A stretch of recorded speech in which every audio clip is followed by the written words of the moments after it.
shoot in, and Richa plays and misses at one outside off. She had a lot of ground to make up going back from extra cover towards that ball. So it's unfortunate, but also you kind of go, well, it was a really good try. It was indeed. Things just starting to happen for Australia in these last few overs. Dearly love to get Richa Ghosh early, considering the damage that she did to South Africa. 94 in that previous game. She's currently on 2 from 7. Shoot back into her. Slightly short. It's pulled off an under edge out towards deep square leg for a single. 246 for 4. India better over this though. Helped a bit of luck. 6 from it so far. 1 ball remaining. So Dipti Sharma, Ramanjot Kaur, Snare Rana to come. Very deep to India. With a slightly short delivery. It's pulled off one knee by Jamima and away for 4 out towards deep mid-wicket. So 10 off the over in the end. 250 up for India as well. 250 for 4 from 39 overs. The flags are waving once again. Yeah, really, really nice shot from Jenny Rodriguez there. I was talking about her having had to almost adapt her game now for this coming in at number 5 in the slightly more kind of finisher position that she's being given, and she's actually sort of talked about kind of being very solid off the front foot and having to develop her back foot game and develop greater range of shots like the pull shot, which hasn't come massively naturally to her, but she's had to do it in order to keep up with the role that India want her to play in this team, and that was a really nice illustration of it there. Shot there from Jamima to finish off the over. One thing I have noticed is that she's got that smartwatch on her wrist again, on her left hand. Would you go out and bat with an expensive smartwatch? I guess if it breaks, I'm sure someone will just give her another one.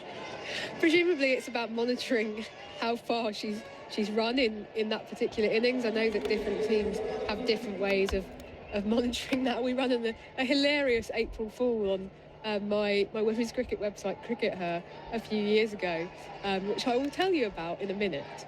Alana King begins a new over. She's been swept by Richa Ghosh out towards deep backward square for a single.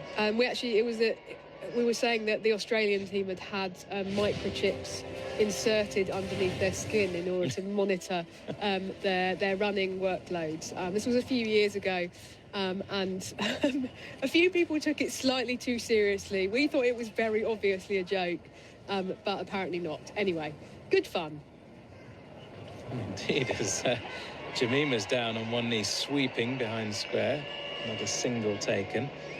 Tell you what, that could be a thing of the future, couldn't it? Little microchip. Well, certainly Dr. April Folio, who was quoted in our piece, would tell you. Is that actually what you put down as the name? Yeah, exactly. This is why and we people thought, took it seriously. I know, this is why we thought it was very obviously a joke, but there you go. Wow. Ghosh winds up, gets a top edge over the top of Alyssa Healy. Another sweep attempted, and it's gone away behind the keeper, not quite to the boundary. But another couple of runs to Richa Ghosh. As fortune favours the brave. Yeah, not quite sure about that one. That was almost a swing your back, close your eyes and see where it goes type shot. But anyway, she's got away with it. As for now, she's on to 6.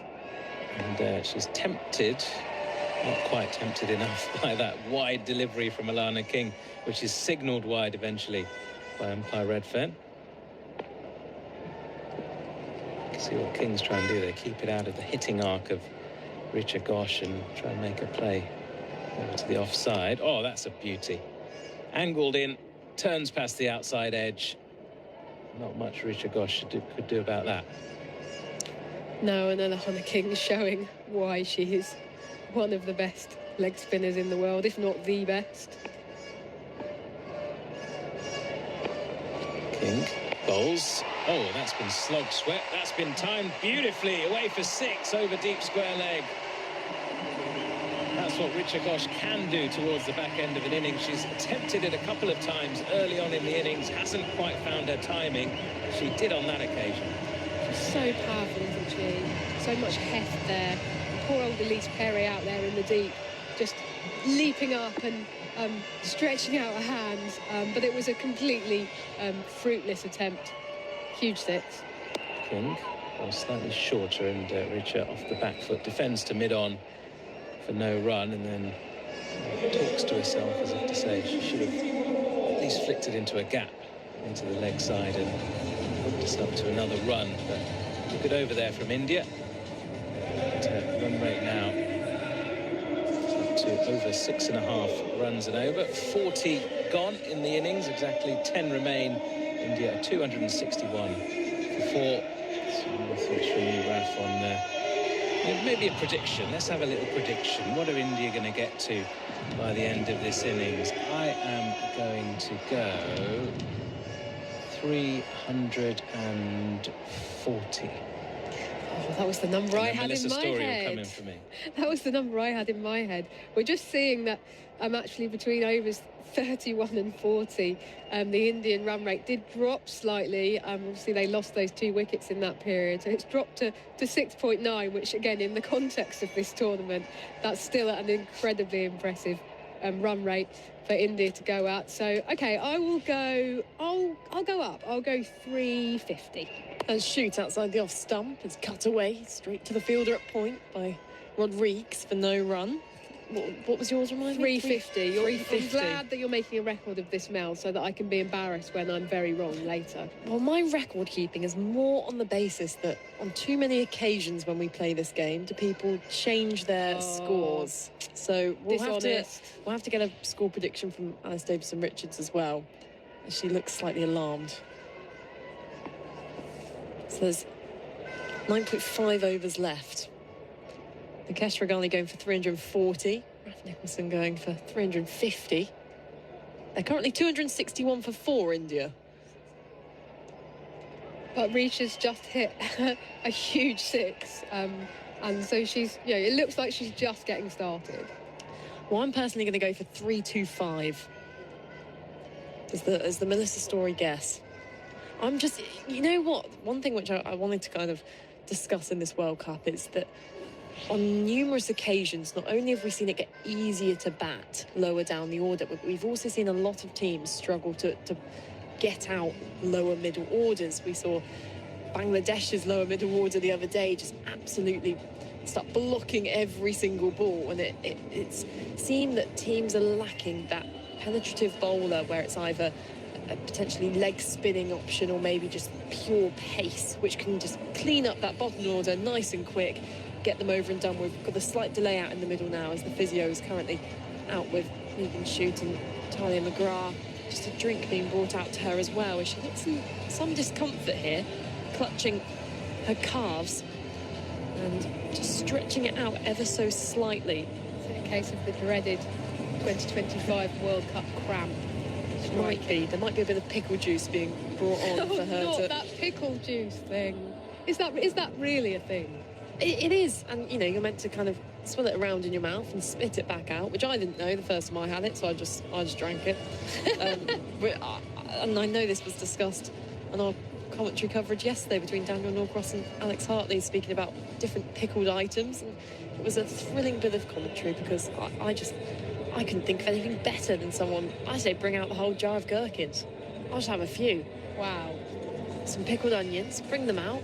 Well, Megan Shute's going off after one ball.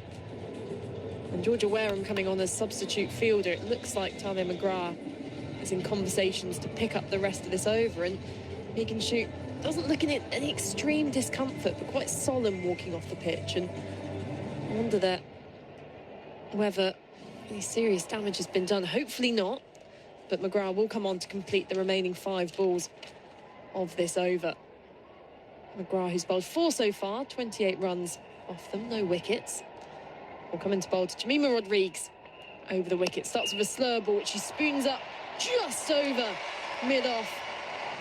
A leap from the fielder, almost going to hand, but Rodrigues will get 4 runs moves India on to 265 for 4. Nothing worse, really, as a bowler when you stepped up to complete an over. You're not quite loose yet, and you serve up a bit of a juicy half volley. It's been a really difficult ask as a bowler, actually, to have to kind of come on and take on somebody else's mantle when they're halfway through bowling their over. It's McGrath. Full again, slower ball, cutter, chipped down the ground by Ghosh to Sutherland. Single to the total, 266 for 4. Apologies by Rodrigues there with that single.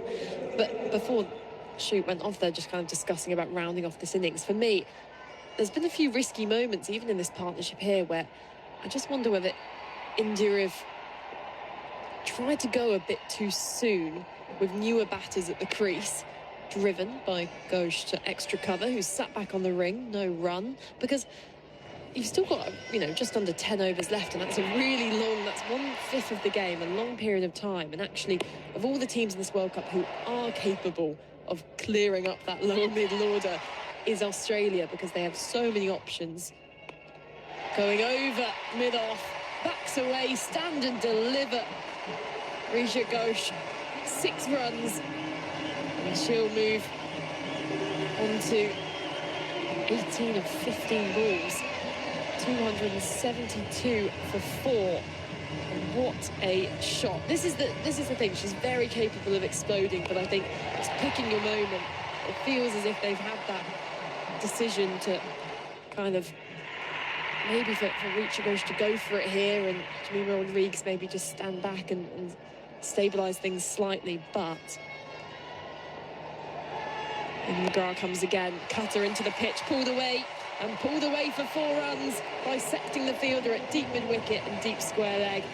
The score keeps ticking along here for India, 276 for 4. Maybe Raf, I'll take it all back, and they should just keep attacking as much as they'd like. I just think prior to this there was a few risky moments, but actually now looks like she's got her eye on. Well, there have been, absolutely. There have certainly been 3 or 4 catches that didn't quite go to hand for Australia. But I think Risha Ghosh has just been has come out and she's been given licence to play her natural game. This is her natural game. Actually, the innings that we saw from her against South Africa, there was a little bit more restraint early on than we're perhaps used to seeing from her. And I think that's difficult as a cricketer, because if somebody says to you, oh, look, can you hold back for a few overs, when you're really itching to kind of get those long levers out and smash those sixes, then that's tough. So I think sometimes the correct thing to do is just to say, no, we know that Risha Ghosh is absolutely fantastic power hitter, so we're just going to release her and let her do her thing, and that's what she's doing so brilliantly so far. She is. I mean, this partnership between Richa Ghosh and Jemima Rodrigues, 36 of 23 balls, and that over for Australia with Megan Shoot going off the pitch, costly, going for 15 runs. And now Molyneux with figures of 2 for 50 is coming back into the attack. She has 3 overs left in her allocated 10 overs, driving on the up to extra cover, won't take on the fielder. So we have a guess submitted by Alice Davison-Richards, who I must say got the benefit of seeing an over go for 15, which maybe, just maybe, I might not have put down 325, but I'm honouring the rules of the game, so I'm sticking with it. I'm backing Molyneux here to get a few quick wickets. As a reverse sweep is chipped up past, short third, away for 4 runs. It was aerial for just a moment, but Molyneux now goes for 4, 280 for 4 India. And those predictions of 350 from Raf Nicholson, 340 from Nikesh Ragani, and now 356 from Alice Davison-Richards. So we're learning that Alice Davison-Richards is an optimist. Well, I think we knew that already, didn't we? We did deep know in the that. crease, We did and know tucked that. into the onside for a single out towards deep mid-wicket. 281 for 4, a sign in the crowd saying they travelled 700 kilometres just to see Jemima Rodrigues play. That's a risky strategy if you're travelling that far just to see one player. Particularly a batter. Yeah. Yes, exactly. But I mean, she is a gun fielder as well, so perhaps they would have just enjoyed watching her field. Going over extra cover, opening up again is Richa Ghosh. 4 runs on this occasion. And it's just so sweet to be able to witness her batting in this form. To see a young player who as you said, Raf, has the freedom to play her game, but possesses such power and timing that so many players don't as well, particularly through that offside extra cover region. It's such a difficult shot to play. And you think of the best, and that's the brunt of Hayley Matthews, who can play that shot so well. She flicks this one off her pads out towards deep mid-wicket for a single 286 for 4. What is it about it that makes that such a difficult shot to play well? I mean, Alice Davison-Richards might be able to give a better answer than me, but I guess it's in order to keep your shape and also manoeuvre the ball through up and over that extra cover region as going back in the crease as Rodrigues takes the single into the onside to finish the 42nd over, 287 for 4. Because if you imagine going over mid-off and mid-on, in terms of alignment, which is one of the key things when you're batting, it's a lot easier for you to kind of keep your arms in that cradle shape and hold the kind of pose as you go through with it. Whilst when you're going through extra cover, the ball's not normally there to be hit in that angle. So you've got to get underneath it whilst also getting enough power and timing and kind of get into the shot. That was a good explanation, Mel. Thank you. Thank you. Yeah. I was kind of getting like demonstrations and signs from Alice Davison-Richards, which I was trying to like read. I think that was a good bit of teamwork from us, really. You're getting the thumbs up from ADR, so you've obviously done a good job, Mel. Well done. Just wait until next season. You'll see my wagon wheel will all be over extra cover. No. So I've just been said I'll get some help. Come down to Gloucestershire and get the coaching from one of the best. She loves Bristol, Alice Davison-Richards. So I look forward to many shots from you lofted over extra cover. Sutherland into her 8th over, pulled away for a single her first ball. So just a reminder of India's upcoming fixtures. Next Sunday, up against England, indoor. That's not indoors, it's indoor. Thanks, Mel. Just to clarify. I thought it might be indoors. They often do play international cricket indoors, but just thanks for the clarification. There's rain on the horizon. You never know. He's got 3 out on the leg side, 1 out at deep extra cover. As Ghosh swivels on that one, gets it behind square and wide of Elise Perry on the boundary. It's another 4. It's 292 for 4, and Richa Ghosh on 31 off 19. Just saw a young gentleman in the crowd just calling someone as if to say, you'll never believe what I'm seeing here from India, because it really has been a dominant batting display. It's certainly a good batting track. There's no denying that, but they have timed this innings almost, and this acceleration almost to perfection. As Sutherland, slurb outside the off stump, goes through extra cover, where the field has now been pushed back for Ghosh, and she'll just get a single, 293 for 4. Yeah, I mean, you were talking about potentially India having gone a bit risky early on, but I suppose it's about having faith in your kind of lower middle order, and even some of your bowlers being able to come in and finish well. That gives you that freedom. And I think in 50-over cricket, some sides struggle to use their resources in the most efficient way, but it feels like India are doing a pretty good job of that. She uses her feet coming down the pitch, does Rodrigues, nudges it into the onside. Out to Gardner at deep mid-wicket for 1, 294 for 4. I mean, you're right, and actually I think because we've seen on a few occasions across this World Cup some sides exhibiting a lot of depth in their batting lineup, but others not quite having that luxury, that probably the risk-averse side of me was thinking from an Indian point of view, have they started going too early? Because if a few of those catches had gone to hand, it could have kind of gone the other way, as pushing the ball to extra cover for no run. But actually, you point out that depth in India's lineup. Deepti Sharma carded to come in next, and Amanjot Kaur, who saved India in their opening game against Sri Lanka when they had a top-order batting collapse.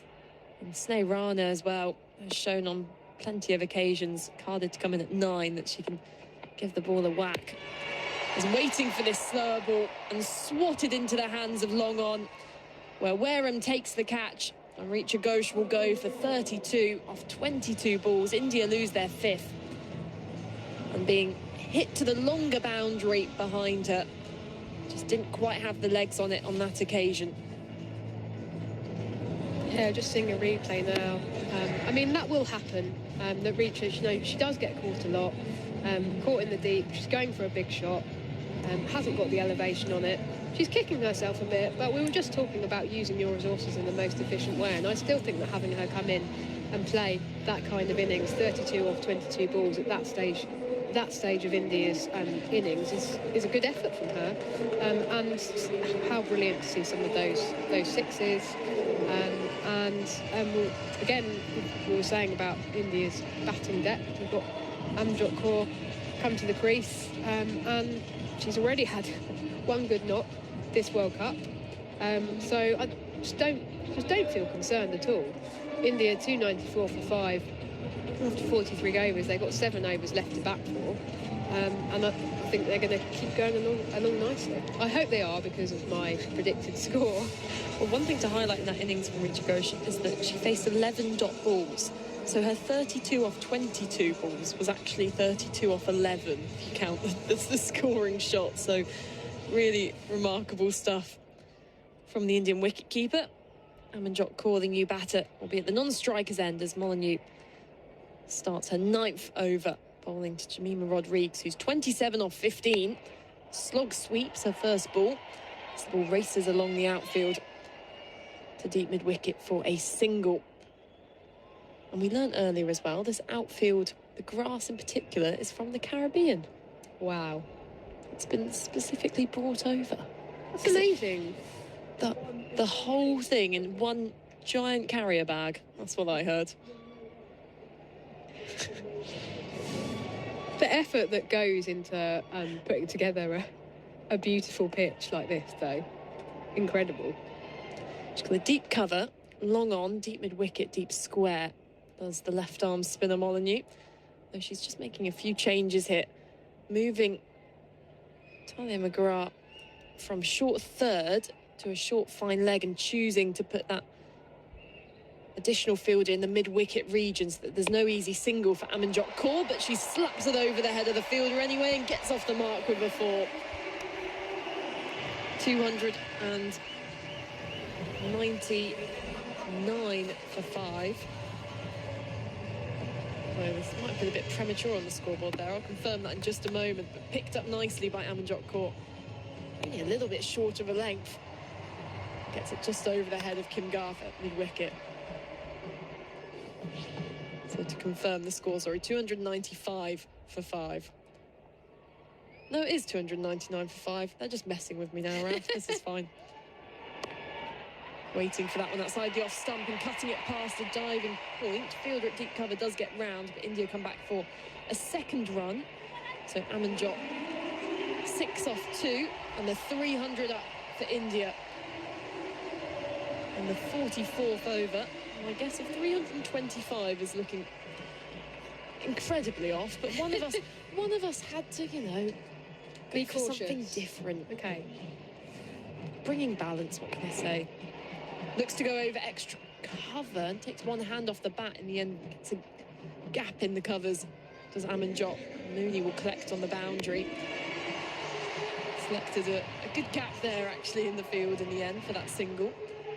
302 the score.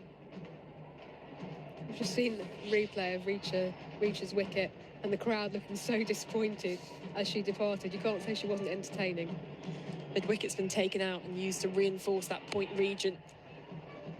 And off the back foot, finding that fielder at cover is Rodrigues. Can't pierce that in a ring. 8 runs off this over so far. 1 ball left. Long off now back for Rodrigues, as well as those 3 on the leg side. Big gap at mid-wicket. So she can just drop and run on that onside if she wants to retain the strike. But she sweeps and sweeps straight to the fielder at short fine leg. And completes the 44th over. 302 for 5. We're going to have a double change as Raf Nicholson takes a break and Alice Davison-Richards comes back in. A few thoughts from you, Alice? You'll be joined by Nikesh. Yeah, I think my 356 there is probably pushing it a little bit after Ghosh got out there, but you never know. You never know what they could get up to. Well, 340 was my prediction. Even that is bit conservative the way India have gone here. Run rate up to 6.86. Amanjot coming in and immediately stamping her authority on the innings too. She's going to be facing up here to Annabelle Sutherland. Jemima at the other end on 28 from 18. Sutherland just adjusting her field at the last moment before running in. She bowls, and that's down the leg side. It's been flipped away to fine leg by Amanjot. Just the single straight to the fielder on the boundary there, but risky delivery at this point of an innings. Yeah, I think she's probably grateful that she got fine leg in there, but yeah, Annabelle Sutherland here will just be looking to change up her pace as much as possible, and with her it's always a change in length as well, so you'll be mindful of bouncers, more so bouncers over Yorkers, but yeah, she'll be looking up to mix it up as much as possible. Sutherland in. Rodrigues moves over to the offside, pulls out towards deep square leg. Elise Perry swoops onto it.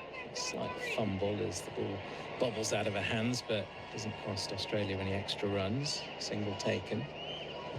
Yeah, Rodrigues there looking like she's in the zone. She's not giving too much away there. I would have naturally been a bit disappointed that absolutely nailed it straight at a fielder, but yeah, she's not giving a lot away there. Sutherland into Amanjot, who knocks the ball past the bowler and gets through for a quick single. Good running from India. I tell you who else is in the zone, Dipti Sharma. She's already on her feet, helmet Ready. on, everything on, bat in hand, standing beyond the dugout, just beyond that boundary sponge. Yeah, all right. She One wants of you a bit get of out this. so I can get out there. Absolutely. I'm ready. Like when you're playing with your mates, isn't it? Just having a little knockabout. Yeah, You've wait for always your got go. that one who just doesn't care about the team, just wants to go out there and have a bat. Sutherland into Rodrigues, who scoops this. It's a low full toss and it's hit past short fine leg and away for 4 more. Premeditated, but she executed it perfectly. So well played there from Jemima Rodrigues there. I think she hedged her bets on it being pace on, but you would have thought that with 45 up in the ring that Annabelle Sutherland would have gone a slower ball there, but yeah, she picked the right shot and beautiful fall from her there. You know she's in the zone as well when she punches her bat. Sutherland in, Rodrigues moves leg side, reaches for this, hits it in the air, and the catch is taken by mid-off, running round. It's a bit of an anticlimactic finish there to Jemima's innings, 33 from 21. You can see what she was trying to do, just create that room, but Sutherland kept it far away from Rodrigues. She was stretching, she got a toe end on it in the end. And it was the back of the hand slower ball, which I think eventually foxed her. Beautiful back of the hand there from Annabelle Sutherland. I thought it was a brilliant follow-up to the previous delivery, and yeah, Rodrigues there just wasn't able to adjust to the pace of the ball. I think she just gave herself a bit too much room, and when it's back of the hand and you get the top spin, it's so hard to keep going with the ball and hit it up. You've got to try and hit it along the ground. So yeah, Rodrigues disappointed to be walking back into the pavilion. There you go, Dipti Sharma. There's the wicket. Thanks, mate, for getting out. My time now. Not quite sure she wanted a wicket to fall, but some batters have different routines, don't they, before they go into bat, and a bit of nervous energy. So being on her feet might have helped her. She's here with an opportunity here, Dipti Sharma, to have a bat and get India up to total in excess of 330, 340. Sutherland starts with a very wide delivery, signalled wide by umpire Pereira. Trying to keep it away to the offside of Dipti Sharma. Yeah, I think it's another back of the hand. It's incredibly difficult delivery to control your line and length with. I think she's incredible at it, but yeah, just lost the line on that one. Sutherland with a much better line on that occasion. There's an appeal for a catch behind. Healy likes it. Sutherland likes it. It wasn't much of an appeal. It was almost just a sort of regulation. Matter of fact from Australia, but umpires just want to have a look if the catch was taken cleanly or if it was taken on the bounce. This is baffling if they're asking if it's taken cleanly. I thought it just came straight into the hands, no? It looked like it. Just look. From our angle, anyway. Send it up, it's very tight. Send it up. There you go. Send it up, it's very tight. It's the third umpire asking the on-field umpires to send it up, which is interesting.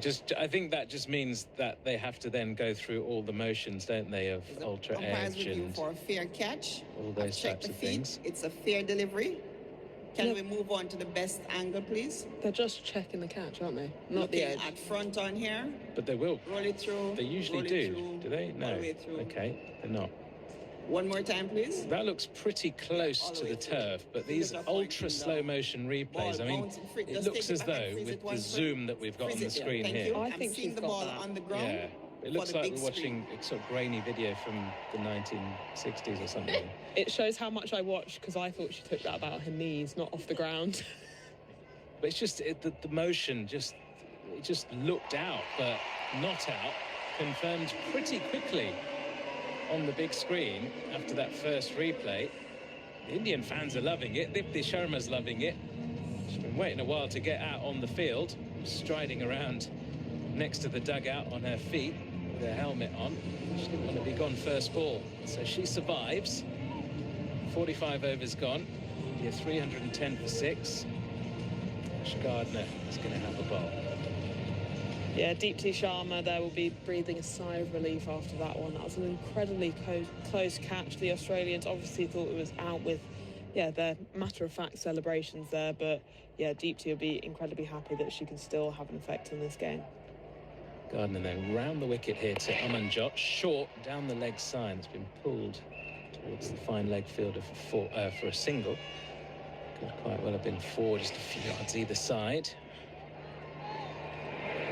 Look at this one from Dipti Sharma, the catch behind us. It's always, when you go super slow-mo, it looks as though the ball bounces up from something, but where fingertips underneath it? Was it bouncing off the edge of the fingertips into the glove? There's quite a lot of umpires who may well have had a few more looks at that, but not on this occasion. Dipti Sharma is still there. She punches her second delivery out towards deep cover and gets off the mark with a run. Yeah, I think it's incredibly important at this stage of the game. You've got more time than you think you have, as in you can at least take 2 or 3 balls to get yourself into the game. Gardner goes short to Amanjot, who pulls away to deep backward square. Another single taken. Elise Perry, she's been busy out there on the boundary. Yeah, she might not have done the bowling yards, but she's definitely run quite far this game so far. She's got some sort of device monitoring her steps. Yeah, they'll all have I'm sure the she's racked GPSs. them up. Gardner into Dipti Sharma, who sweeps, but off an under edge and straight to square leg. There is no run. Yeah, deep team, massive sweeper of the ball. They got square leg up. I think Ash Gardner here will be hiding that ball outside the off stump and trying to get Deepti to do something different. That's what she does, and Dipti attempts a sweep. It goes through everything. It's another fumble by Alyssa Healy, and it could well be 4. I think that's a brilliant bit of fielding in the end to prevent the run. Well, in fact, prevent 2. They only ran through for a couple there, did India. That was that off the edge of the bat? I think it's been given as runs. Off the edge of the bat? I think it's off the edge of Alyssa Healy's glove, but yeah, you'll take them if you're a batter, and Kim Garth there, brilliant bit of fielding, chasing that down. It's been given as a couple of runs to Dipti Sharma, who next ball cuts, but straight to point. You'll take It's them another though, dot won't you? ball. You take them You'll everywhere they take them. come. Doesn't matter how. Oh, in fact, no, it's just been corrected on the scorecard in front of us. So 2 byes signals that Dipti's still on 1. 4 overs gone. India 315 for 6. There was one occasion this season where I was batting and flicked one down to fine leg. So flicked in inverted commas, came straight off my bat. Went down the other end. And it was only a single. And I was playing against my old school, so against their sort of 6th form, their first team, so we were the old boys playing against the current boys. And it was my old PE teacher who was umpiring. And it didn't signal anything. So I just casually went down to the non-strikers and he goes, "Did you get an edge on that?" I was like, Yeah. Yeah, of course I He do. goes, I thought so. I mean, bless him, he's retired now. He just came back to umpiring the game. His eyes are probably going a little bit. He But is. I'll take, yeah, he is as well. I'll take the run. It's important to get the umpires on your side, isn't it? Oh, yeah. Right, Sophie Molyneux then is in. That's short and it's been pulled away by Amanjot into the gap out towards Cow Corner for 4 more. She's made a couple of those so far as Amanjot Kaur. Know about the damage that she can do at the back end of an innings. Just asked Sri Lanka about that in the first game of this competition. And that was creamed. Absolutely beautiful shot there. Using the depth of her crease well. Molyneux is something to think about. She targets those stumps. Amanjot moves leg side, cuts, but straight to short third. And you can see the frustration there that she was unable to find the gap. Yeah, a couple of metres either side. That's another 4 runs, and yeah, she'll be kicking herself a little bit. Molyneux goes slightly wider of the off stump, and that's been hit straight to extra cover and then get through for a quick single. Dipti Sharma not renowned for her quick running between the wickets, running towards the danger end, but making her ground. Yeah, the Australian fielder's sitting on the ring here, which makes those singles a lot easier. I wonder if Sophie Molyneux will follow the similar plan as to Ash Gardner, with hiding out outside the off stump. But I think she's actually going square out here, so... Got a fine leg as well, so all of the offside up and all of the leg side out. I think she's going to go in at the feet. Going at the feet. Yeah. So if you want to sweep me, try and beat one of those fielders out on the boundary. Well, Dipti says, I'll just come down the track and I'll whack you out towards long on, but she hasn't quite got the distance. Beth Mooney with the catch there at long on. So the plan works. Leg side field out. Catch taken at long on. Dipti Sharma eventually gone for 1 from 6. India 320 for 7 in the 47th over. Brilliant plan there from the Australian bowler, Sophie Molyneux there. Deepti just not quite getting the connection. I mean, it had lovely flight. It just did not have the distance. And, yeah, it's bringing that lowest score prediction of, what was it, 324?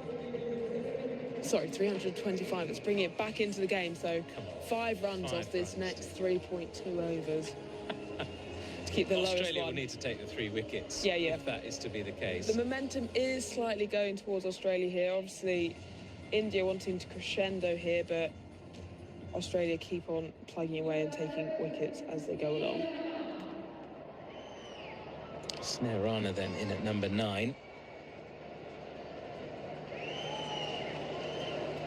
Very capable of scoring some runs down the order, Sneh Rana. Molyneux into the new batter, who gets off the mark with a punch just in front of point. Single taken. I think one of the massive benefits of the women's IPL has also allowed these sorts of batters that are coming in at the lower order to come in and play in a situation where you've only got 3 overs left and you're trying to get as many runs as possible to, yeah, free themselves up and hit the boundary more often.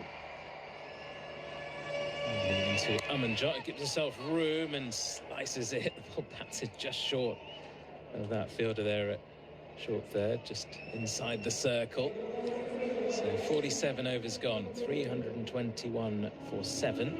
If you get another 19 runs off 3 overs, I think that's perfectly acceptable. I think I'm in the game here with that 340 prediction. I think you're in the game here. I think my 356 was maybe a bit optimistic, but you just never know. You might as well just go for it.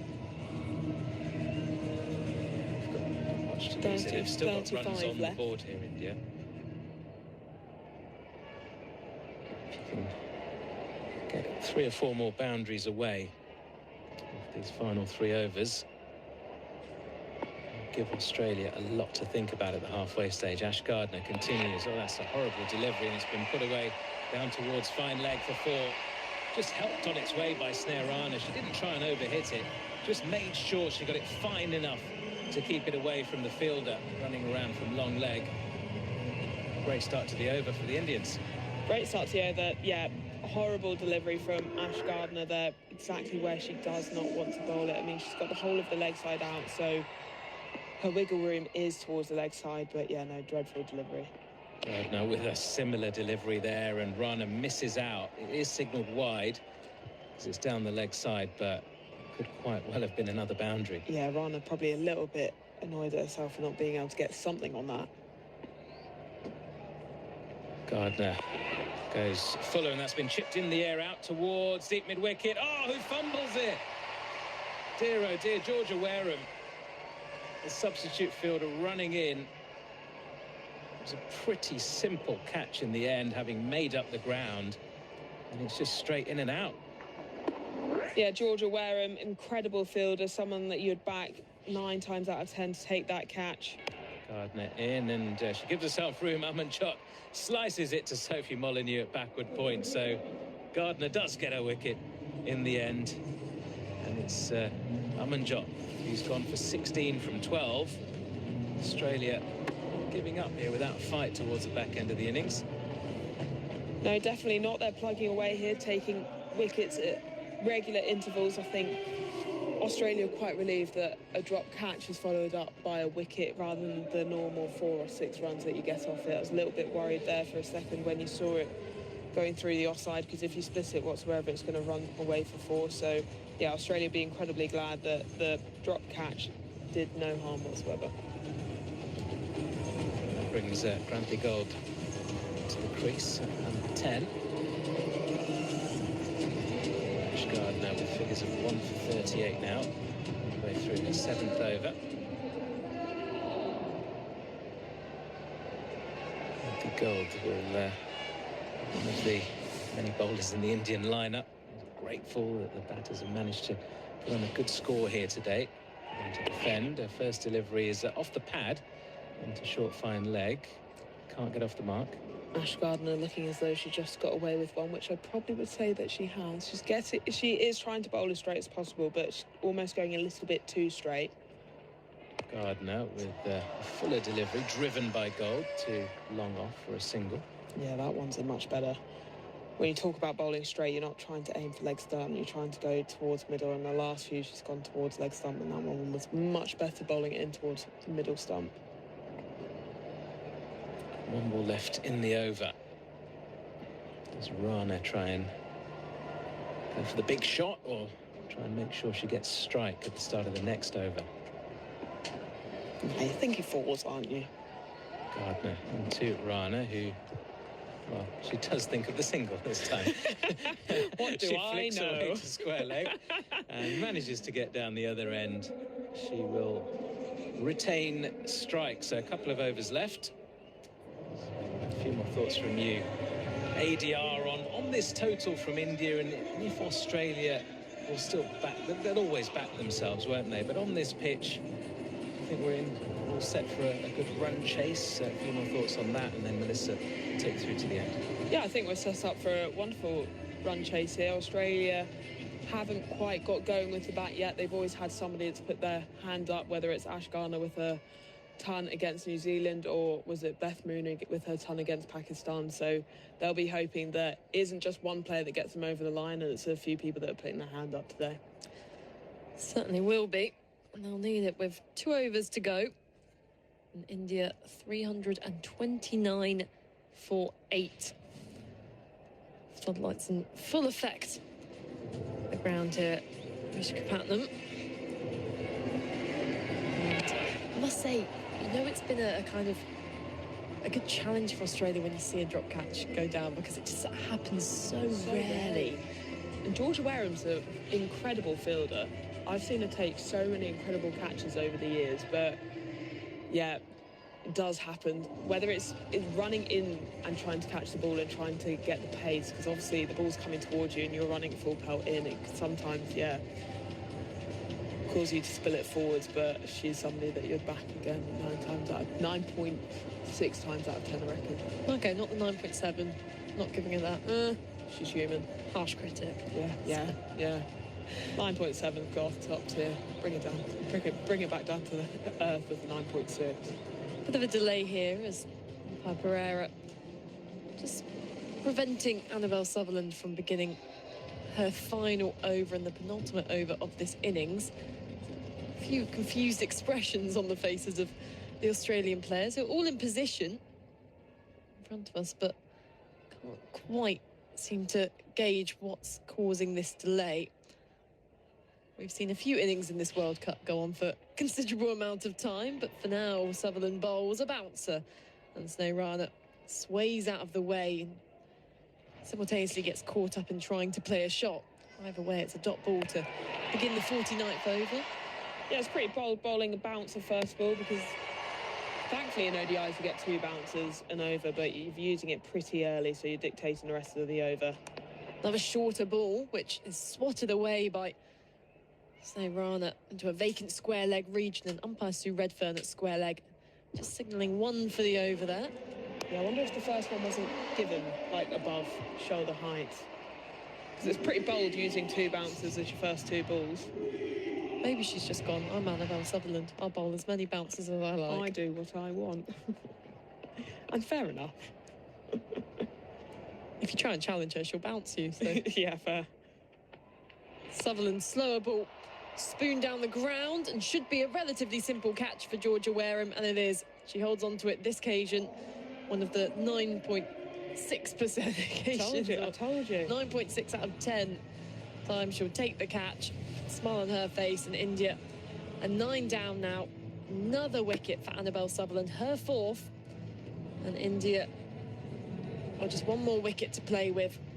And it's probably almost a fitting ending to this innings if Australia did bowl India out, because even though it started with that dominant opening partnership, it still had the wonderful ebbs and flows which we expect from a 50-over innings, where Australia have really dragged this back from a stage where India could have got 400. Yeah, I think it's almost been a proper 50-over innings here. You've had bits where India have been on top. You've had Australia really battling to get back into the game, and I think they've done really well here at the back end to keep clawing away and keep taking those wickets. I mean, Annabelle Sutherland with the classic combo of bounce and followed by the back of the hand. So, yeah, I think it's been a proper ODI innings, you'd say. So Kranti Goud, who was the batter dismissed for just 1 off 3 balls, it brings Sri Charani, the number 11 for India, in, who faces a dipping full toss first up from Sutherland. Pushes it nicely to extra cover for no run, and Sutherland with 2 balls left, eyeing up this final wicket, which would make 5 in the game for her. I think Sri Charani's instructions from Sneha Rana will be try and get me to face the final over, but she doesn't. She chops on, and it's 5 wickets for Annabelle Sutherland. 5 for 40. Her teammates rush towards her, hugs all round, and a golden duck, apologies, a 2-ball duck for Sri Charani there, right at the end of the innings, means that India are 330 all out in the 49th over. There was another slower ball from Sutherland. She was looking to work it square of the wicket on the offside, and just inside edging onto the stumps. Yeah, really smart bit of bowling there, and a richly deserved 5 for 40 there for Annabelle Sutherland. There's a few grins on the Australian faces. I feel like they'll be pretty happy that they managed to claw it back to 330 from the India team, who did incredibly well, and would probably almost be wishing that they got a few more, or would have backed themselves to get a few more there. So, yeah, I think probably both sides feeling a little bit mixed. So 331 runs needed for Australia to chase. A reminder of the series which took place between these 2 teams prior to this World Cup, a 3-match ODI series, where in the first one Australia won by 8 wickets, relatively straightforward. In the second game, India won by 102 runs.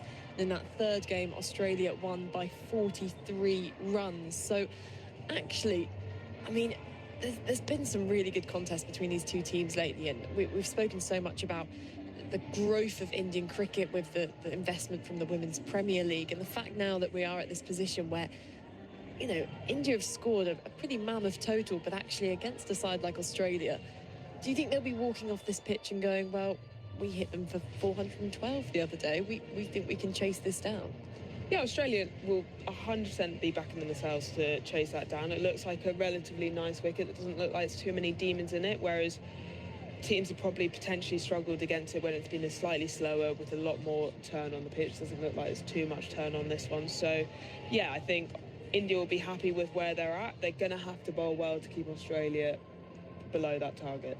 So a reminder, just quickly, of the scorecards: 75 at the top of the order for Pratika Rawal and 80 for Smriti Mandana in that humongous opening partnership. 38 for Harleen Deol, 22 for Harmanpreet Kaur, 33 off 21 balls for Jemima Rodrigues, and 32 off 22 for Risha Ghosh as well. Then 16 for Amanjot Kaur. The lower order, Deepti Sharma with just the one, Kranti Gaud with one, a second ball duck for Sri Charity, and 8 not out. Sneh Rana left out there in the middle. 5 for 40 for Annabelle Sutherland, 3 for 75 for Sophie Molyneux, and a wicket apiece for Ash Gardner and Megan Shute. So 331 needed for Australia in this second innings. Now, in the interval, shortly we're going to be reflecting on England's win against Sri Lanka yesterday. But first of all, Henry Moran has been out and about at the stadium at Visakhapatnam. Well, here in Visakhapatnam, there's been a real sense of occasion over the course of the last few days, building up to this massive fixture between India and Australia. Hotel rooms impossible to be found, tickets impossible to be found. And as you arrive at the ground, you just get that real sense that this World Cup is capturing the hearts and minds of cricket fans across this part of India. Phil Long, our scorer with Test Match Special, has done a lot of travelling and seen a lot of cricket around India, and this feels huge. It does, exactly right. You called it. The word is massive. We arrived here, an hour and a half before the game. We've been to games before where there's been a trickle of fans. You know, you've maybe not even known there's a game on, but wow, we were involved in a traffic jam.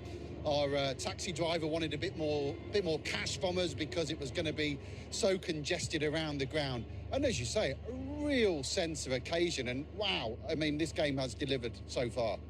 And the thing that you notice, there's small things, of course, but significant things outside the ground, the ubiquitous knockoff shirt sellers. It's not just Virat Kohli and MS Dhoni that are doing good business. Those shirts also Harmanpreet Kaur and Smriti Mandana, as many fans wearing those jerseys as those in the men's side. Yeah, that's right. I mean, we've spotted it. There's been a real culture shift here. We know that, you know, globally women's cricket has really taken off. You know, the WPL has become massive in India. And as you say, I mean, we might have needed back 3 or 4 years. You'd have had no chance of finding a Mandana shirt, a Harmanpreet shirt. And now, they're maybe not everywhere yet, but certainly they're more than well represented in the ground tonight. There's a real feeling that around the country as well, this is a tournament, and they always are a little bit slow burning to start with 50 over World Cups just because of the length of them. But you look at the Times of India front page and you look at the conversations that take place in the barber shops where we were earlier on today, getting beard trims and whatever else. People are talking about this. People are talking about it. You say you might have travelled around India, you know, in the 2013 tournament where you were here. Obviously, it was really just held in Mumbai. There was a few games over in Cuttack. I don't think it really captured the imagination of the Indian public at all. That's not the case this time. As you say, I mean, I've travelled on buses and trains so far. As soon as I mention the World Cup, names come out, not only Indian players, you know, the superstars of the game, people like Elise Perry, people want to talk about. And it's, like you say, for this tournament, it feels like there is a snowball effect. Hard to use the word snowball effect when the humidity is around 90%. But yeah, this tournament is really starting to bubble up. And this game, I think, is going to be the catalyst to kick this tournament onto the next level. And we've looked at it for a while, this match, because not only is it a weekend, but it is Australia and India. It's the two sides that are favourites for the tournament. Yeah, that's right. It's a weekend. You know, we're stood here now. It's just starting to get dark. The game's been in progress, 2 or 3 hours. There are still people coming along. It's what I would liken to the Sachin effect or the Kohli effect. When Sachin was batting, when Kohli was batting, people would still come to the game. And people are doing that here. India are doing well. And it's going to be an amazing evening here tonight. In terms of how the game has shifted in this part of the world in terms of women's cricket, you know, it's, as you say, unthinkable even 5 years ago to see the sort of scenes that we're seeing around the country following India. And this is a tournament that you sense that if it goes India's way, it could have a massive effect, not just on this country, but because of the impact that Indian cricket has on the global game.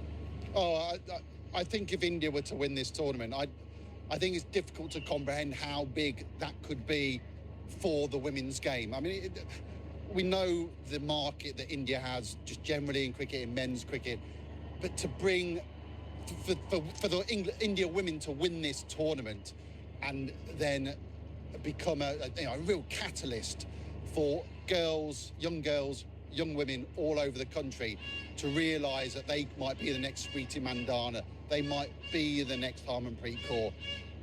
You just can't put a figure on the limit of what that might be. The sky is the limit, literally.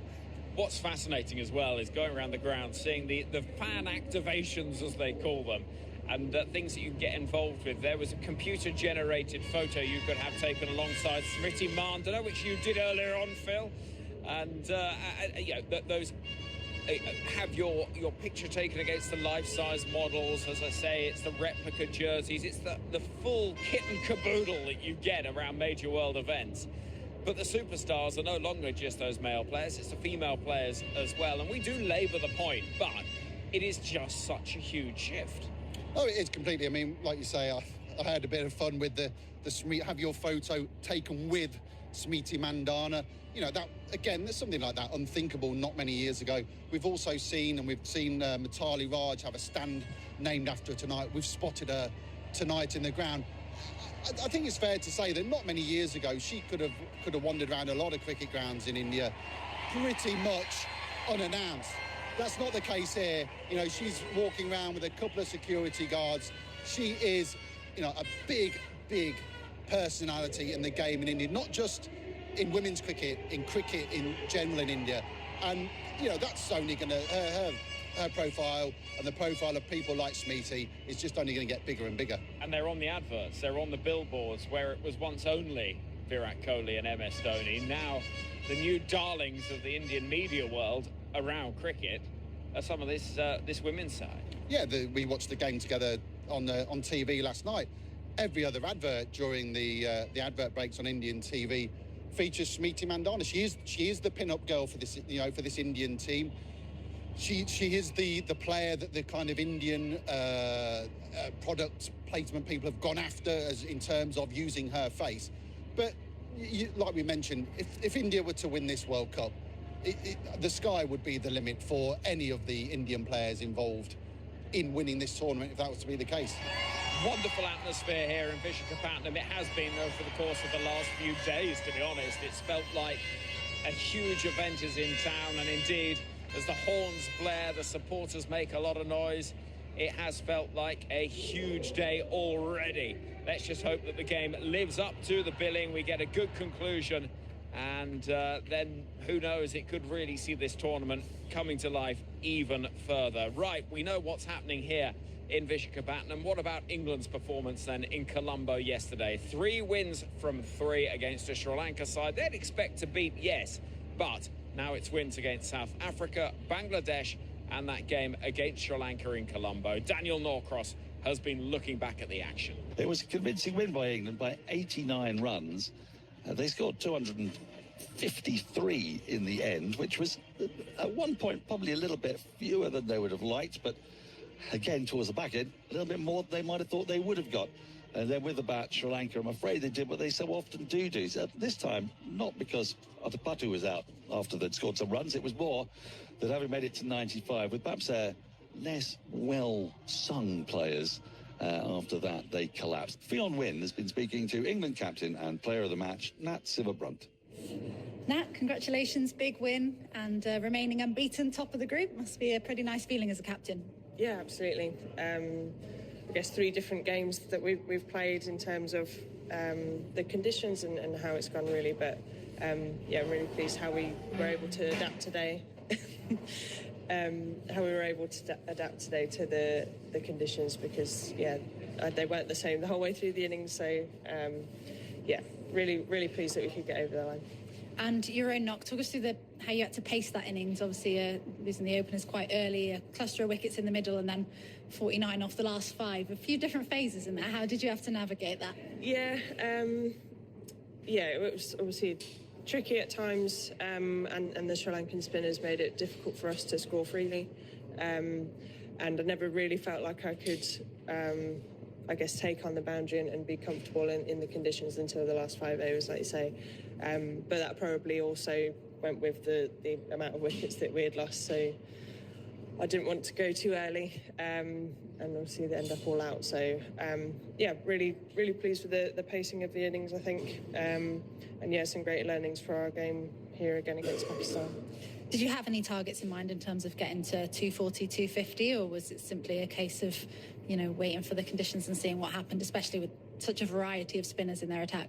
Yeah, I'm not very good at guessing numbers, actually. That's not my forte, really, in terms of the batting conditions. But yeah, I knew that it'd be great if we could get a partnership together and really, I guess, be able to accelerate towards the end of the innings. It probably didn't happen as early as we'd like, but yeah, I guess working together with each batter that came out to make sure that, I guess, everyone was clear of what we wanted to do and make sure we try and capitalise in those last 5 overs, and yeah, it worked out really well in that way. And your 5th World Cup century, not sure if you know, but that is a new Women's World Cup record, and a celebration in there for baby Theo as well. Was that one of your more emotional ones? Yeah, after I did the celebration, I was like, oh, I'm actually feeling a bit like goosebumpy here. Yeah, no, it was really special moment, obviously, to have them here watching as well. And he did stay out quite late, so yeah, no, I'm obviously very glad that they've come out to Sri Lanka to see me and obviously spend some time together. But yeah, I mean, hopefully it's not the last. We'll see what happens. Yeah, and hopefully you do get some sleep from that late night. And on to the bowling innings. Sophie Ecclestone 4 for 17. She's spoken quite openly about how difficult the past few months have been for her after that Ashes series and everything. So for her and for you as a captain, must be really pleasing to see her getting rewards for that now. Yeah, absolutely. And yeah, I think in the last few months we probably challenged her a bit more as well, just to improve herself, I suppose, because there's probably no ceiling on what she could do. So yeah, obviously very, very pleased for her. And yeah, I mean, it'll be a huge hole, when she does decide to leave the game, because yeah, she's obviously a huge part of our team and yeah, a great leader in our attack. And in terms of now going unbeaten, it must be nice to have that winning run and a bit of confidence behind you. How's morale in the camp? Yeah, really good. Yeah, I think obviously everyone's really pleased. We've had a few nerve-wracking moments in our game so far, and yeah, some that are been a bit more calm. So yeah, as a group, we're really happy. I think we've been training really well and lead up to games and preparing, I guess, the best we can. So yeah, really happy to be 3 from 3. And being able to go into those 2 games against India and Australia, obviously at the back end of the group stage, but being able to go into those unbeaten must be the aim. Yeah, definitely. I guess not necessarily looking too far ahead, but yeah, it's obviously nice to win a few games before you come up against those sorts of teams. But yeah, we'll be looking to, I guess, learn and always wanting to be better than we were before, I suppose. But yeah, I mean, we'd love to be unbeaten when it comes to the end of the group stage. But yeah, we can't look too far ahead. We'll concentrate on Pakistan first, and yeah, we'll go from there. Natsira Brunt was absolutely delighted with that 117 as well. She might be. It was her 5th 100 in World Cups. Nobody has scored more in Women's World Cups. And Alex Hartley, it was a vital innings. A little bit of good fortune dropped by Prabodhini when she was on 3, but after that she was just in control throughout. Yeah, absolutely. After that she was faultless, really, wasn't she? And I think from Siva Brunt's point of view, it's been a long day. That was a good one. That was really it's one good. of your best. Yeah, Siva Brunt. The point and Brunt mixed up makes Brunt. Anyway, let me carry on with what I'm saying. I think she never lets that phase her. I know she was dropped early on, but it's the way she goes, right, okay, let me start my innings again. It was early. She was only on 3. But she isn't really fazed by anything. I think the calm head on her shoulders, the way she goes about her game, she does lead from the front. And I know Heather Knight led from the front for England for a number of years, but Nat just does it in a completely different way, a really calm way. She's not frightened to have slips in play in the 45th over if she needs to. I think the way she strikes the ball, the way that, a strike rate of 100 today just proves that, that's the way she wants the girls to play herself as well. Lisa, it was a really intelligent innings, wasn't it? Because every time it looked like she might be allowed to have some license to go hard, a wicket fell, a couple of wickets fell early, and that's what brought her to the crease at 49 for 2. But then that partnership with Heather Knight, you sort of felt that, right, they're just ready to unleash, and then Knight got out with the score on 109 for 29, and then they just regroup, just be sensible. Then Sophia Dunkley and Emma Lamb were out in quick succession. Suddenly, it's 168 for 5, and Alice Capsey 168 for 6. So every time she was just ready to go hard, she couldn't. So she had to hold herself back right to the end. How difficult is that for a batter to do? It is tough because you feel like you're in a situation that you want to go hard. But the main thing is that really good teams or really good individuals problem solve on the go. And you even heard in that answer, she said, I just wanted to keep going full face down the ground. I didn't want to turn on the ball too sharply. So she assessed the conditions, and even as the pitch was changing throughout the innings, she was doing that on the fly. That's a class player. Other players go, this is what I'm doing, this is the attack, this is how I'm going to go about it, and they don't falter from that plan, and that sometimes is their downfall, but not for Nat Sciver-Brunt. Once again, there was support from Charlie Dean. The last time England played, she was supporting Heather Knight to get England over the line. This time, actually a really important partnership. It doesn't look huge, it was only 38 runs, but it was important to keep England going to ensure that Nat Sciver-Brunt had a platform from which to launch in the last 5 overs, wasn't it? Yeah, absolutely, and that's it. If Dean could stick around for a period of time, which she did, it gives Sciver-Brunt that opportunity at the back end to capitalise on still being out there in the middle. So Dean again has come to England's saviour at the back end of the innings and proving why they're playing the extra batter. Had Dean have been, let's say, where Capsey's batting, so and then they've got an extra bowler like Filer, I think there would have been a batter like, I know Capsey got a 4-ball duck today, but she got a ripper of a delivery from Ranawira, and that's why they're playing the extra batter. It was another one of those Ranawira overs. She picked up 3 against India, and when suddenly she bowled this absolutely monstrous over, she got the ball to spit and bounce, and it did for Alice Capsey. But England got 49 in the last 5 overs. That was almost entirely down to Nat Sciver-Brunt unleashing 117 from 117 balls. Only 9 4s and 2 6s, because for the bulk of that innings, she was just moving the ball around, manoeuvring it into gaps. But at the end, she showed what she could do, and actually what she one day might do if she gets support from that higher middle order. That makes you think that the potential for England's batting there, Lisa, is that it could be so much better. It hasn't fired as a unit for a while, but you kind of think that if a partnership that can stay with Nat Sciver-Brunt nearer the top of the order happens, they could get the 340s, 350s that could challenge the very best teams. Yeah, I guess the issue for them is Heather Knight and Nat Sciver-Brunt are the most consistent batters within that lineup, and we've seen sporadic scores from probably the top 6 or 7. Ideally, they're still searching for that perfect batting display where everyone contributes, and it may be 30 to 40 runs off 35 deliveries, and all of a sudden they're getting themselves in a position of 320 quite easily without anyone going ballistic. Just break off, because Nat Jamanos is with the Sri Lankan skipper Chamari Atapattu. Chami, let's start off first of all with the bowling. You said at the task you back your bowling side to pick up wickets and do well. How do you rate that bowling performance? Actually, we bowl really good in all the 50 overs, I feel that, but the last 3 overs we struggled a bit and they scored 30-40 runs. But yeah, end of the day, I feel our bowlers done a really good job. And the other thing is we dropped 1 catch at Sciver, so she scored 100, so always catches in matches. And yeah, we're bowling really good.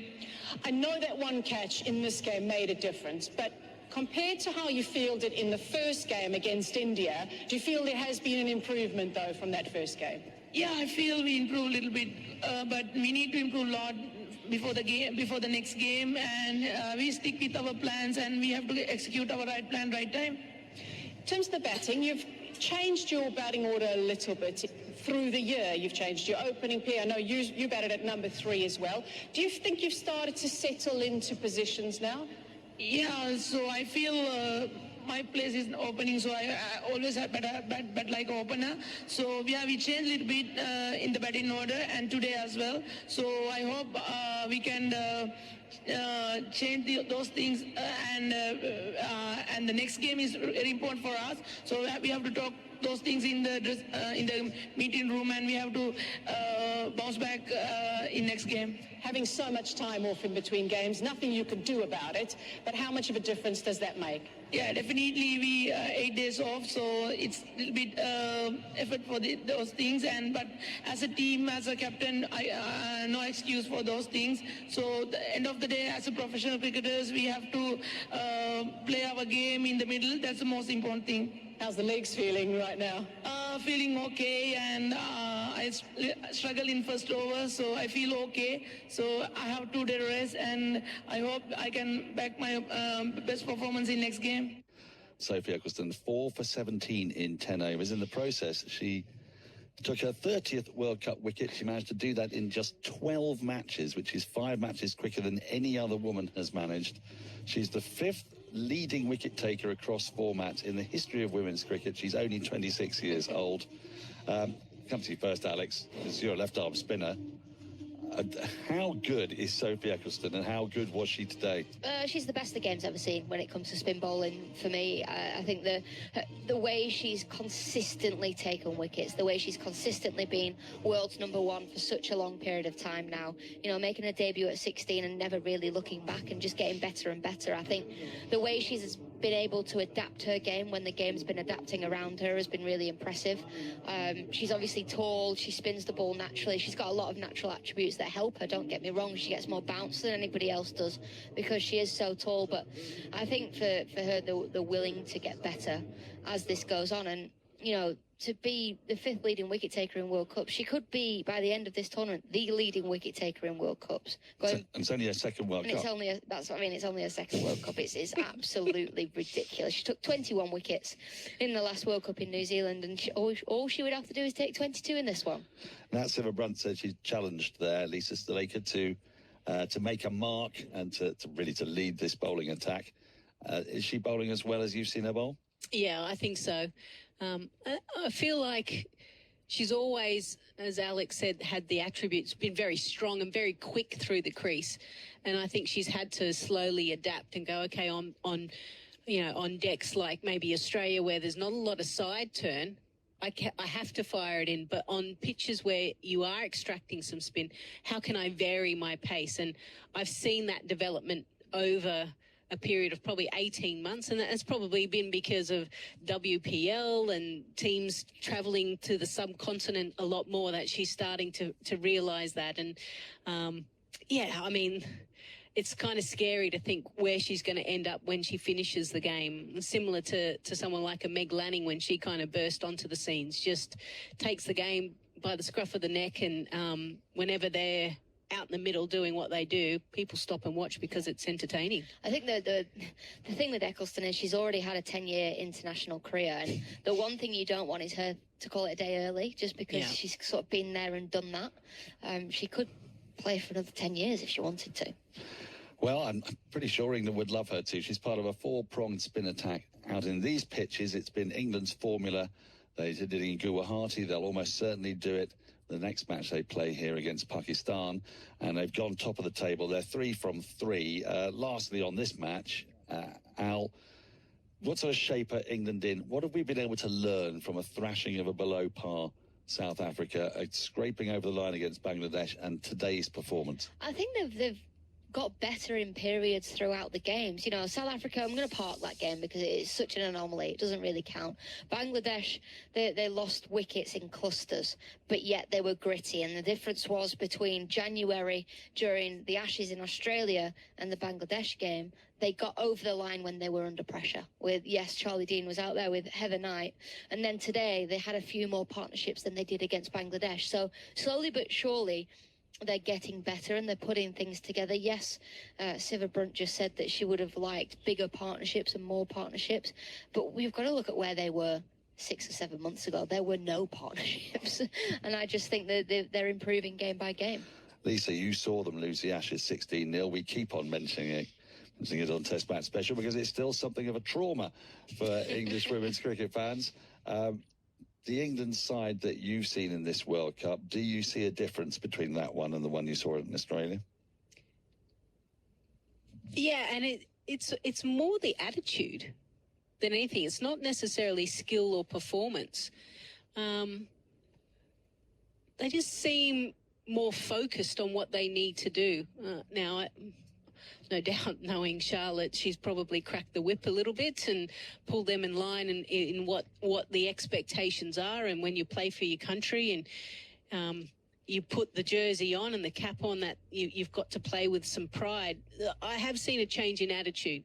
The only thing that I'm concerned that Charlotte's trying to take them to a place of a certain style, which will take a bit of time. But everything is tracking nicely. I think the attitude's the thing that's got to change first, isn't it? The skills fundamentally aren't going to be loads better than they were 6 months ago because it's not been that long. Correct. There hasn't been long enough for the fielding to become as good as Australia's, for them to be able to play a leg spin or Alana King as well as you would have won or you would like. But fundamentally, during the Ashes, we never saw any of the girls running after the games. We never saw, the running between the wickets, the smiling faces, the willing to train. I think they've been way better with the media throughout this World Cup. So I just think they're tracking in the right direction. And Charlotte Edwards, whatever she's doing, has done a pretty good job so far. All those the thoughts of Alex Hartley and Daniel Norcross ahead of England's victory yesterday in the Cricket World Cup. Today, our focus is on India against Australia, live from Visakhapatnam. As India look to defend 330. That was what they made, batting first after Australia won the toss, decided to have a field. And India's opening partnership really set the tone for the innings. 155 it was worth between Smriti Mandhana and Pratika Rawal at the top. Smriti making 80 from just 66 balls, finding her form once again after a couple of disappointments to get her campaign underway in this World Cup. Pratika Rawal making 75. Good contributions all throughout the order, really. Harleen Diol making 38, Harmanpreet Kaur 22 from just 17, Jemima Rodrigues 33 from 21. Richa Ghosh played a nice little cameo, 32 from 22, and 16 at the end from Amanjot Kaur. But Australia coming back well, because at one stage it looked as though India was set for a total in the region of around 340, 350 maybe. Annabelle Sutherland picking up a 5 for, finishing with figures of 5 for 40 from her 9.5 overs. 3 wickets as well for Sophie Molyneux, who was very expensive, though, through her spell. 3 for 75 off her 10. And then a wicket each for Ash Gardner and Megan Shute. So 331 will be the target for Australia if they're to get victory here in Visakhapatnam. It will be the highest ever successful run chase in women's ODI cricket. So leave aside World Cups, it's going to have to be an absolute all-timer if they're to get there. But if there's any side that can do it, you feel it might well be Australia. Good afternoon to you in the UK if you're listening on BBC Sounds and BBC 5 Sports Extra. Good evening to everybody in Australia via the ABC network and around the world on the ICC website and listen app. Nikesh Ragani alongside Guardian journalist Raf Nicholson to begin proceedings here as the two sides are out on the field. Australia's openers just getting ready to face up. Alyssa Healy, the skipper, one of them. And Raf, this is going to have to be some effort from Australia if they're to get close. Yeah, as you say, it's going to require a record-breaking effort from them. But, I mean, it's Australia, so anything could happen. And I think that this opening partnership of Alyssa Healy and Phoebe Litchfield could be critical. Amanjot gets us underway with a leg stump half volley. She gets away with it a touch. There is protection out there at deep backward square leg as Healy gets off the mark with a nice flick. Australia underway. And India unchanged today, so still no Renuka Singh Thakur. They're persisting with Amanjot Kaur, who played in the first game, had a fever in the second. Renuka came in, and Amanjot has been back ever since. I think Healy and Litchfield are both very aggressive cricketers, naturally aggressive cricketers, and so they're the right pair to get this run chase underway in positive fashion. Amanjot round the wicket, and Litchfield drives square past backward point, and that's the first boundary for Australia in this run chase. And that's one way to silence the crowd. Yeah, a little bit of width on offer there from Amundrop, and Litchfield capitalises.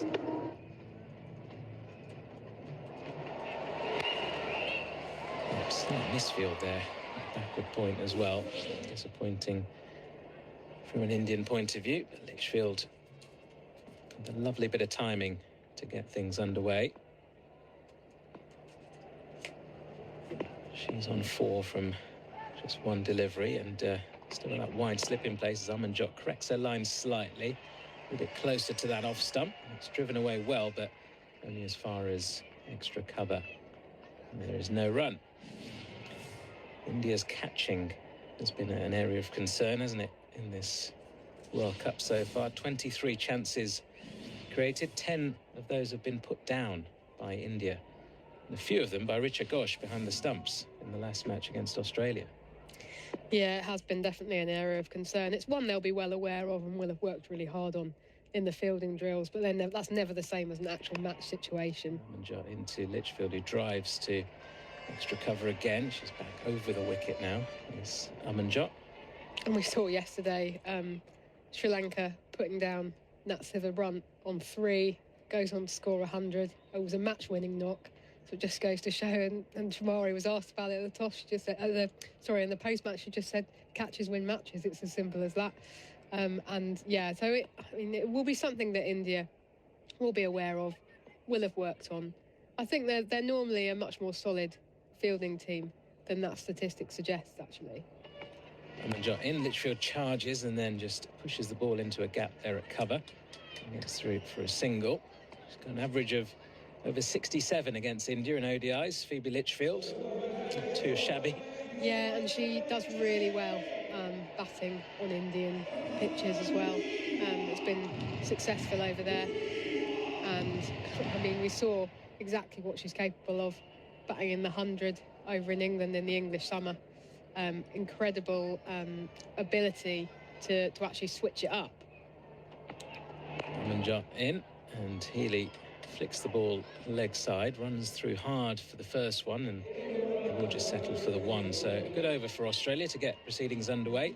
331 is the target, so 7 without loss. Litchfield with an early boundary on that over. This is where I think it'll get exciting though. Granthi Gold, one of the finds of recent times for India. He's lit up the World Cup so far. It's a couple of wickets every match on average at the moment at the start of her career. She's got plenty of runs to play with here today. A little bit of a stat for you, Granthi Gold, to Alyssa Healy. Gold's played in 10 ODIs. She's dismissed Healy 3 times. There we go. They did play against each other in the series that led up to this competition. And she will be bowling to Healy first up here. Granthi Gold, age of just 22. 11th match. Best of 6 for 52 already. And she comes right arm over to Healy, who drives the first ball she faces to extra cover. There's a misfield, and they get through for a single. It's not just the catches that India want to be aware of, it's misfields like that. Pratika Rawal straining something as she lets that one go through her legs. Yeah, she got down to the ball there and seemed to get her hands to it, and then it ended up going between her legs. Just a little bit of a word going on between Captain Harmanpreet Kaur and her there. It's one area where India have really improved upon in the last couple of years is their fielding. Maybe nerves getting the better of them in this Women's World Cup. Gold into Litchfield, edged and just past short third and away for 4. Beats the diving Dipti Sharma. It's her second boundary, Phoebe Litchfield, but far less convincing than the first one.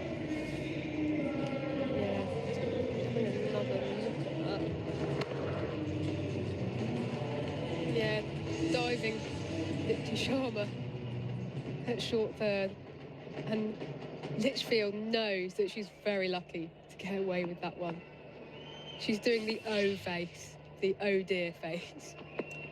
Gold in again, and a bit of movement into the left hand there. Litchfield just plays it with the swing down towards fine leg. Another single taken.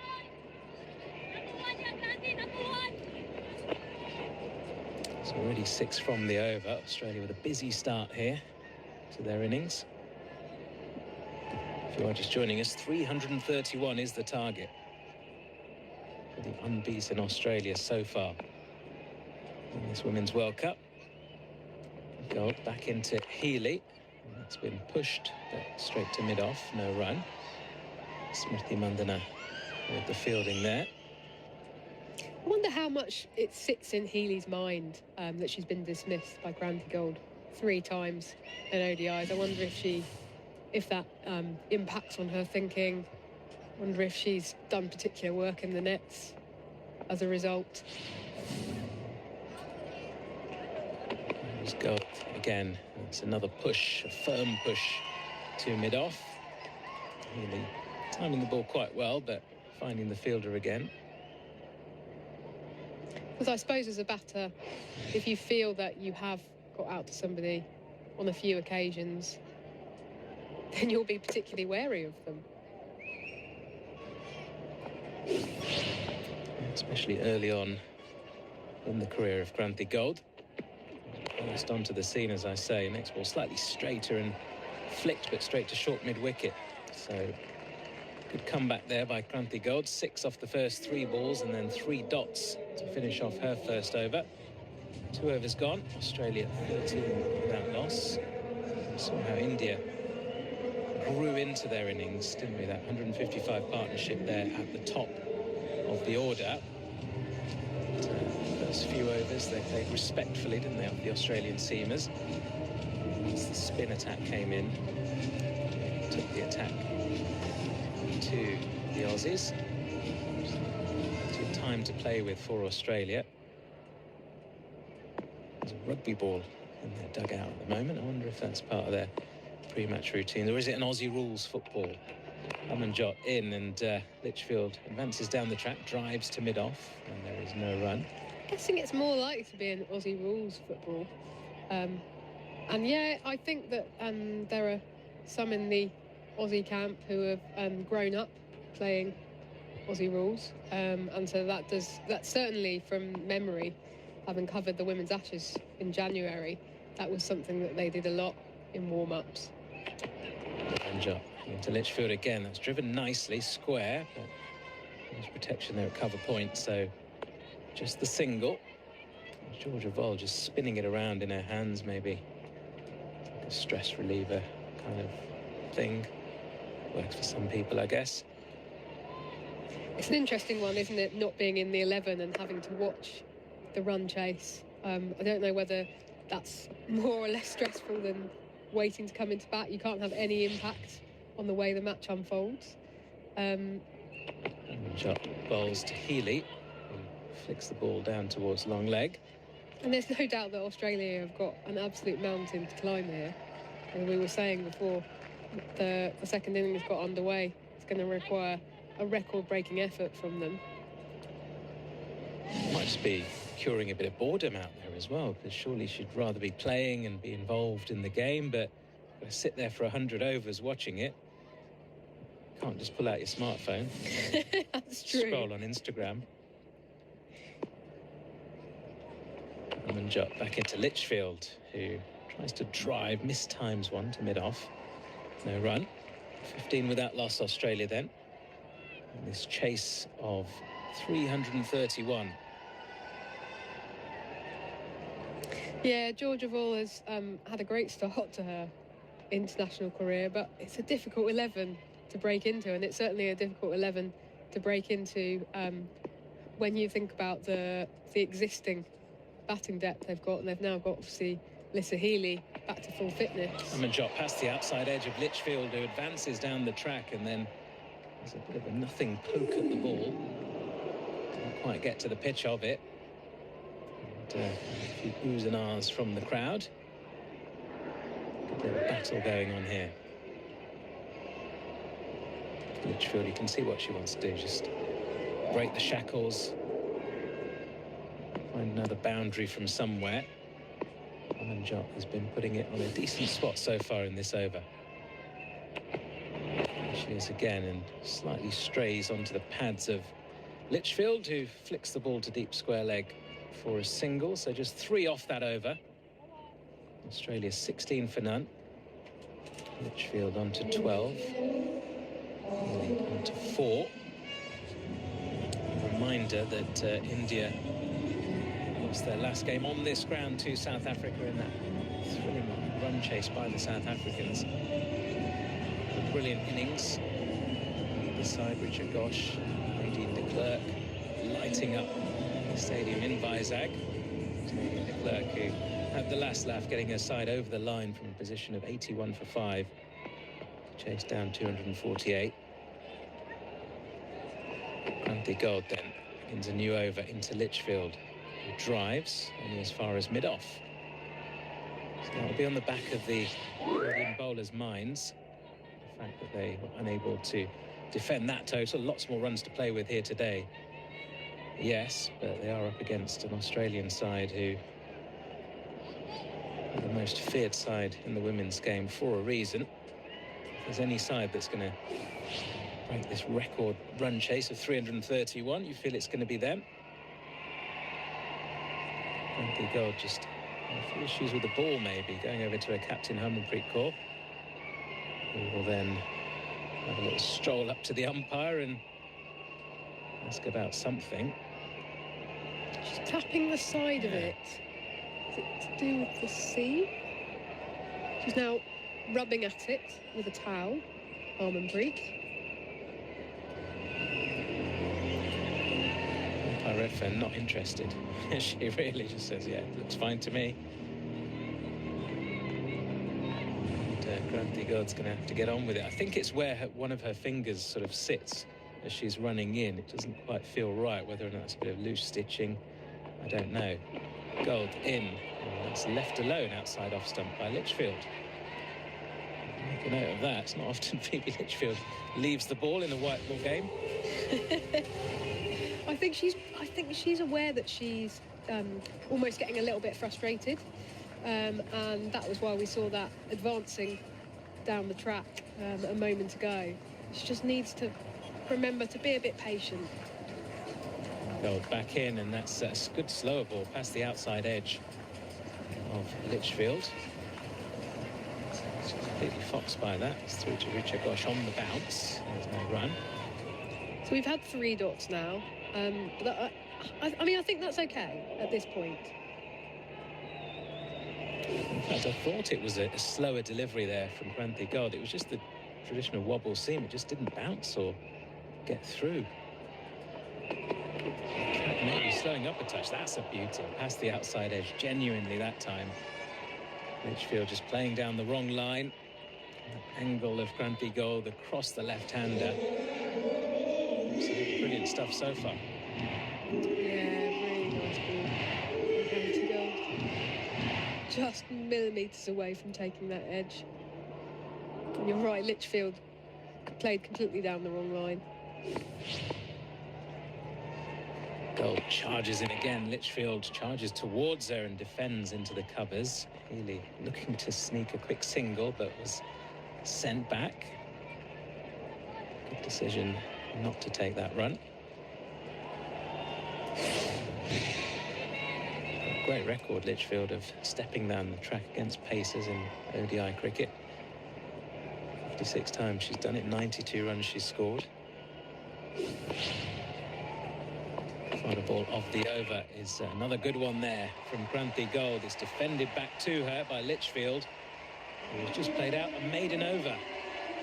Huge round of applause around the stands for that effort from Kranti Gold. 4 overs gone. Australia 16 without loss. Thoughts from you, Raf, on this start from Australia and the start from Kranti Gold in particular, and then this story. Yeah, great start from Kranti Gold. Just getting a high five there from her captain, Harmanpreet Kaur, as she jogs away, having bowled that maiden over. Australia, a watchful start from them, I would say. There's been a couple of nice shots, but I think I don't know. I mean, Litchfield 12 off 17, Healy 4 off 7, but it does feel Litchfield struggling a little. Short into the pitch and pulled away by Healy for 4 runs out towards deep mid-wicket. It just sat up to be hit there. Starts the 5th over with a boundary, and Australia 20 without loss. Yeah, I was just saying that I think that of the two, actually Alyssa Healy has looked a little bit more convincing so far.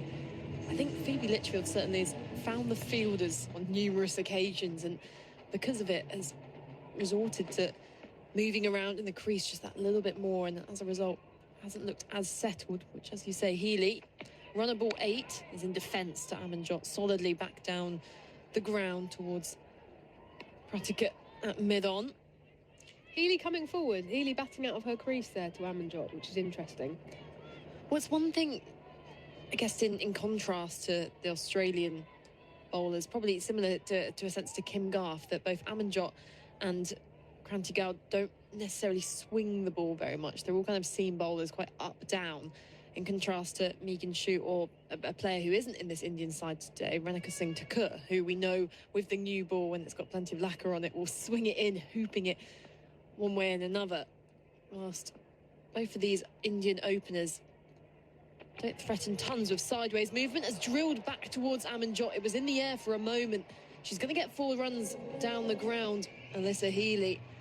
But I'd be interested to see a replay here, Raf, because the immediate reaction from Amanjot was hands on her head in disappointment.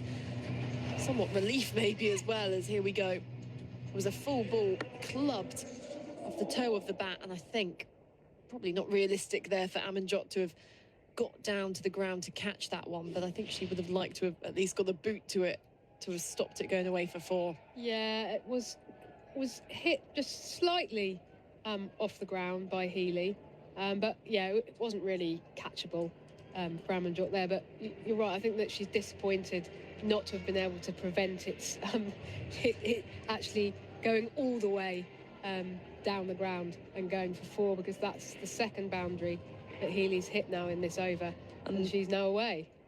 And also bringing Richa Ghosh up to the stumps, because she's been using her feet nicely. She's had to remark her guard back inside the crease, and waits now with the keeper up to the stumps, and Amanjot coming past the umpire over the wicket.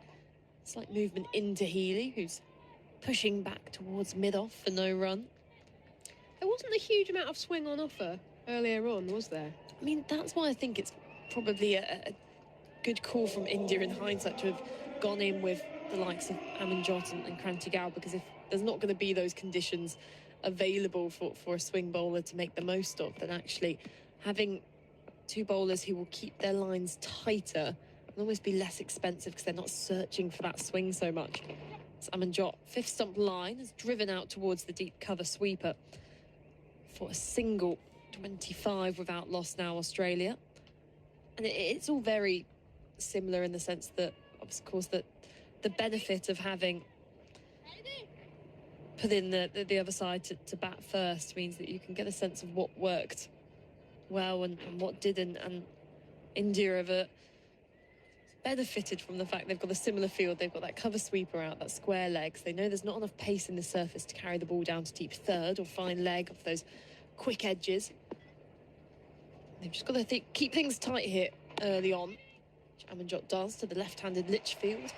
Guides the ball to Rodrigues at backward point, and a good stop means it's a dot ball to finish the over. 5 gone, 25 without loss. Australia, that target of 331 means they'll need to get the runs at just over 6 runs and over as things stand. Yeah, so they're a little bit behind at the moment. 25 for no wicket off the first 5 overs. Even my mathematical brain can calculate that that's 5 and over so far. But they won't be too troubled by that. I think it's about, at this stage, it's about patience and building the platform, which is ultimately what India did so well, and meant that when they were losing that clatter of wickets at the back end, it didn't matter, because they'd already put on a very formidable total. As Gaur outside the off stump, full, driven on the bounce to extra cover, and Healy rocks her head back in disappointment, I think, feeling as if she missed out on that one maybe, because She's been timing them nicely. I do just think we're going to see almost a replica of the India innings potentially, in the sense that they've given themselves a bit of time, these openers. There's the potential for a really big partnership in order to set a foundation here. Dropping into the offside, taking off for a quick single, but she's found a gap in the covers. And Healy will get a single, 26 without loss. I mean, at least that would make for a great game if it was a similar kind of narrative. Yeah, let's hope for some excitement later on. I mean, what India didn't do was nobody went big, did they? I mean, Smriti was the top scorer with 80 in the end, and would have been a bit disappointed to have missed out on 100. So that's what Australia will want. That's what they've had in their first 2 matches of this World Cup, is a centurion on each occasion. So who's going to do it today? Scout into Litchfield. Pushes this one to the left of point, who will eventually stop the ball. Sprawled out across the infield. And a single to the total, 27 without loss. So Healy on 14. Litchfield on 13 at the other end. Kranti Goud, who's been so impressive across this World Cup already. Plenty of excitement around the young bowler. She comes in again. It's got width on it and it's flashed away, but a dive in the field by Amanjot Kaur. Not quite able to cut that one off. It went like a flash, and it was there to be hit, because it was certainly a wide enough ball from Kranti Goud there, Raf, that I think Healy would have been disappointed if she hadn't got that one away. She moves to 18. Yeah, absolutely. Goud straying down the wrong line there. She's a bowler who really needs to attack the stumps in order to be successful. It's Goud. This time better length, straighter, tucked away to mid-wicket. She'll get through for a single, moving the score to 32 without loss. 1 ball left in the 6th over. And I think that's where she's achieved her success so far, and in her kind of very exciting recent ODI debut and career. 43% of her wickets are bowled, so that's quite a substantial percentage in women's ODIs. Goud outside the off stump, pushing into a quick single through the covers, and she set off straight away, did Litchfield. So it was simple enough in the end, and completes the over. 6 gone, 33 without loss. And I guess we've spoken about how the Women's Premier League has just increased that depth of players who have always been there, but in terms of throwing them into the spotlight where they're able to perform in front of large crowds under pressure, it's been so important for the growth of this Indian team. Yeah, and it's been absolutely life-changing for a number of players in terms of the sums of money that are on offer, actually.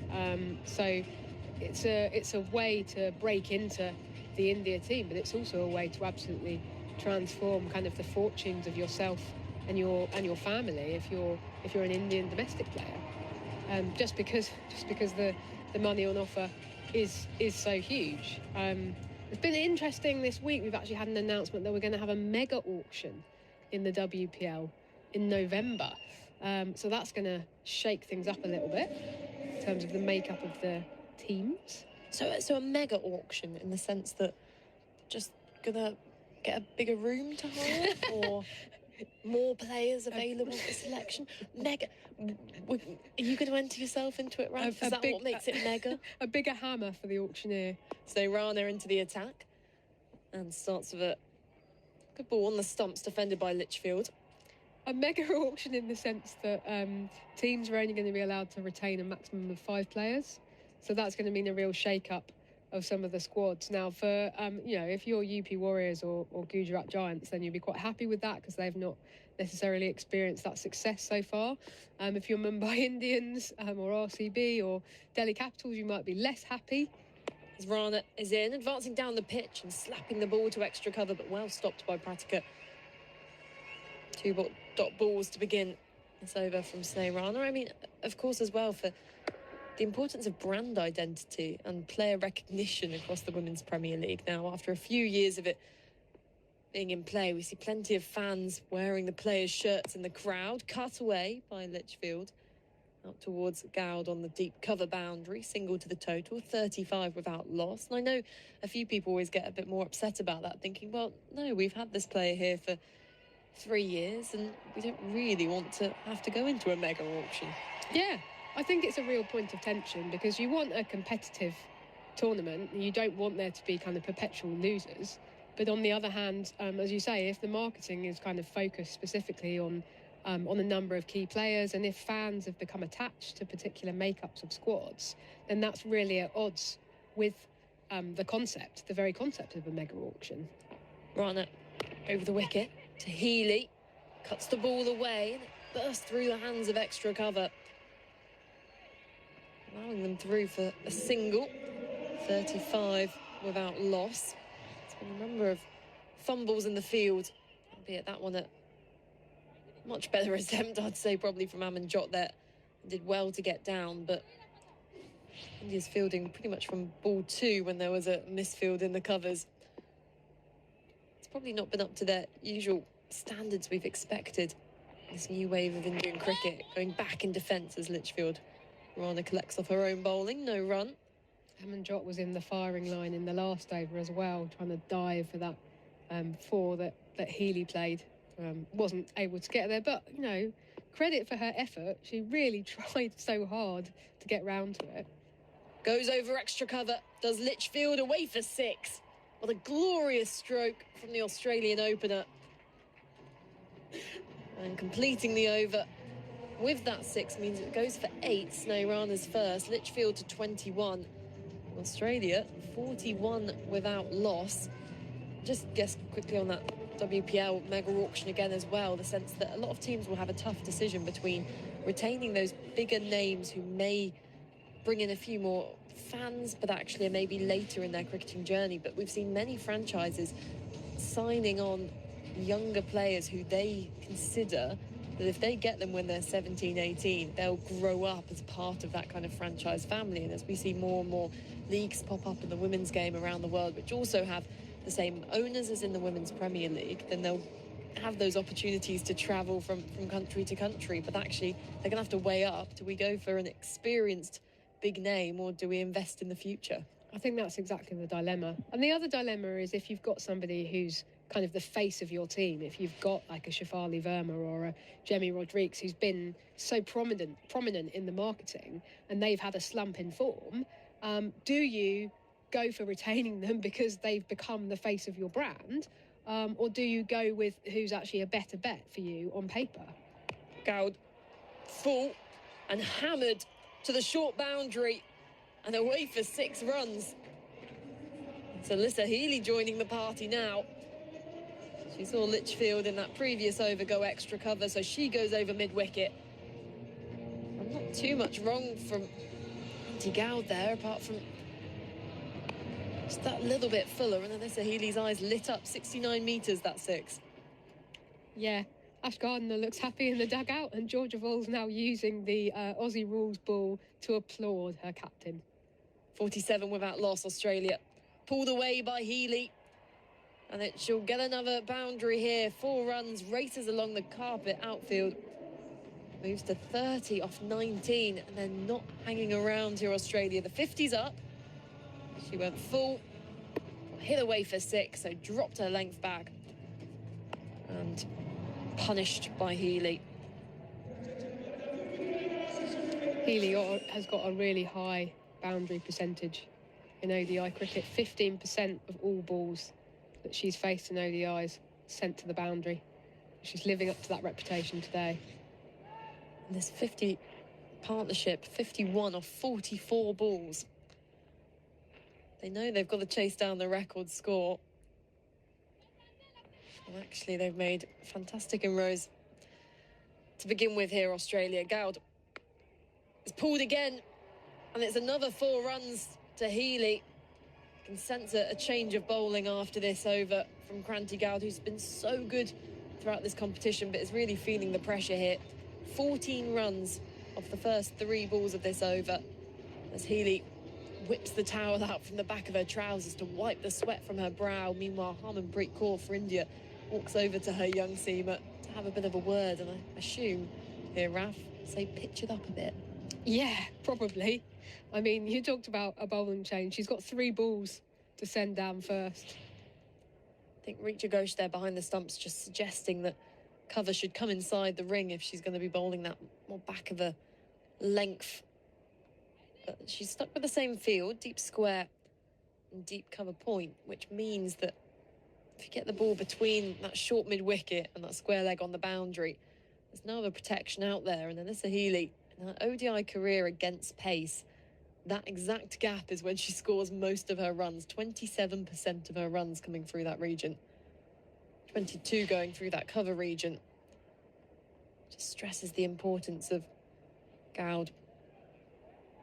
And they are putting some protection out there now. Well, I like this in the sense that she'll be able to bowl that little bit straighter. And on a pitch where we aren't seeing much sideways movement early on with that new ball, what you've got to do as a seam bowler, particularly one with that bit of extra pace like Granty Goud has, is keep the stumps in the game. So now she's got a short third, ring field on the offside, deep backwards square, a deep mid-wicket. She bangs this one in, slower ball, and it's signalled wide by umpire Pereira. That square leg. Healy didn't really have to duck underneath that one. She's not the tallest player in the world, Alyssa Healy, but just goes to show how wide that one was. It's looking quite lonely, actually, there at square leg, umpire Pereira.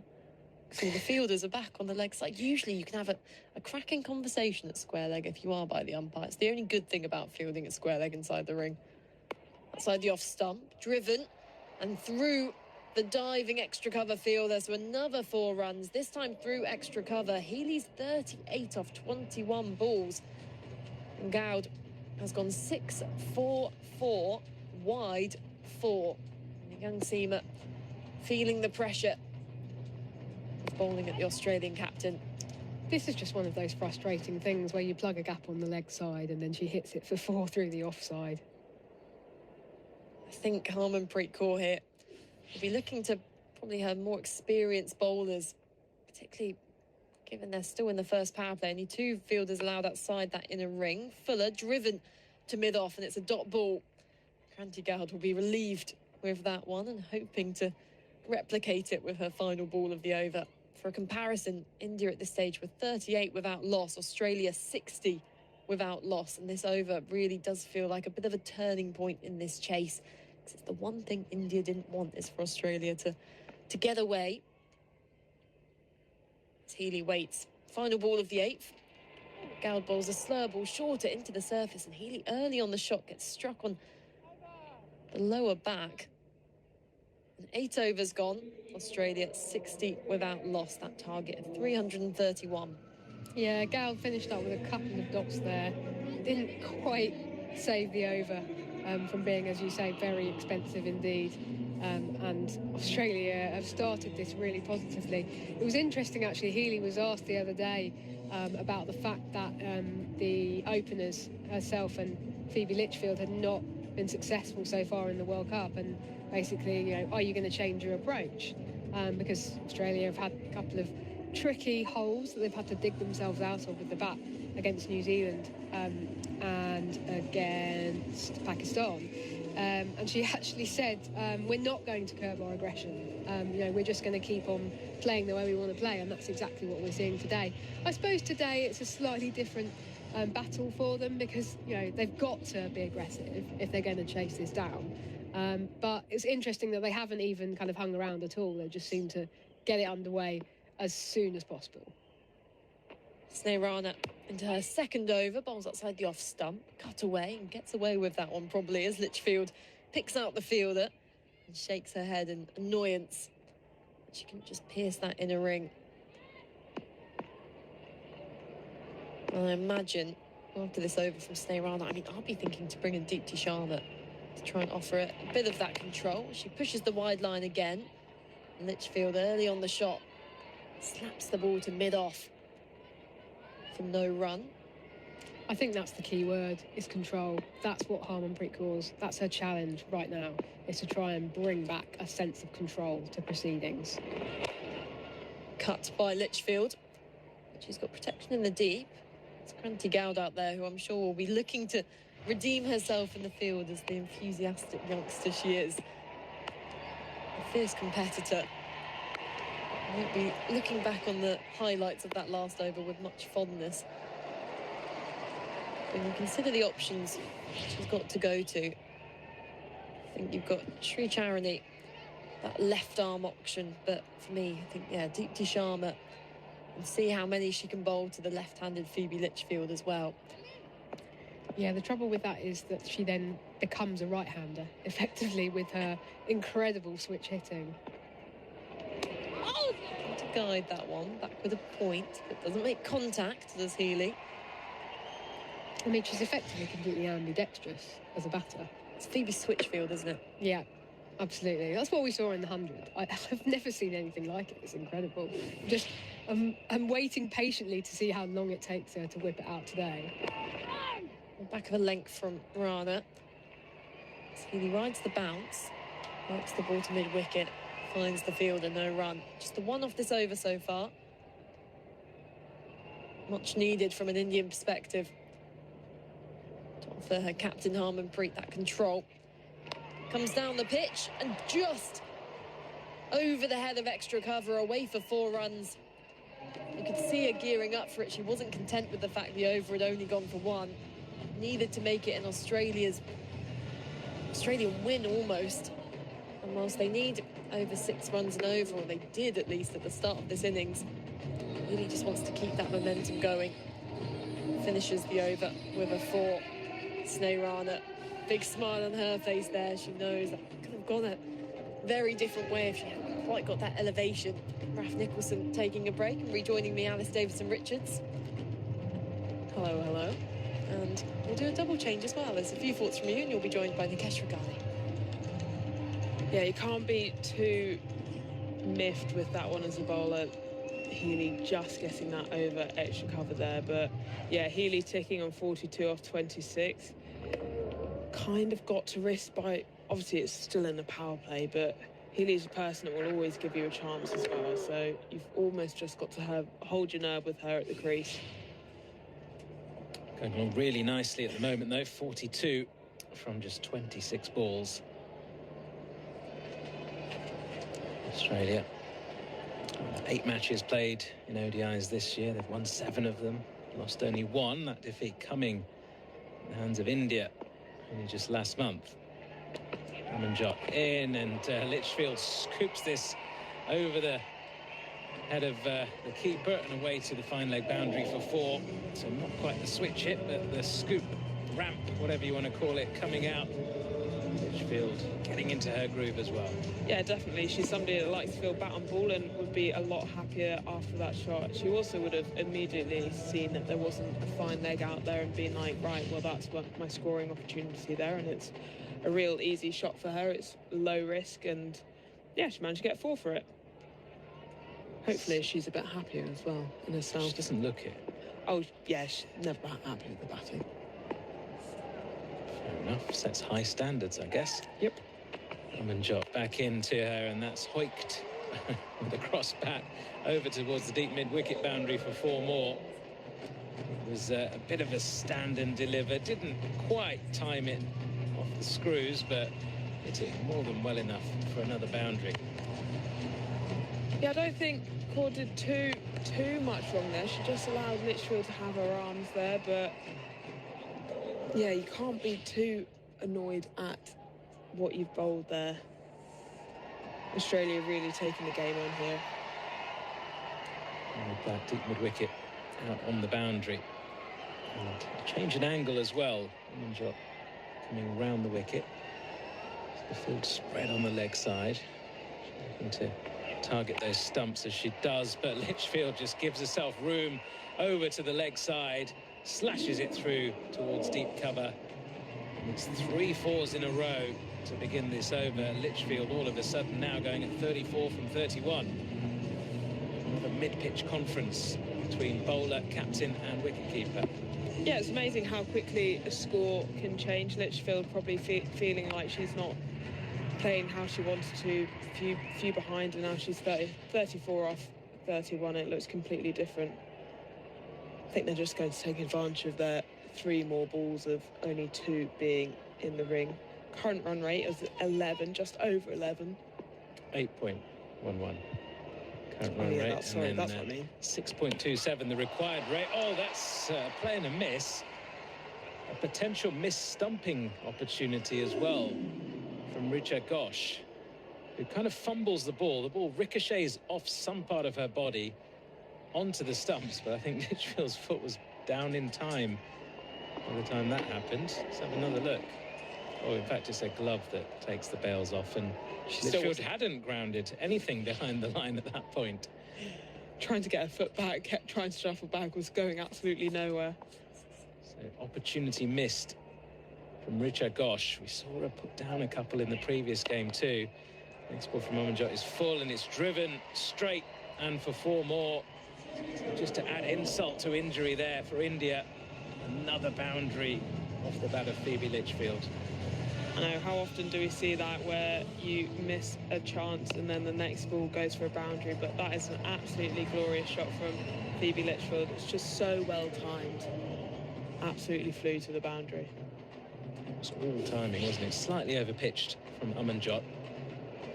Just lent into it beautifully, Phoebe Litchfield. He's hit 4 boundaries off this over so far, Amanjot. The final ball takes pace off, and Litchfield just flicks it into the leg side, helps herself to a single, and says, yeah, I don't mind having a bit more strike. 10 overs gone, 82 without loss.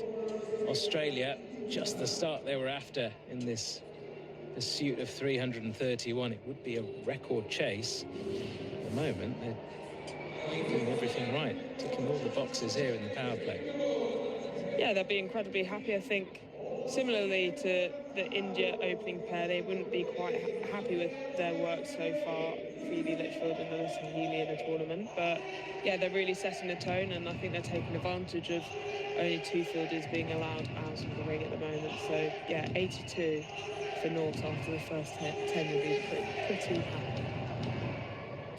And indeed. Right, so the power play is over. As umpire Pereira signals. Snare-Rana will continue. 2 overs, none for 13.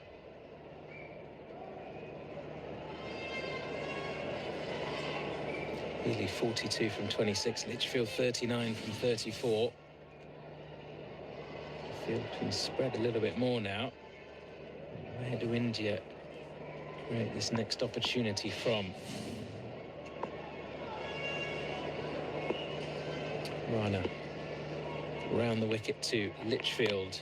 Balls from well behind the popping crease, and Litchfield just defends into the offside. No run.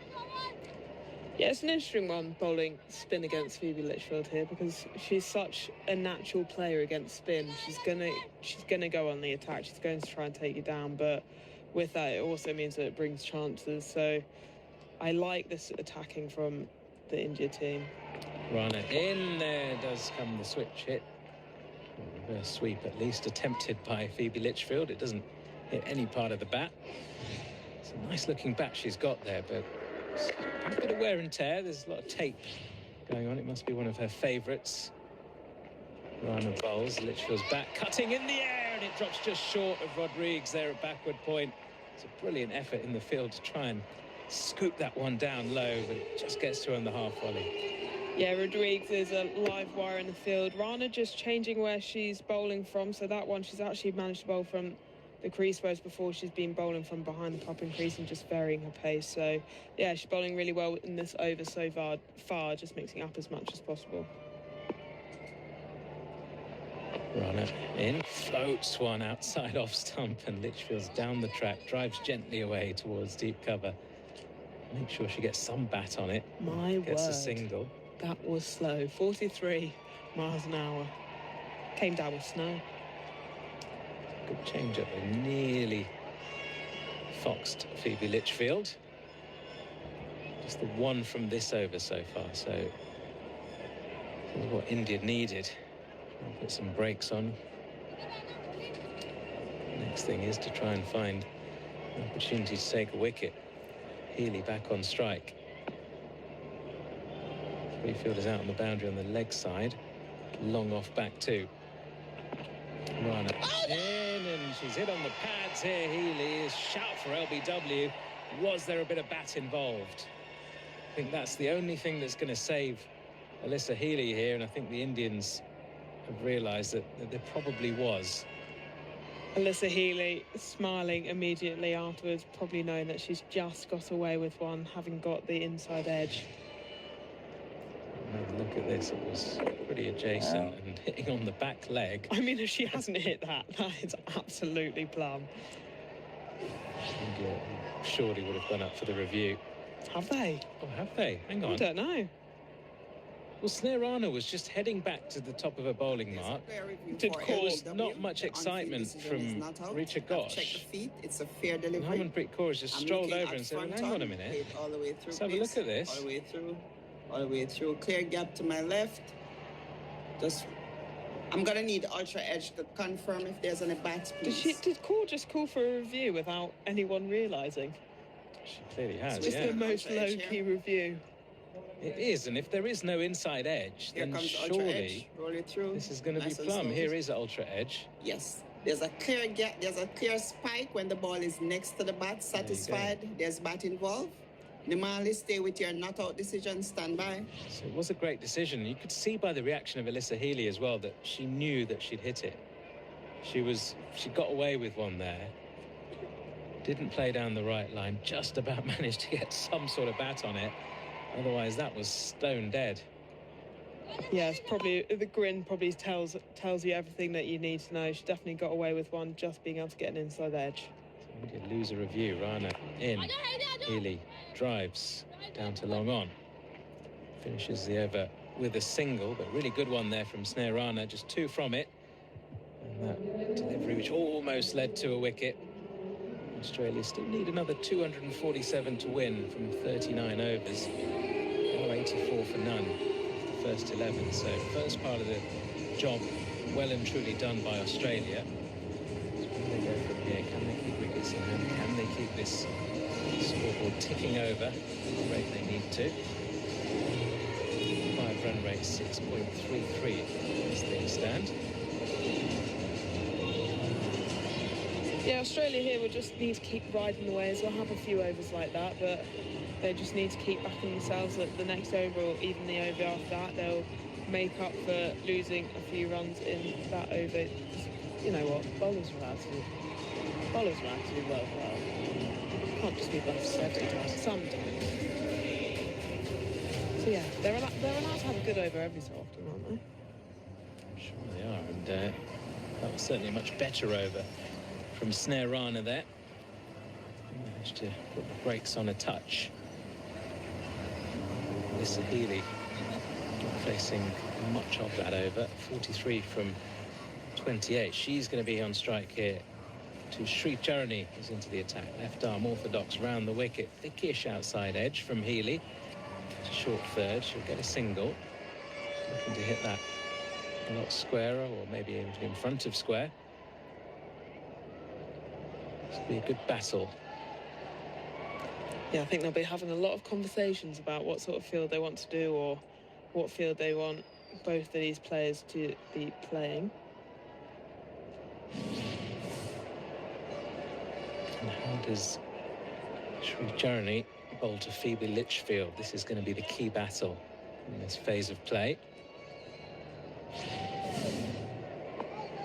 Ball turning back into the left-hander, so you imagine she probably doesn't need to switch hit unless Charani decides to change a line and bowl wide of the off stump.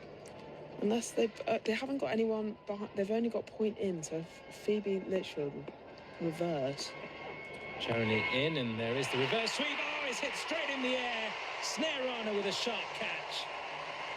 And immediately Sri Charani makes the much-needed breakthrough for India. Phoebe Litchfield gone for 40. Australia 85 for 1. Lady R, you were spot on with the reverse, but she hasn't executed it. She's gone. If anything, she hit it too well. She absolutely nailed it, but straight at the fielder, and that's such a sharp catch from Rana there. Litchfield looking up towards the skies, saying, what have I done? But such an important breakthrough from India there. Yeah, just look at that celebration from India as well. They know how important that wicket was. Phoebe Litchfield in the huddle now. All of a sudden, a few smiles on the faces of the fielding team. The crowd alive. Roger call that when everybody puts their hands in and lifts them up? I'll be honest, more sort of Scooby-Doo. A team sort of, not a high five, is it? A low five or something like that. Anyway. Low five, chant, thing. Something. A bit of bonding going on. Elise Perry strides in at number 3. I'm just in the background trying to find out where the sweets are. I'm not in the huddle, I'm just trying to find where the food is. Any particular sweets? Ah. You're fond of when you're out there? Anything. Babies, that sort of thing. Not Jelly Baby Girl, Tanfastic.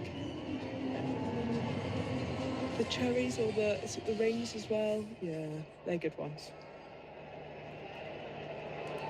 None of that frozen fruit that you guys were talking about earlier. Might need it in these conditions. Or when you used to play sport when you were younger and there's the oranges. At half time, yeah. Oranges. Jeremy into Elise Perry, who defends her first ball into the offside. There's no run. Now it's those, not even energy drinks, is it, in some sports? It's the squeezy things, the little gels. Yeah, the gels that can either taste horrendous or actually okay, depending on which one you get. A bit of potluck. Just give them one and you get on with it. Usually you just get chucked one, don't you, by the physio or something. Jeremy in, slip in place here to Perry, and she's back defending, back down the track. Yeah, I think it's personal preference, but yeah, if you're in the state where you need one of them, then you're probably just grateful for whatever comes your way. I've often seen in football, some players are still on the pitch, the physio just chuck whatever on. Yeah. They'll have a quick squeeze and then they'll chuck it back off. Jeremy bowls Perry down the track and tries to clip it past short mid-wicket, but can't. Yeah, it'll be interesting how Elise Perry plays this situation. Obviously, Healy and Litchfield were quite free-flowing there, but as the Indian team kind of showed the template, they got themselves in and then went. So it'll be interesting to see if Perry tries to take the game on from the outset. Jeremy bowls again, and Perry once more back in defence. A brilliant over from Sri Jeremy to back up a good over from Sneh Rana. Wicket from it, just 1 run scored from Australia. We're now 85 for 1 after 12 overs. And the required run rate just creeping up a touch towards 6.5 runs an over required from here on in. Need to pick this up really with a bit more pressure. Another breakthrough would be fantastic from an India point of view. Can you imagine if they got Melissa Healy anytime soon? Yeah, you see even bigger celebrations from that team there, but Australia, they bat incredibly deep and they'll back themselves going the whole way down the order. You've got Gardner coming in at 6, McGrath coming in at 7 and Molyneux coming in at 8. I mean, Alana King got 50 the other day and she's down to come in at 9. So, yeah, if you have a few more overs like Tarani just then you won't be doing too bad. It's going to be Healy back on strike, and comes Dipti Sharma for the first time. Just 28 years of age. Again, it seems like she's been around forever. Dipti bowls to Healy, who's back, and that one skids through very, very low indeed. She had to adjust her shot there. Yeah, Deepsy's going to try and rattle through these overs. She's already at the top of her mark, and it's one of the things that spin bowlers do. They just try and get through these overs as quickly as possible, and using a batter, just go for a little wonder, try and slow them down. Deep bowls again, and Healy this time back and punching past point and away for 4. Really good use of the feet in the crease there. Moving quite the way back to the leg side to create that bit of extra room. It wasn't all that wide from Dipti Sharma, but she created her own angle there. Melissa Healy, lovely shot. Yeah, brilliant shot from Melissa Healy. Deepti bowling quite slow there as well, so she had to really wait for the ball and get her weight back into it. 89 for 1. Dipti was a little bit straight, and that's been pulled straight down towards long on.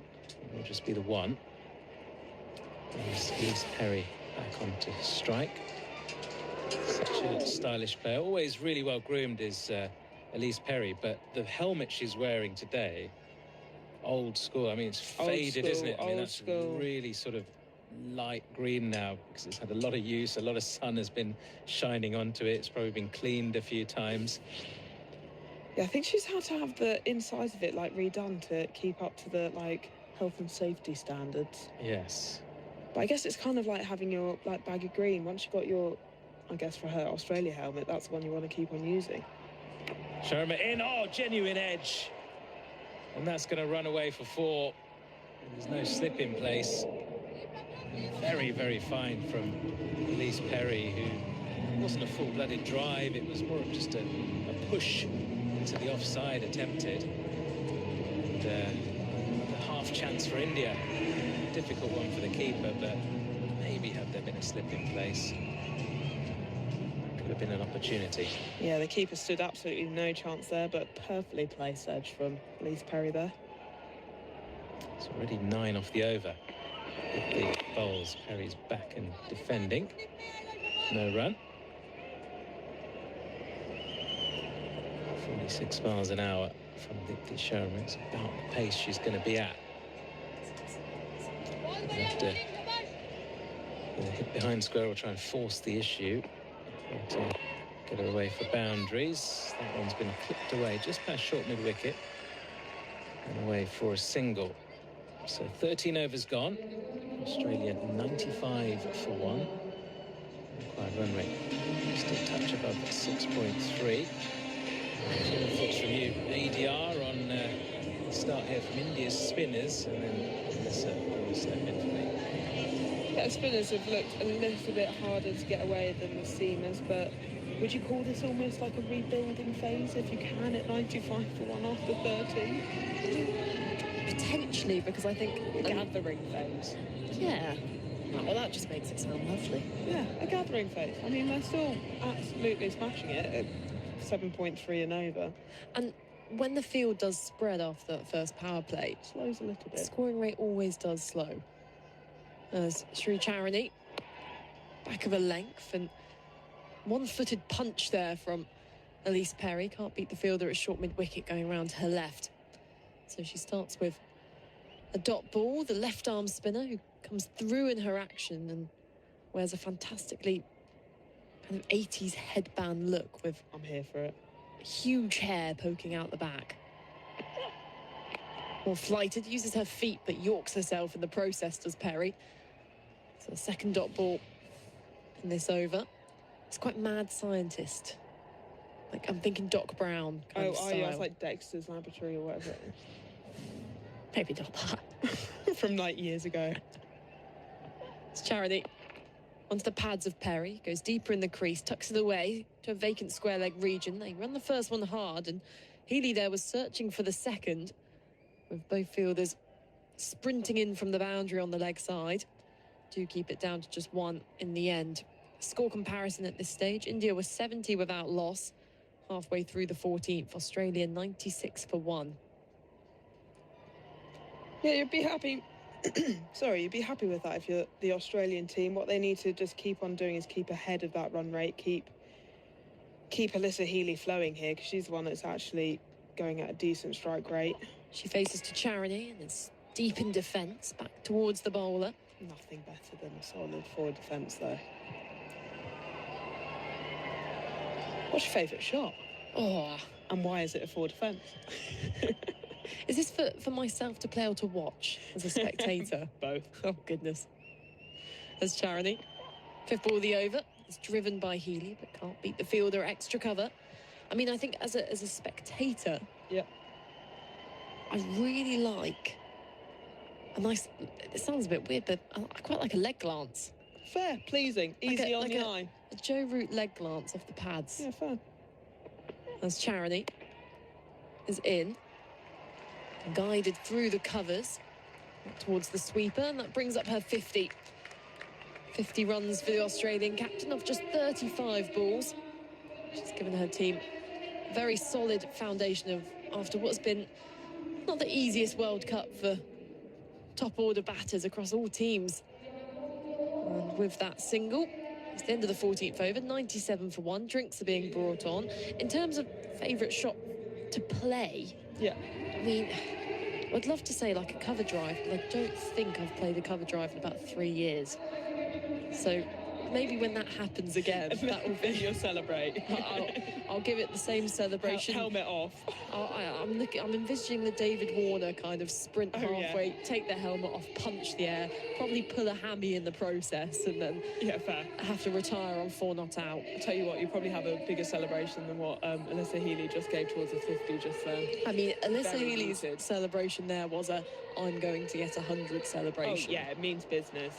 She's played it cool. She's getting it done. She wants to do the job today. She's obviously not got the runs that she would have liked to, but yeah, I think Elise Perry wants to give her a little chat there, but Alyssa Healy just literally fist pump, walked straight past, barely acknowledged, wanted the game to carry on, and unfortunately for her it's a drinks break, so she has to wait another moment till she can bat again.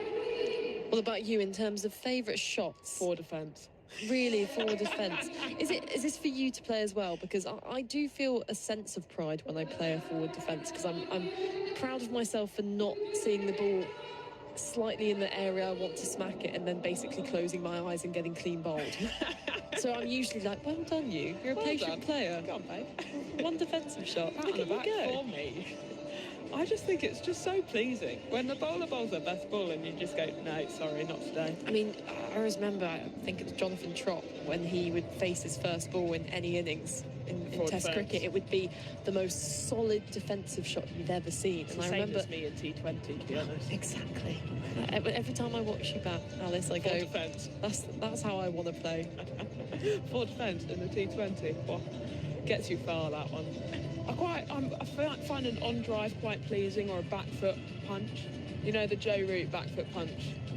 I like that we've both gone for Joe Root shots. So actually, our conclusion is that it's just quite nice to watch Joe Root. One of the fun games is trying to pull together different people's shots from the game and like make your perfect player. So I'd say the way that Nat Sibber Brunt picks up length, or her like back foot punch but through the leg side pocket between long on and mid wicket. I know exactly the shot you mean. She plays that well, and sometimes even when I play it, I just shout at them, but that's it there afterwards. I think in that case then I'd go for the Danny White Hodge lift over extra cover. Yeah, Meg Lanning cut through the offside. Exactly that. Yeah. I'm going Ian Bell cover drive, but potentially Virat Kohli cover drive. I'm going ADR for defence. Back myself there. Actually, and now I've just remembered the Laura Wolvart cover drive, so maybe fair. I might have to have a kind of group stage where they all go up against each other, and then I'll pick my final cover driver. Yeah, fair.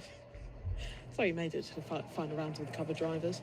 I'm going for the Phoebe Litchfield switch hit. Yeah, I'm not sure there's much competition on that. No, there's only one person in that category, but I'll pick her. I'm going for the Jimmy Anderson reverse sweep. Iconic. After the first ball. Doesn't need any time to get his iron, he just goes for it straight away. Yeah. It's the attitude I want in my shot 11. I'm going pretty rogue. The Bryony Smith probably has one of the Surrey player has one of the most dismissive pulls in the game. She does. I was going to ask you who would be your pull shot, because I was envisaging Ricky Ponting kind of being up there as the classic option, but actually for sass, levels of sass and dismissiveness, Bryony Smith is up there. I might go for, as well, just to throw in as drinks are going off the field now, the Davina Perrin kind of paddle over the keeper. Or when she tries to go over third man and goes one-handed on the bat. Exactly the first time I saw that from the other end, I was like, what are you doing? Deepti Sharma, back after this drinks break, has met with a almost Alice Davidson-Richards-esque defensive shot there. It's not the Davina Perrin one-handed ramp shot. That was a great way to spend the drinks break. You're welcome. Flew by. Brilliant game. I'll be playing that one again. It's Deepti to an advancing Alyssa Healy, gets an inside edge onto boot, which balloons into the onside. And Richa Ghosh behind the stumps goes to collect 2 dot balls, and Deepti Sharma being pretty canny here, as we can expect. Doesn't get the most turn on the ball, but is almost kind of swinging the ball. Yeah, that one's tried to go arm ball. In and onto Healy, patiently dabbing the ball to point, and the fielder sat back on the ring. Means that it's a comfortable single in the end, 98 for 1. 233 more runs needed from 35.5 overs. Yeah, Canny is such a brilliant way of describing Deepti Sharma. She's so good at just varying her pace, and she'll switch between trying to spin a little bit and just, tend to go arm balls as well. It's Deepti to Perry in defence. Back towards the bowler. I mean, you must have played against Deepti on numerous occasions. And a few times, yeah. What was your kind of approach or tactics whenever you had to face her bowling as she's into Perry? Comes down, glances the ball off the pads, out towards deep mid-wicket for a single. 99 for 1 the score. Get onto the other end. Defend the ball. For defence. No, it depends on what the field. Obviously, it's just like any other spin bowler, so my strength is obviously hitting down the ground. So if they're up and she flights up, I'm going to try and take her as far as possible. As calmly clipping the ball down the ground as Healy towards Rather Yadav on as a substitute fielder for India. And the 100 runs up for Australia as Alice Davis of Richards takes a break, probably just to go do a bit of shadow batting, defensive shots at the back of the commentary box. And I'm rejoined by Guardian journalist Raf Nicholson. As this has been a pretty solid start here from Australia. 100 up, just the loss of 1 wicket, that being Phoebe Litchfield, who was caught reverse sweeping off the bowling of Sri Charity for 40. Yeah, I think Australia have got to be a little bit careful here, though. They're only just above the required run rate. And the slight issue now with having Elise Perry at the crease is she does tend to take a little while to get started in her innings, and she's also... It's Charity outside the off stump. And a glorious drive from Healy, who just leant into that one. It's cut off well by Kranti Gaud on the deep extra cover boundary. But Healy returns for 2. Her score moves to 54. Australia 102 for 1. So Perry's got a little bit of a lower strike rate than most of the Australian top order, and she's also got a much lower boundary percentage. So the issue is that if they slow down, I think it was 2 or 3 singles off the last over, then that's going to put pressure on the batters coming in underneath them. So Charity is cut away by Healy. Again into that gap at cover where Gaud fields. Single to the total, 103 for 1. Just need to be a little bit careful here, Australia, I think. And particularly, I mean, we've discussed how they bat deep. You've got Kim Garth coming in at number 10, who will probably fit into most other team around this competition's top 6. That's how deep they bat Australia. It's defending as Perry. She remains on 7 of 13 balls. I mean, I suppose they would argue that they've got Alyssa Healy out there who's set, who's playing aggressively, and they'll just want Perry to kind of anchor things at the other end. It's Charity. Straighter, driven by Perry to mid-off. Can't beat the fielder. So it's another dot ball. She's currently 7 off 15, I think that is now.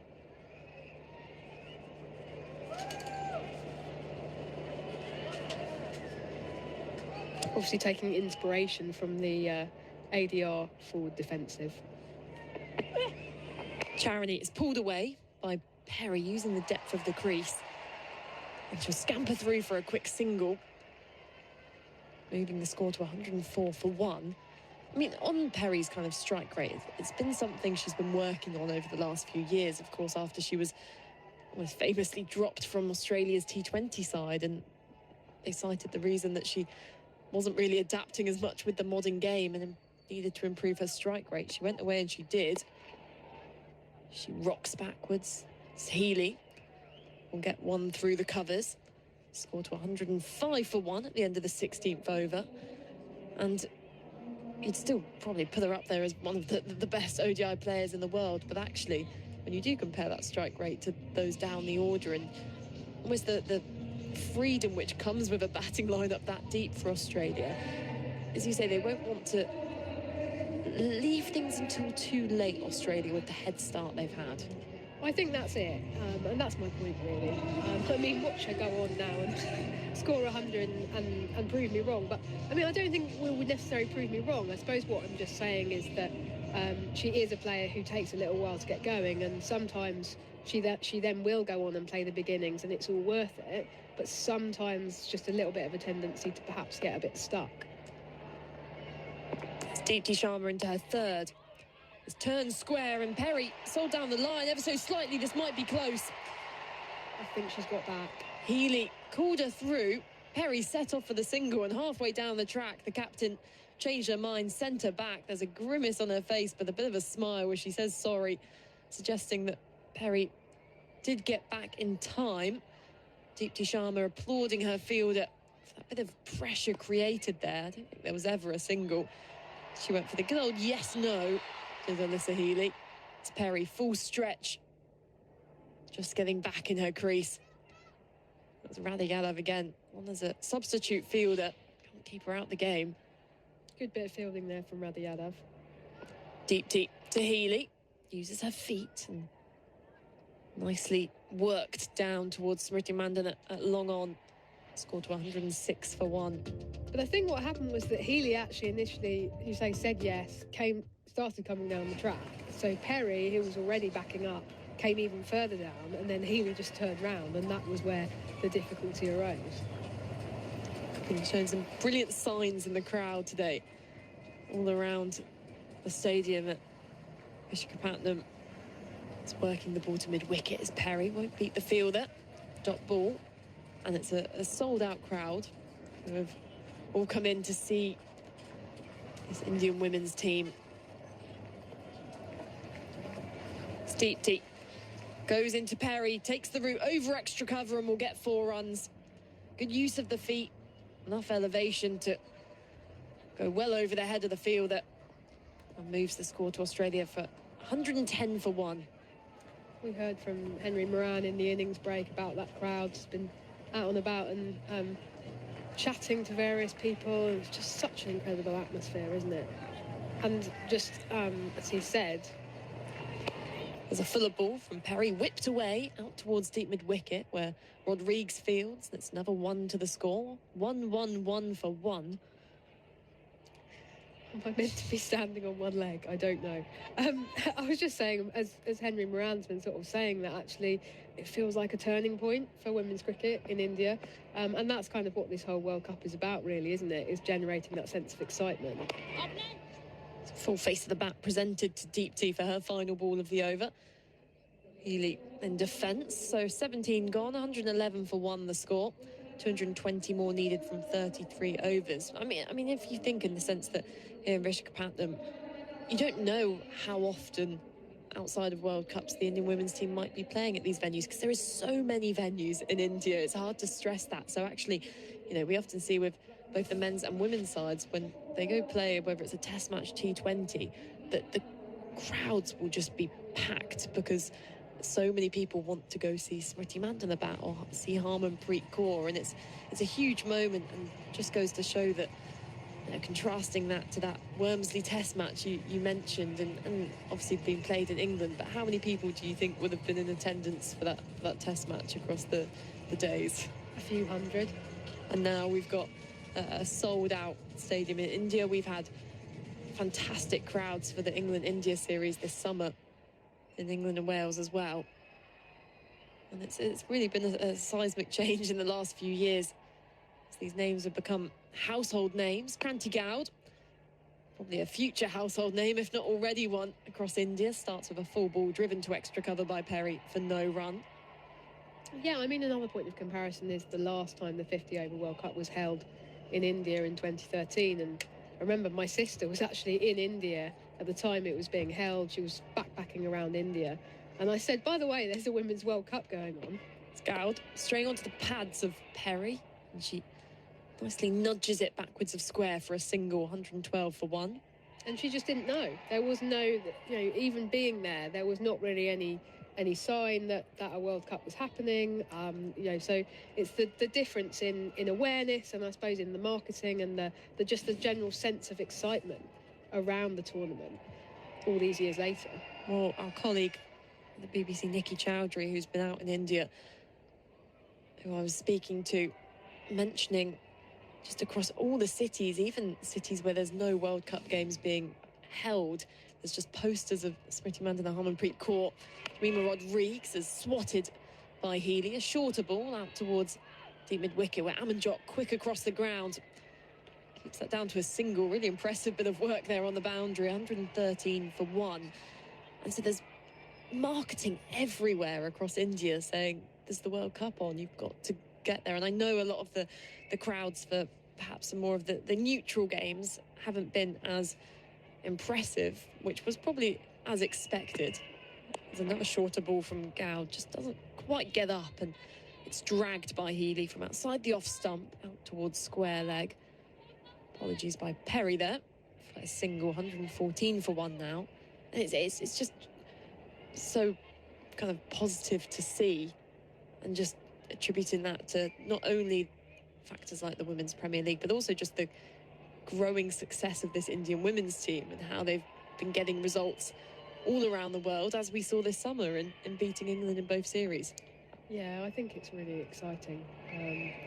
Goud, outside the off stump, dragged again by Healy from quite far outside the off stump. I mean, they're a cricket-loving nation, and there's no reason why that shouldn't incorporate kind of passion for women's cricket just as much as it does men's cricket.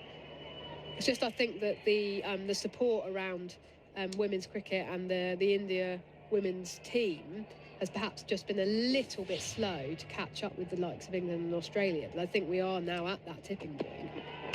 It's Goud, back of a length, and punched by Perry down towards long on for a single. So 5 off that over from Kranti Goud, and she'll be relieved after her 4th over.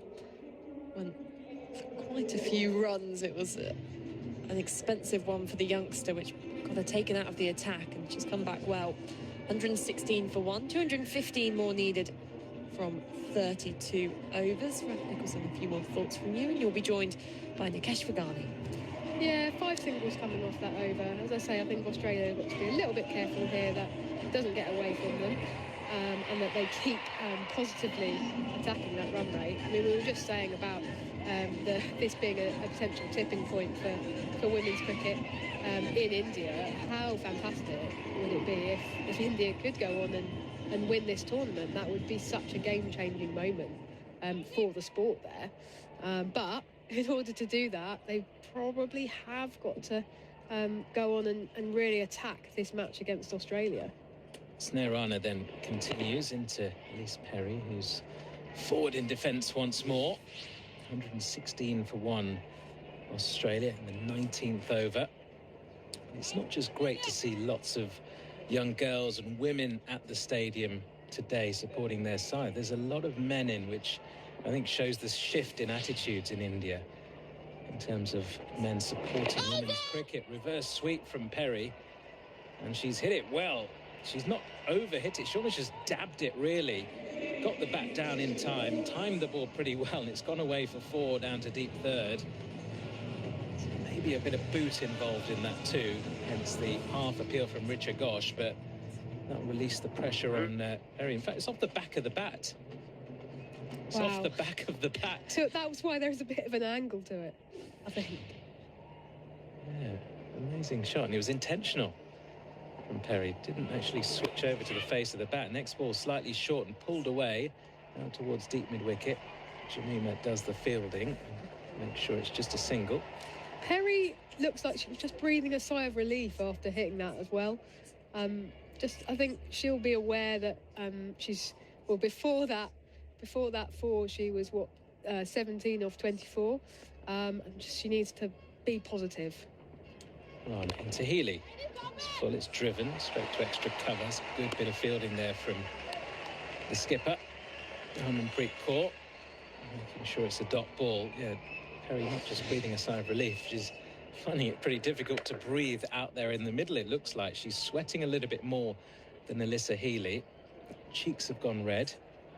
Hot and humid conditions out in the centre. Rana goes slightly short to Healy, and that's been cut away well, past backward point. And it's another boundary for Australia. Punch of fists between Healy and Perry. Crowd silenced yet again. A bit of timing.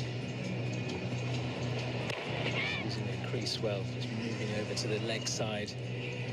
There's Alyssa Healy.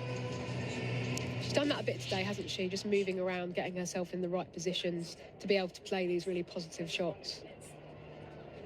She has, and this partnership building nicely now. 40 from 45. 125 for one is the score. 331 the target. Rana in. And that's been just knocked to backward point this time, straight to the fielder. So 19 overs gone. 206 still required from 31 overs. We've got all still 9 wickets in hand of Australia. We've now got well set Elise Perry at the crease as well. 21 from 25. 63 from 50. Still lots of smiles in and around the stands. Lots of Indian supporters, but Australians will to wipe those smiles off by building this partnership even further. Yeah, they need 206 more from the remaining 31 overs. I think it's right, though, what you were saying about the importance of male allies and seeing so many men in the stadium as well, because that's what is needed for, for a women's sport. You need cultural change. Kranti Gold back in, and it's been punched off the back foot by Perry out to deep cover. Another single taken. And what we're trying to do is kind of dislodge several hundred years of negative attitudes towards female participation in cricket, and we need men to be involved in that as well. So you're right that seeing people of all genders in the stadium is so important in that effort. Absolutely. This Gold is in, and it's been punched away by Healy, but straight to extra cover, and there is no run. It was great to see a couple of female cricketers that were honoured at the start of the day's play, and one of those, Mithali Raj. We've got a stand named after her, a whole stand at the stadium in Vizag named after her. It was an absolutely stellar career, record-breaking career at the top of the order for India. Kranti Gold in slightly short. He pulls away, backward of square on the leg side. Another run taken. Yeah, I mean, again, that's really lovely recognition, isn't it? So there's a sense of frustration that she didn't get the recognition that she deserved while she was still playing the game. And the hope is that that is changing now and will change for future generations. But, better late than never, I suppose. Gold runs in, bowls to Perry, who drives square and away for 4. Slightly squarer than I think she was looking to hit that. The outer half of the bat timed really well. The boundary for Australia, 31 for 1. 20th over. I thought you were going to say she didn't get the recognition she deserved when she didn't actually get to push the button herself. She got the big call up on stage. Jay Shah was there, chairman of the ICC, of course, and lots of other dignitaries. I didn't really recognise many of them, as Kranti Gold is in, and Healy flicks the ball into the leg side for another single. And there was a button. It's almost like you're on like one of these quiz shows, isn't it? The button, the big red button, which then sort of unveiled her name eventually with the curtain coming away on the stand. And she was called up. The crowd gave her a great ovation. It was lovely to see her up on that stage. And then Jay Shah ends up pressing the button. So it was a bit of an anticlimax for a lot of people in the stadium who were hoping Mithali Raj got to unveil it herself. As Gold goes full into Healy, and that's been driven to mid-on for no run. So 20 overs gone, 132 for 1. Well, I guess you don't often unveil your own kind of tributes and things all the time, but the fact she was up there on stage right next to that button, I thought if it was me, I might just give it a press before Jay Shah got just the chance. ahead of time, ahead of schedule. You just hit it whenever you like. It's my stand. I'll unveil it when I want to. Yeah, you're right. That was not quite how we were expecting the ceremony to unfold. I'll put it like that. But still, nice to see foreplay today. And she'll always have that, and it'll always be kind of part of the sort of the kind of iconography now of the ground, which I think is really great, because people will be going in and saying, "Oh, I'm going to sit in the Mithali Raj stand," And so it just then becomes kind of part of the cricketing infrastructure, and means that women's cricket is just integrated into that. So that is crucial, I think. Snare Rana continues round the wicket here to Perry, who sweeps quite fine down towards fine leg. We'll just take the single. So what would you like to have named after you if you're a big famous cricketer, a legend of the game? I mean, a stand is the ultimate, I think. A stand or a stadium, in fact. You know, you've got the Viv Richards Stadium, the Brian Lara Stadium. To have a whole stadium named after you is iconic, isn't it? A stand, I think, is the next best thing. There's gates, of course. The famous Alex Stewart gate at the Oval is where we walk through, don't we, every summer. Well, there's the Nat Siver Brunt gate at the Oval now, which is quite exciting. Knocks another single into the leg side. Yeah, I mean, there's loads of different... I mean, there's the Alex Hartley floodlight at Old Trafford. There's the Kate Cross suite in the hotel at Old Trafford as well, with loads of pictures of Kate Cross just plastered over the hotel room, which is a little bit creepy. That seems slightly odd. Yeah, no, I don't think I'd go for a hotel suite. Rana, I mean, again to Perry, who chips it in the air and just past that mid-wicket fielder. I think it's rather Yadav substitute there, just out of the reach of her and away for another single. Maybe a Portaloo at my old club ground or something like that. I do like the Alex Hartley floodlight. You often see people just posing next to it for a photo, so it's obviously kind of gained iconic status, even though it's only a couple of years old.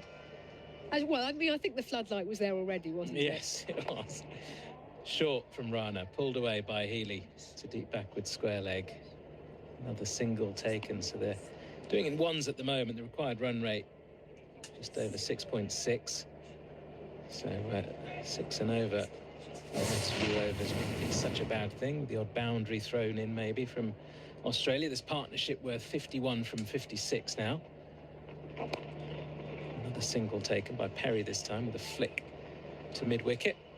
But I think cricket writers are underrepresented in these kind of these sort of recognition gestures. Maybe like a sort of statue of me hunched over a laptop in the media centre at Lord's, something like that would be a whole statue. Yeah. Just taking up a seat permanently in the media centre. Already. That's true. Well, especially when it's an ICC tournament or India are in town. Sweep shot from Healy, and that's away for 4. Powerfully struck by the Australian captain, just slightly full, a little bit down the leg side, and helped on its way nicely by Healy. She moves on to 70 from 56. 21 overs gone. Australia 141 for 1. Yeah, really nice stroke from Melissa Healy to take her on to 70. She is having some drinks brought out to her now. We were talking about the heat and actually the humidity, which I think is even worse earlier. It's obviously very oppressive conditions out there, and I think it's actually getting worse as the match goes on, which is perhaps slightly counterintuitive. But yeah, it looks like she is just struggling a little bit with that. But perhaps she can just carry on dealing in boundaries. There's a Shane Warne smoking area. Perfect. Yeah. Is that the Oval? I mean, I kind of spotted him at various grounds at various places. He had his own little areas at each ground. Right. You'd just sort of be walking past and you'd see Shane Warne having a little cheeky smoke in between commentary stints, and just a little nod and a wink and a smile from him as he tries to hide from autograph hunters and that kind of thing, because he would get absolutely mugged if he got spotted anywhere. Of course. Without any security or anyone around him. There is that. I mean, yeah, you were saying that having a statue in the media centre might not work, so it would take up a spot, but they can make it movable. So if it was going to be full, they could sort of shift it out of the way, perhaps. Maybe. There's, I think, at Edgbaston, there'd be a lot of people, a lot of cricket writers and broadcasters who might have a statue in the food room at Edgbaston during a test match, because it's like a 5-star restaurant at times, isn't it? Sri Charani continues, and that's been defended back down the track by Perry for no run. Well, I'm going to say that one of the benefits the last couple of years of women's internationals being shifted onto the big grounds is that the media catering has substantially improved. Charani back in, and Perry Works it off her hip, but straight to short mid-wicket. Because There's no run. before the Commonwealth Games in 2022, I had never covered a women's international from Edgbaston. I turn up to the Commonwealth Games, and it turns out that the media catering is not taking place. Charney in, and that's been defended by Perry into the offside, no run. I'd been promised the best food on the circuit, but because it was the Commonwealth Games, it was being organised by the Commonwealth Games Federation, and they had taken a strategic decision, probably for financial reasons, not to provide media catering. So I think that there was some coffee and some apples. Charney in, and that's been cut away backward a point. And there's no run. And I tell you what, there was nearly a riot amongst the written press when they turned up to day one of Edgbaston to watch. I think the opening match was India v Australia. It was a cracking match, but there was no media catering, other than, aside from, as I say, the odd apple and the odd biscuit. Charney bowls, and it's a low full toss to Perry, who clips it straight to mid-on. So frustrating from Perry in this over 5 dot ball. She's unable to beat the infield. Just 9 runs off the last 12 balls of this innings. So India looking to put some brakes on, looking for their next breakthrough. Charney in, and Perry defends. It's a maiden over from Sri Charney. Very well bowled indeed. Her figures are 1 for 8 from 4 overs. She's been outstanding. 22 gone. Australia still 141 for 190 needed from 28 overs. I bet there's a lot of members of the press there who fought to get that gig at Edgbaston, only to learn actually there's no food. Yeah, it was deeply frustrating for all involved. But I have subsequently covered further England matches at Edgbaston, and I can attest to the fact that the catering is, it does live up to its reputation. In terms of Edgbaston, in a men's test match as well, you've got the 5 days and the variety and, you know, early starts, so breakfast is cooked there and everything. Daniel Norcross describes it as his favourite restaurant in the country. That's how good it can be. Dipti Sharma continues, and Healy is forward in defence, no run. That's quite an accolade from Daniel Norcross, I must say. It is. I imagine he's eaten at some good restaurants. Probably has, yes. Yeah, breakfast, the lunches, you always get a curry and a roast. The cakes are good at tea time.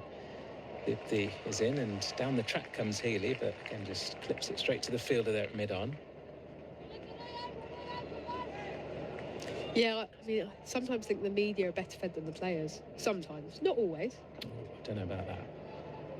Some of the stories you hear from these players, as that swept away backward of square on the leg side by Healy.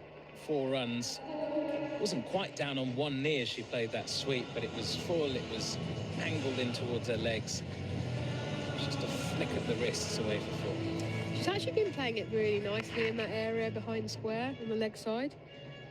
I haven't got a wagon wheel in front of me, but it feels like a few of her boundaries have come through that area. Dip back in and holds up her pace even a bit more, and that's been hit straight to Radha Yadav mid-on. Again, another dot ball, so 4 from 4 in this over, despite the boundary. You're still looking to keep things tight. Good fielding there from Yadav, actually. Just had to make a bit of ground to her left.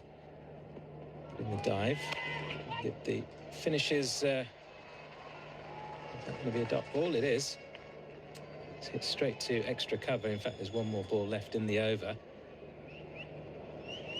Healy looking to pierce the gap there in extra cover, but unable to do so.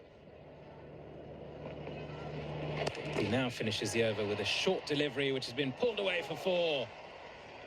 One bounce just away from the dive of Jemima Rodrigues, running round from her position at deep mid-wicket. So 2 boundaries off the over. Good finish to that one for Australia. 23 overs gone, 149 for 1. Alyssa Healy really going along so nicely here. Such an important innings that she's playing for Australia. And wow, we're just seeing a replay of that Jemmy Rodrigues dive on the boundary and running round from deep mid-wicket to try to save that. She properly leapt through the air. Couldn't get to it. It's very well placed by Alyssa Healy.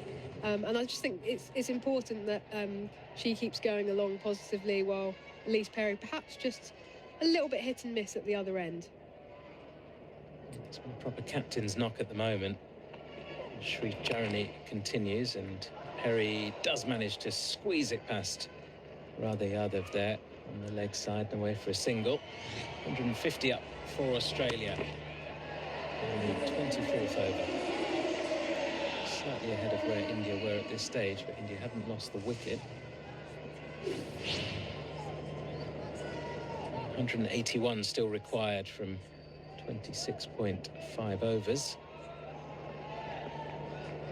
9 wickets in hand. So much batting to come for Australia. Jarani bowls just outside off, and Healy drives gently away to the cover boundary. Out to the sweeper. Kranti Gold. Another single taken.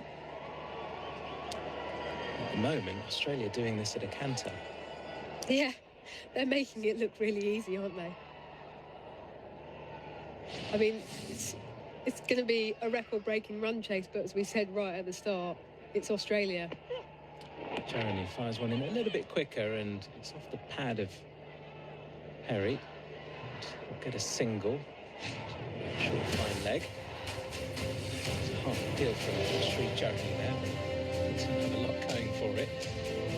Impact outside leg stump, heading even further down the leg side. Australia moving on to 152 for 1. You say they're making it look easy. I mean, they're huffing and puffing, the two batters out there. They've gone very red. It's very, very hot and humid, which makes this an even better effort, the start they're off to. Forward defence off the next ball from Jarani to Healy. It's still extraordinary the way this match has unfolded, though, by contrast with so many other games in the World Cup so far. And, you know, whether Australia get there or not. Jarani floats one up outside off. Healy drives for a single to deep cover. Just think, you know, this has not been a World Cup that's been batter friendly. And yet we're possibly going to see a very, very high run aggregate here across the match. I probably shouldn't count my chickens right now. You never know quite what's going to happen, but Australia do seem to be pretty well placed to me. Look, they scored nearly 800 runs in an ODI in the lead up to this World Cup. These two sides. Down the track comes Perry, and again finds Kranti Gold there at deep cover. She'll run through for a single, so 5 from that over from Sri Jarani. 24 overs gone. Australia 154 for 1. You're going to take a short break. Les Davidson-Richards in to replace you. ADR, while the Australian batters just have a little wipe down, and if there's any iced fruit coming out, just a few energy drinks maybe. Tell us how you think India are going to get this next breakthrough, and then Melissa Story will take over. Yeah, it's a pretty tough one because the seam bowlers seem to have gone for, or seem to be slightly easier to play than the spinners. But yeah, it's about trying to control this partnership, try and keep Healy off strike as much as possible. And yeah, again, I mean, trying to control Elise Perry is 32 or 40, but has so much experience in the game and having played 100 plus ODIs. So yeah, Elise Perry may be struggling a little bit with cramp after that one. So maybe that's how you try and control the partnership. Well, there was a very animated discussion taking place between Elise Perry and Alyssa Healy, Australian physio, and Georgia Wareham, who's 12th. And now a conversation between Elise Perry, the physio, and umpire Namali Pereira. So I think they are just flagging that she's experiencing cramp. Now, is she walking off the pitch? I'm not so sure here. It looks like she is. Elise Perry clearly struggling and is walking off the pitch. When she's been batting, I was going to point it out that she turned a shade of red. I'm not sure I've seen any player turn. And we know the conditions have been unbearable for huge amounts of time across this competition, and Perry worked hard for her 32 off 40 balls, but she is going to be retiring, and Beth Mooney makes her way out to the middle. So retired hurt. We saw it with Chamaria Tapatu yesterday in Sri Lanka's game. And yet again, the heat and the humidity takes another victim in this World Cup. Hopefully Elise Perry will be able to receive some treatment and get back into a position where she can make her way back out there. But I mean, from an Indian point of view, obviously they can't exactly treat it as a wicket because Perry could still come back in, but you have a new batter and it's almost an opportunity for them which they didn't expect. Yeah, definitely. It's breaking up the partnership without them having actually got the wicket. You've got a batter in that's on naught, having faced no balls. So yeah, I think it's an opportunity for India here to get stuck in and try and again get the ball rolling, take a couple of wickets, see if they can get Beth Mooney out here early, because yeah, the sooner you get her out, the better for your team. Deepti Sharma's going to come in and bowl her 5th over to the left-handed Beth Mooney. Australia are just hoping that Perry is cramped rather than an actual calf strain. She waits for Deepti to make the final arrangements in her field. Cover's coming up inside the ring, so she'll have to be careful here. Coming over the wicket that she doesn't give Mooney too much width, and she backs away and crunches the ball to Jimmy Rodrigues at extra cover for no run. Well, we saw Megan Shute in the Australia innings also leave the field clutching her calf at some stage and didn't come back. Pesky. So Australia probably already a few eyes on potential injury concerns as Mooney finds extra cover again, timing the ball nicely as you would expect from someone who's already scored a century in this World Cup. Yeah, not to discredit Megan Shute here, but you're not as worried about the batting. Setting off for a single, but a loud call of no. She finds Radha Yadav at cover point. Well, you never know. You never Megan know. Shute could... They do have a job to do, and it's when they get you over the line. She could do a Chris Wokes and come out hobbling and look to save the game for Australia. It's guided out towards Kranti Gaud, deep cover, who I believe is probably running boundary to boundary at this stage, although with the left-hand, right-hand combination now, either way, they're working their youngster hard on the boundary. Mooney gets off the mark, 155 for 1 Australia, 176 more runs needed from 25.2 overs. Keeping an eye on that run rate for Australia. Currently at 6.28 required, almost at 7s. Sweeping is Healy out towards Goud on the bounce. Deep square leg. She'll take a single, moves to 81 off 66 balls. Yeah, Alyssa Healy's been playing that sweep shot beautifully today, and you know she's only got the single off at that time, but she's played it so well that she's been getting so many runs for it, and she keeps connecting with it. She'll hope that she'll be able to split the fielder either side and get a few more boundaries.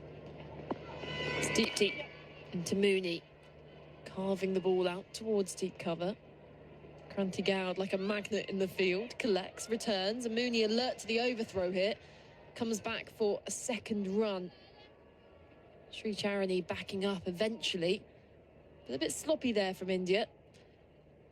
4 off the over. And there's certainly one thing when Beth Mooney comes to the middle, is that the number of 2s being ran will probably double. It's going to be infinitely more than before, but yeah, if you're a batter and you get an overthrow, you're smiling away to yourself, because that's a nice extra single that you get added to your tally, so you say thank you, fielder, cheers mate.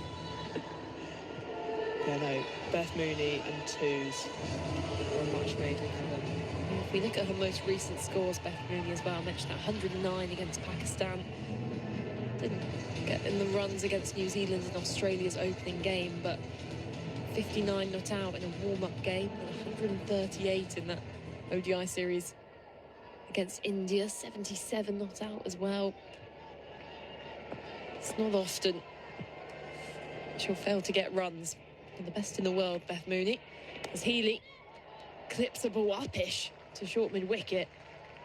I think you could hear there on the stump like a bit of a whoa as she almost watched the ball carry into the hands of mid-wicket.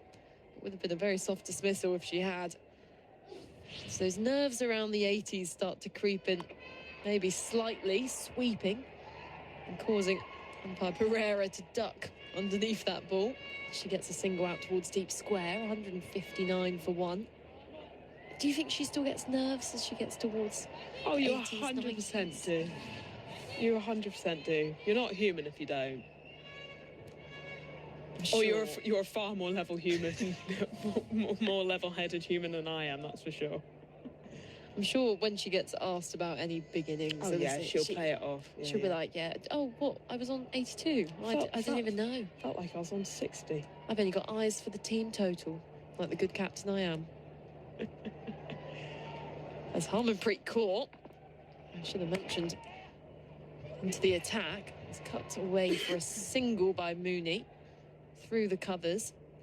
Score to 160 for 1. 171 more runs needed from 147 balls. Interesting decision here from the captain to bring herself on.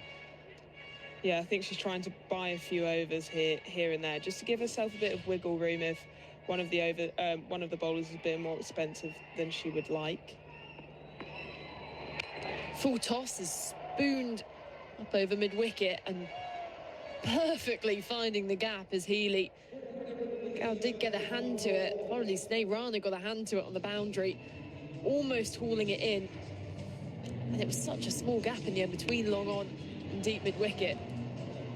She moves on to 86 now. Yeah, she almost had so much time on that ball that she just perfectly placed it between the two. You could see her be so particular about where she was hitting that ball and perfectly timed it for 4. That one turning into Healy. She pats it back to the bowler for no run. Bit of a grin on her face there. So I'm not sure she was expecting that much turn. I wasn't expecting it either. The only person that's got spin on ball is a batter. As Harmanpreet over the wicket. Tossed up outside the off stump. She goes airily over extra cover. Few bounces to the boundary rope for 4. And the captain's experiment, expensive. 10 off her first over for Harmanpreet Kaur. To put that into context, she's only bowled twice in 10 of the last games she's played, one of them being a warm-up game against New Zealand. And of course bowling in that last World Cup game against South Africa. But either way, she'll have to work out her line here if she wants to continue bowling to the attacks, going from a full toss on the leg side to a wide floated up ball outside off stump to a batter on 90 now. She's going to need to be a little tighter than that. Well, sometimes I guess you'll bring yourself on as a part-timer and hope that that actually makes it worse for the batter, because as a batter you never want to get out to a part-timer, and yeah, so then you start to overthink it rather than just playing the ball that comes down. So, but Alyssa Healy, that was a glorious shot over the offside. She just waited for it perfectly.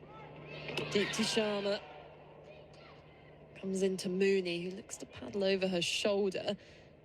As Deepti pushed it outside the off stump, she looked to adapt and missed out in the end, narrowly avoiding just ramping it straight into the gloves of Richa Ghosh there behind the stumps. So a dot ball to begin with, 168 for 1. Comes down the pitch, drives in the air, brilliant catch from Jemima Rodrigues. Oh, she's fired up now, and Beth Mooney, she's gone for just 4. Australia lose their second wicket, and you won't see a better catch. The reactions purely instinctive there from Rodrigues, and India have an opening. What a catch from Rodrigues there. I mean, we're just waiting for the replay here, but I'm going to say she was almost horizontal to the ground. It's just great reaction, isn't it? And then her reaction to that afterwards, she is pumped up, that is for sure, and that could be a game-changing catch right there. And actually, she gave 2 hands to it as well, which is impressive. Not only in that full stretch dive, but it's that moment you land and it's so easy for the ball to pop out when your elbows hit the turf. But she clung on. Beth Mooney goes for 4, and it brings Annabelle Sutherland to the middle for Australia. A reminder that Elise Perry retired hurt on 32, so there is the possibility of her returning if she feels that little bit better. For now, I think Australia will be thinking they bat deep. Alyssa Healy's out there and she's going to be key, because if she could get a big score, even be there at the end for Australia, they would consider themselves in a good position to chase this down. But that run rate is just beginning to creep up. Yeah, India would be incredibly happy there. They obviously got a chance to get into the game with Elise Perry retiring hurt with, I presume, a calf injury at the moment. But yeah, it's allowed them to get into the game, and a brilliant catch there from Rodrigues has brought Annabelle Sutherland to the crease. It's deep tee to Sutherland, uses her feet on the first ball, clipping the ball to mid-wicket for no run. 163 required from 141 balls. That's the equation. You've almost got to get over the adrenaline of taking a catch. I know, that good, don't you? You can see Jimmy Rodrigues there on the boundary, trying to calm herself down, getting herself level, looking to paddle delicately with Sutherland. In the end, it evades both the bat and the keeper, trickles down to fine leg. So not only will it be a wide ball, but a couple runs to Australia as well, as we just get confirmation from the umpire. I think that slow-mo replays don't almost do justice to it as well, because it was struck so nicely by Beth Mooney, timed to perfection. I know, you almost cannot be annoyed at getting out to that sometimes. It's deep tee into Healy, and she throws back in at the stumps as Healy just wanders slightly out of her crease. Making sure that she stays in her ground is one thing Deepti Sharma is very good at regulating. Yeah, she's done that to me a few times. I'll just try and stand in her way. 2 balls left in this 27th over as Deepti Sharma balls to Healy, clip to mid-wicket for no run. Yeah, what India are doing really well here is keeping mid-wicket in here to the right-handers for as long as possible, so to stop those easy singles and rotation of the strike. Turning delivery into the pads of Healy, and yet again picks out that one fielder inside the ring on the leg side. So it's a dot ball, 27 overs gone. Australia require 161 runs from 138 balls. I'm hoping that listeners on the ABC in Australia, or global listeners as well on the ICC app, are enjoying this battle here between two of the favourites for this World Cup. Feels with the equation as things stand, Australia going along at a run rate of roughly 6.2. They need 7s now. It's going to get exciting. Creeping up, I think it's so evenly poised, because you've got the depth of the Australian batting lineup, but you've also got the skill and I guess consistency from the India team, and also they're the ones with the runs on the board that can control the game. So yeah, I think it's so evenly poised at the moment, and if I was waiting to come into bat, I'd just be tapping my foot up and down, relatively nervous about what's about to unfold. I mean, the benefit for India as well, of course, is that they've got about 20,000 people cheering for them in the stadium around them, who after that catch from Jimmy Rodrigues just burst into this chorus of noise, and they've really got to capitalise on that, it feels. And a good decision here from Harmanpreet Kaur, I would say, to bring Sri Charani back into the attack, who's bowled 5 overs, 1 maiden, has only gone for 12 runs. So if you want to squeeze Australia at any time and push that required run rate up, now will be the time. She's bowled Sutherland, coming down the pitch, playing around that one. Sri Charani's got a second wicket, and Sutherland goes for a 2-ball duck. Australia 170 for 3, essentially 170 for 4 with Elise Perry retired hurt, and they're experiencing a bit of a wobble here. Yeah, Charani getting just enough spin on the ball there, just enough to beat Annabelle Sutherland on the outside edge, hitting the top of middle stump. The Indian players are absolutely pumped here. They're thrilled with that wicket. A reminder, if Australia chased this down, it would not only be the highest successful run chase in a World Cup, but in women's one-day internationals. So there is pressure on this chase and on this Australian side, because as well, they'll be knowing that they've got totals like this before in the first innings, and if any side's going to break the record, it feels like it would be Australia with their record. But with Ash Gardner coming to the middle now, in at number 6, she's got to build a partnership here with Healy, who has watched the wickets fall from the other end, stuck on 90 off 74 balls. And the other danger for these new batters coming in as well is that if they don't get their captain on strike, then you just risk her suddenly going, well, I haven't seen the ball for a while. I'm going to go for a big shot. She drives, does Gardner, gets off the mark straight away out to deep cover. 160 runs needed now from 136. And how often do you see a batter whose set gets starved of the strike and then quickly crumble with the fall of wickets as well? Yeah, it's just the flow of batting. If you're not facing the ball every so often and you're waiting, sat on your bat at the other end, then you start to lose the rhythm that you had whilst batting. So Alyssa Healy will be hoping that now she's back on strike, she can, I guess, hold it for the rest of the over, hit a couple of boundaries and quieten down the Indian supporters and the Indian team. She's got a deep cover, long on, long off, very straight long on, and a deep mid-wicket. She uses the depth of the crease, Healy, carving the ball out towards Gowden. Deep cover for a single. And she'll just be hoping that Gardner can start to rotate the strike a little bit so they can get into a little bit of a rhythm, a bit of flow together. So that's going to be the key for Gardner to keep things ticking. She can't take too much time to absorb too many deliveries. Tucking this one off the hip to a vacant square leg. We'll get a single. Still got so long.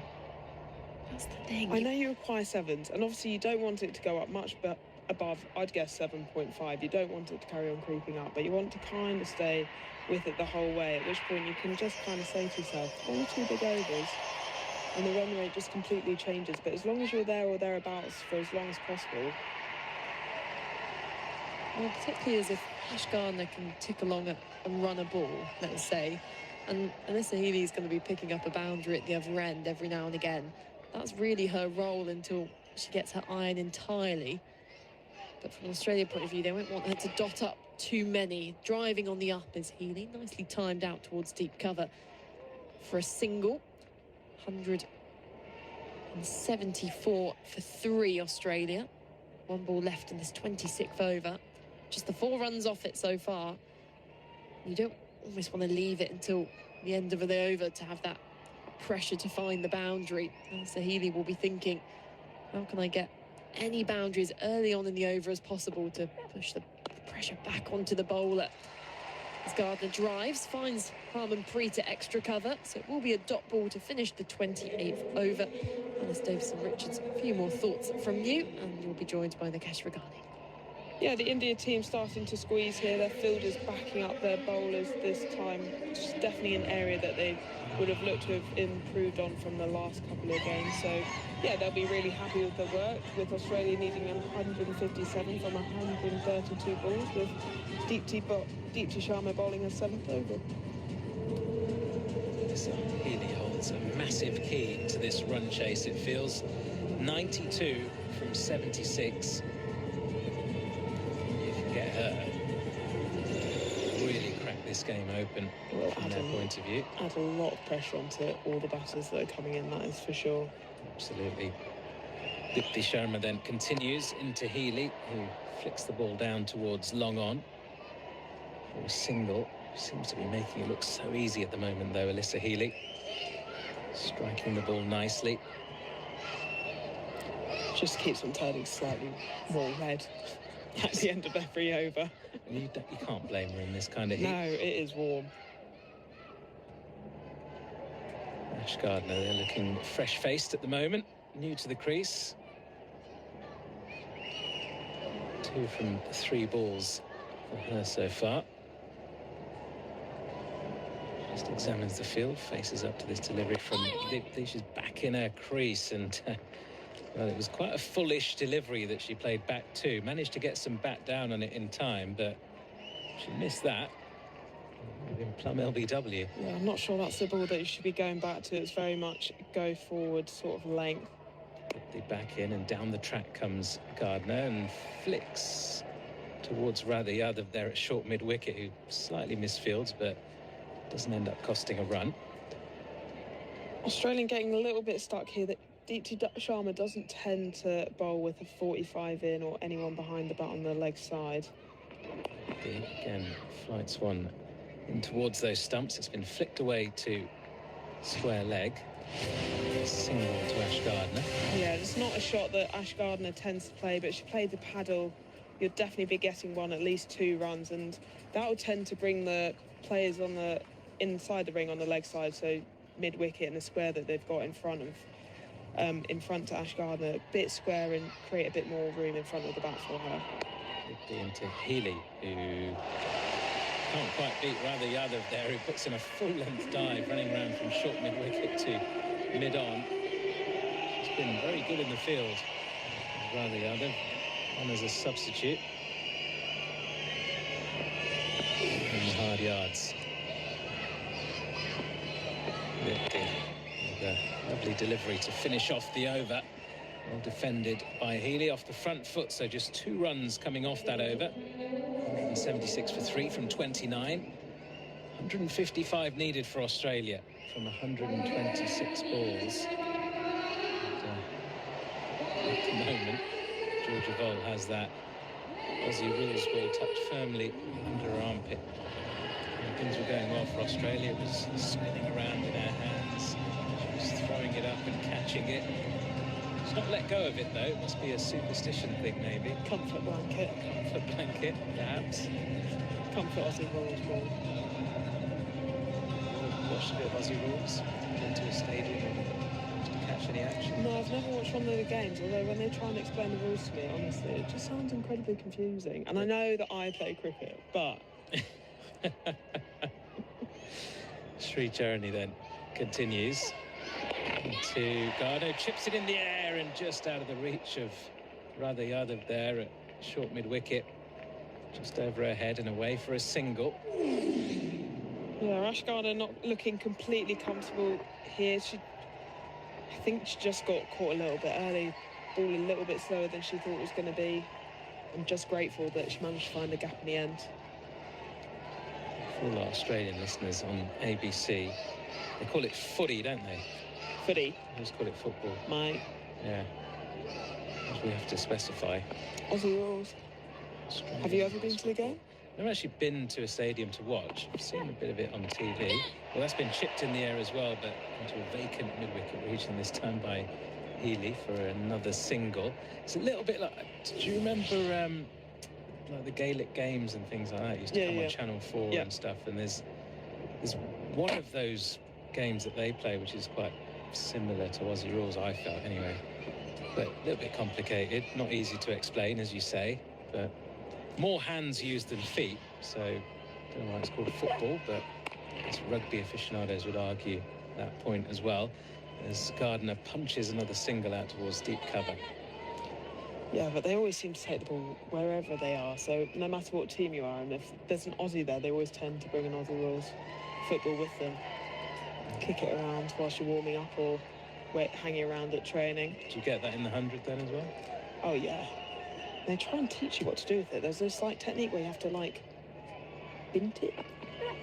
Charani back in, and it's been cut away by Healy, but straight to point, no run. It's a bit like a rugby ball, right? Yeah, but a little bit smaller. Yeah. And not as small as American football. Okay. So you can't quite ping it with your hand like a quarterback. No, unless you have absolute ginormous hands, absolute buckets Monty for hands. Panesar style hands. Yeah. At which point it's absolutely fine. Charani in, and that's been swept by Healy out towards deep mid-wicket. Another single taken. Are you a big fan of playing different ball games in your warm-ups? Maybe a bit of football, traditional football? Yeah, play a bit of squares, or I like to play pig. Pig? Pig? What's pig? You never heard of pig? No. It's like a glorified version of one bounce when you're in the circle and... Right. Charani in, down the track comes Gardner, launches this high in the air, and for 6. Out towards the sight screen. Behind the bowler, that is a lovely shot from Ash Gardner to finish off the 30th over. 30 gone. Australia 186 for 3. Yeah, Gardner looking a little bit tentative before then. I'm not quite sure why she's shaking her head after that shot, because that was absolutely wonderful. Sent it almost into the stands, but yeah, I think she'd been looking a little bit tentative up until then, so I think Australia bench would be happier to see her a bit more free-flowing. There's a few Aussies in the stands, aren't there, there's on a their few. feet? There's a for few. that shot. More than 5, less than 20. I'd probably say a You safe never bet. know, with like friends and family, I guess They make up 17. You've never heard of pig? No. So sort of basically... It's one bounce where you get one touch. One bounce, one touch. Any body part. Okay. And then you basically just try and... Arms as well? Yeah. Well, no hand, no unless hands. it's emergency hand to keep the game going. But yeah, you get 3 lives, PIG. And then if you lose, then you end up getting a flick on the forehead. You sound like an expert. I've spent many hours playing this game. We'll have to try and have a kickabout one day. Yeah, okay. I am hopeless at football, but a pig I can manage. Okay. Basically, because you can hit it with your shin. Yeah. Snerana into the attack, and that's been swept hard and away for 4. Alyssa Healy absolutely smashing that one, and she moves on to 99. Beautiful sweet shot from Alyssa Healy then. Rana trying to change the length, bowling from behind the popping crease there. Georgia Bowl incredibly happy with that, giving it a full clap. Alyssa Healy now on 99, not out of 83. India going to change the field? Not had many ideas against Alyssa Healy throughout this innings. As you say, 99 off 83, strike rate of nearly 120. And a fabulous knock that's kept Australia's hopes alive in this record run chase. Rana into Healy, who drives down to long on. That'll be her 100. A fantastic knock off just 84 balls. It's Alyssa Healy's 6th ODI 100. It's a warm embrace from Ash Gardner. She takes her helmet off now and salutes the dugout. Waves to the crowd. No exuberant celebration, because she knows there is still a massive job ahead. Still need to get 140 runs off 118 balls here, but so far Alyssa Healy's been playing a wonderful innings and part of this run chase. Rana into Gardner, who shuffles down the track but then defends. Yeah, it's one way to shut up the critics, isn't it? Have a quiet few games, then bosh 100 off at 84 balls. Not bad, is it? It's not too shabby. Captain's knock at the moment as Rana's into Gardner, who moves back into her crease and flicks the ball out towards deep mid-wicket. Another single taken. Yeah, and the Australia team will hope that their run of 100 from one of their players, getting them out of trouble and getting them over the line, continues today. So annoying, aren't they? They're just so good. Somebody always puts their hand up. Rana bowls, and Healy's down the track, launches this over the infield out towards the cover boundary, and that's going to trickle away for 4 as well. Just needed to beat the infield there and time it perfectly, but didn't need to. It skips away across the quick outfield for 4 more. Yeah, it's one of those annoying run chases as a fielder, because she hasn't perfectly timed it. She's placed it well, but yeah, she didn't hit it out the screws of the bat, and you're there chasing the fielder as a fielder, and you think you've got a chance, but it just trickles away. 135 needed off 115 balls. Rana back in. And Healy slog sweeps this for 6. Wow. That is a powerful shot from Alyssa Healy. It was just a flick of the wrist, wasn't it? Yeah, it was almost like Mandana earlier, where she didn't seem to hit anything with any sort of force. That was just perfect timing, and as you said, just a little flick of the wrist and ball sailed over the boundary for 6. Glorious shot that. She made that look incredibly easy. Absolutely brilliant. So 31 overs gone, 202 for 3. Drinks come out onto the field. Chance for the Indians to get themselves into a huddle, discuss just how they get Alyssa Healy out, how they get that big breakthrough that they need at the moment. Australia's required run rate 6.78. They're currently going at 6.51, so there or thereabouts as things stand. Remember, this will be a record run chase, not just World Cup cricket, but in women's ODIs. 331 is what they need. They are well on their way to getting that at the moment, thanks to this unbeaten 110 from just 86. And their captain, Alyssa Healy. Nicholson back in the alongside me for this next passage of play. And Raf, when Australia are in this kind of mood, particularly somebody like an Alyssa Healy, they are very difficult to stop. I think it's hanging in the balance a little bit. So we have a Cricket Her tool called Win Her, which is like the win predictor, but it's only done based on women's ODI cricket. And it has Australia at 54% chance of winning right now. And I think that's because of those couple of quick wickets that fell a few overs ago. Obviously, Alyssa Healy looking in great touch, and no win predictor tool ever takes into account the players who are on the pitch. It's just all about the numbers in terms of how many teams would win given this situation, given the balls remaining and the wickets in hand. So I suppose you would put Australia as favourites, but it's just I don't know. I think maybe it's hanging in the balance a little bit more. So many variables, aren't there, though, with not being able to take into account the players out there. Because, say, for example, a side like Bangladesh or somebody like that were in this position against Australia. They got off to a dream start, just managed to get a few away. There's still so much time left in the game that you probably wouldn't expect them to continue along that momentum. Whereas Australia, they bat so deep, they've got so much quality. 129 needed of 114. It's less than 7 runs and over, and they've got their captain unbeaten on 110. Bad position to be in. I certainly would have them as favourites as things stand, but you're right, a wicket or two and that will soon change in India's favour, particularly if they can get Alyssa Healy. But the question is, how are they going to manage to do that? Well, she's certainly looking imperious today, isn't she? I believe this is her first ODI 100 since the 170 that she struck in the final, famously, of the last 50-over World Cup back in 2022, which, when she had a fantastic tournament, was the leading run scorer in that tournament, struck a couple of centuries. So, yeah, she'll be really pleased to have contributed to the team this way. But it was notable that her celebrations were not overly joyous, let's say.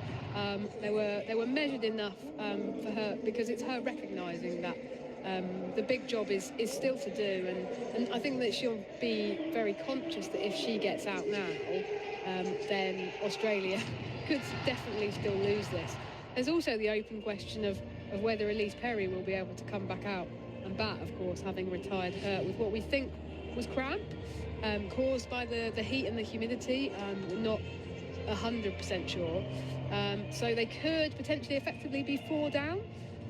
Not sure about that, but anyway, yeah, you're right. Alyssa Healy is the big wicket at this point. Elise Perry going off with what looked like just heat exhaustion, really cramping up a little bit, finding the conditions out in the middle very difficult indeed. Made her way to 32. A good partnership with Alyssa Healy, actually. She's just starting to get going herself after a slow and slightly scratchy start. Blank expression at the moment on the face of Harmanpreet Kaur, the Indian captain. Opposite number. It's doing a number on her bowling attack right now. Right, Sri Jarani to get us back underway after the drinks break. Bowling round the wicket to Ash Gardner, who's back and punching away, but straight to point, no run. I think a blank expression on the face of Harmanpreet Kaur perhaps is no bad thing. She's obviously known for being quite fiery, being quite emotional. In this situation, you just need her to remain calm at all times, I think. Absolutely. India at this same stage, incidentally, were 198 for 2, Australia 202 for 3, so not much in it. As Sri Jarani bowls and Gardner defends into the leg side.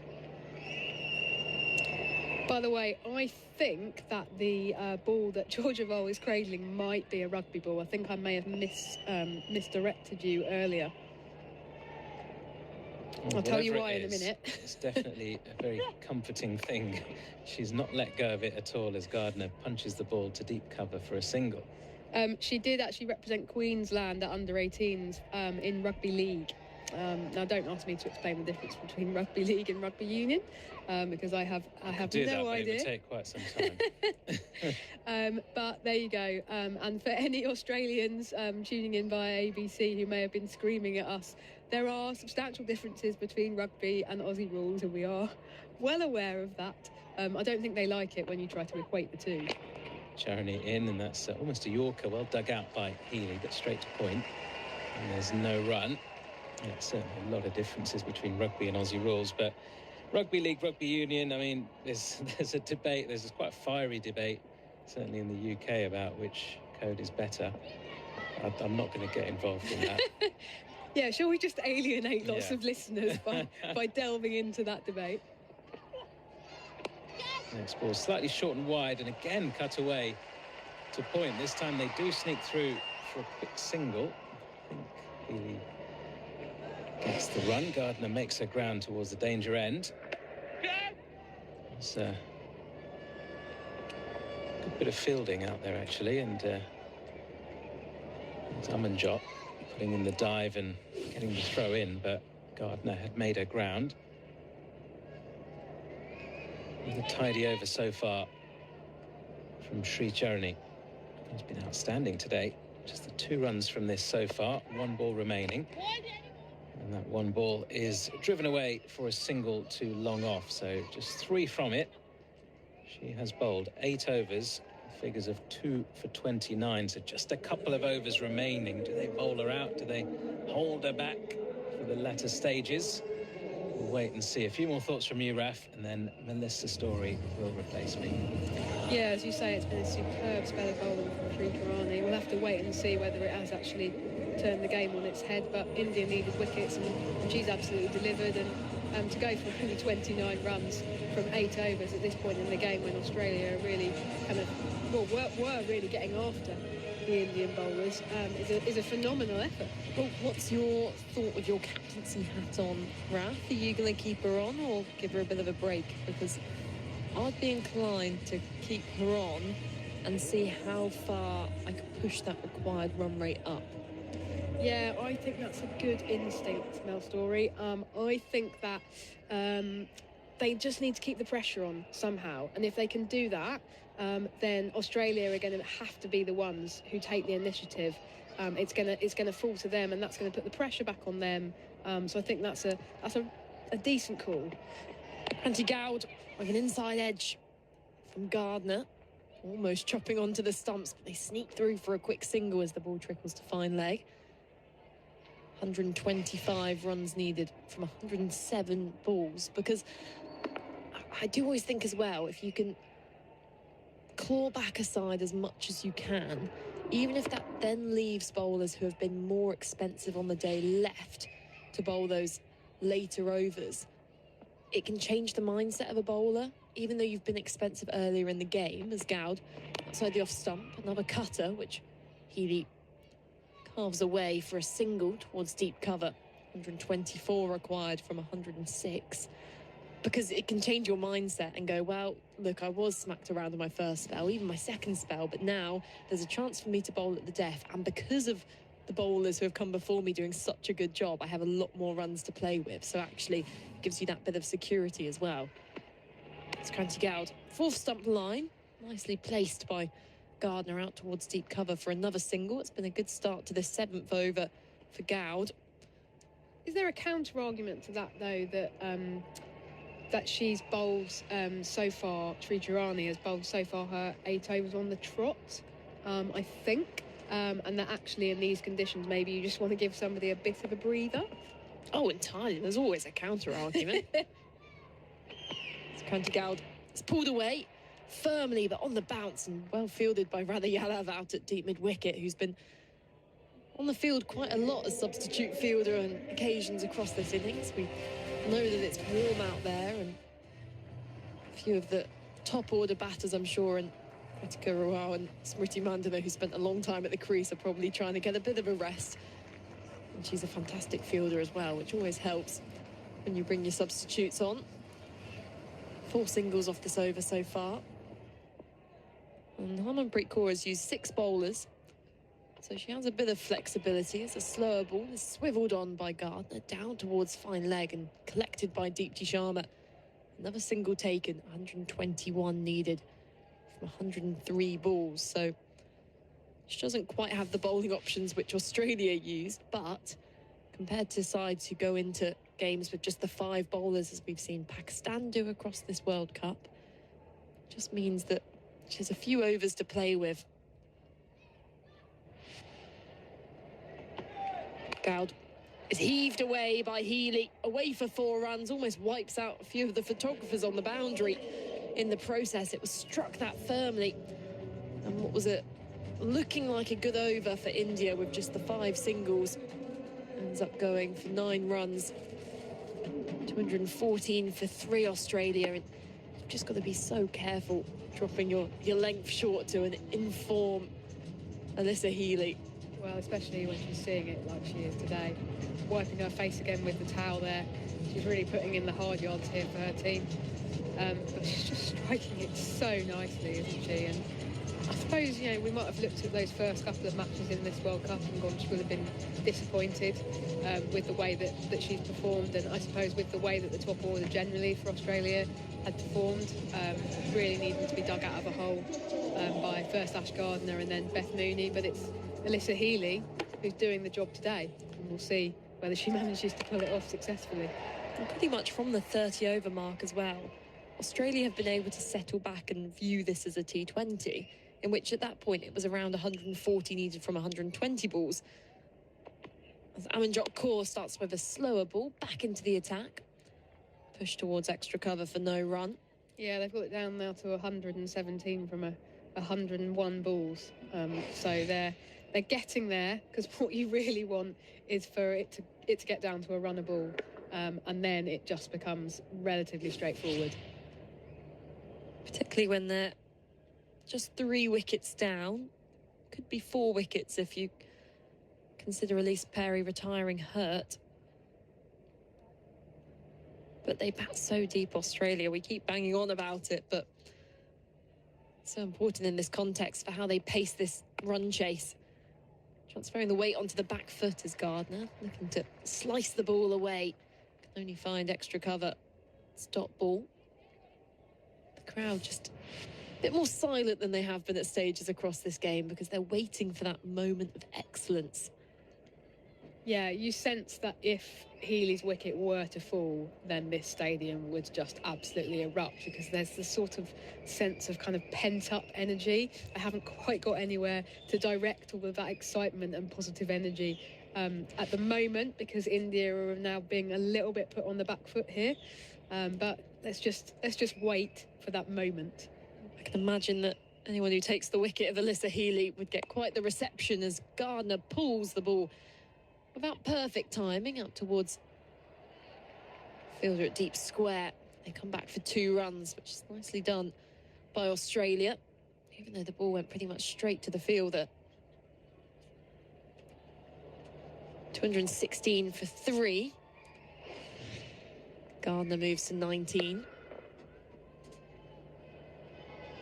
And Amanjot seems quite determined to kind of mix up her pace here. She started with that back of the hand slower ball. Then she went to the bouncer. Just the 2 runs off this over so far. Just trying not to let Gardner settle, I think. Much slower ball outside the off stump, and Gardner evades the fielder at deep extra cover. She almost had too much time there just to wait for it, get herself lined up. And it was Kranti Goud on the boundary. Grimaces. She couldn't cut that one off. 111 needed from 98 now. And it was that back of the hand slow ball again. Yeah, a little bit disappointing there that Goud didn't quite manage to cut that off, and Amanjot's waving at her as if to say, you know, try harder. It's the Fast Bowlers Alliance. Fuller goes to that same spot, but this time straight to Kranti Goud, so it would just be the single. 1 ball left in this 34th over, 110 required from 97. The seamers have certainly been a bit more expensive for India. But then saying that, Sneh Rana, she's gone at over 8s. It really has been Sri Charani and Deepti Sharma who have been the pick of the bowlers for India. But they've only got 5 left between the 2 of them. Again, it's that question of when you use them. There's a very wide ball from Amanjot. Comes out entirely wrong, and fortunately for Richa Ghosh behind the stumps, it was a much slower ball, giving her time to react, stood up to go fetch it from almost the cut square next to it. I think Alyssa Healy there was just having a word with the umpire as if to say, are we sure that landed on this square? Because, well, on this pitch, otherwise it would be a no ball. Signalled wide in the end, so a run to the total. 109 needed from 97. Rocking backwards, pulling the ball out towards deep square, and the field has been brought inside the ring. So really good stuff from Alyssa Healy there, recognising where the gap was in the ring. Punishing that one. An expensive one again for India. 12 off it. Amanjot Kaur with her third back of the hand slur ball of the over. She's not the tallest figure, so unless she gets that dip and gets the ball in the right spot, it's relatively easy for Healy in the 120s now to punish that one away.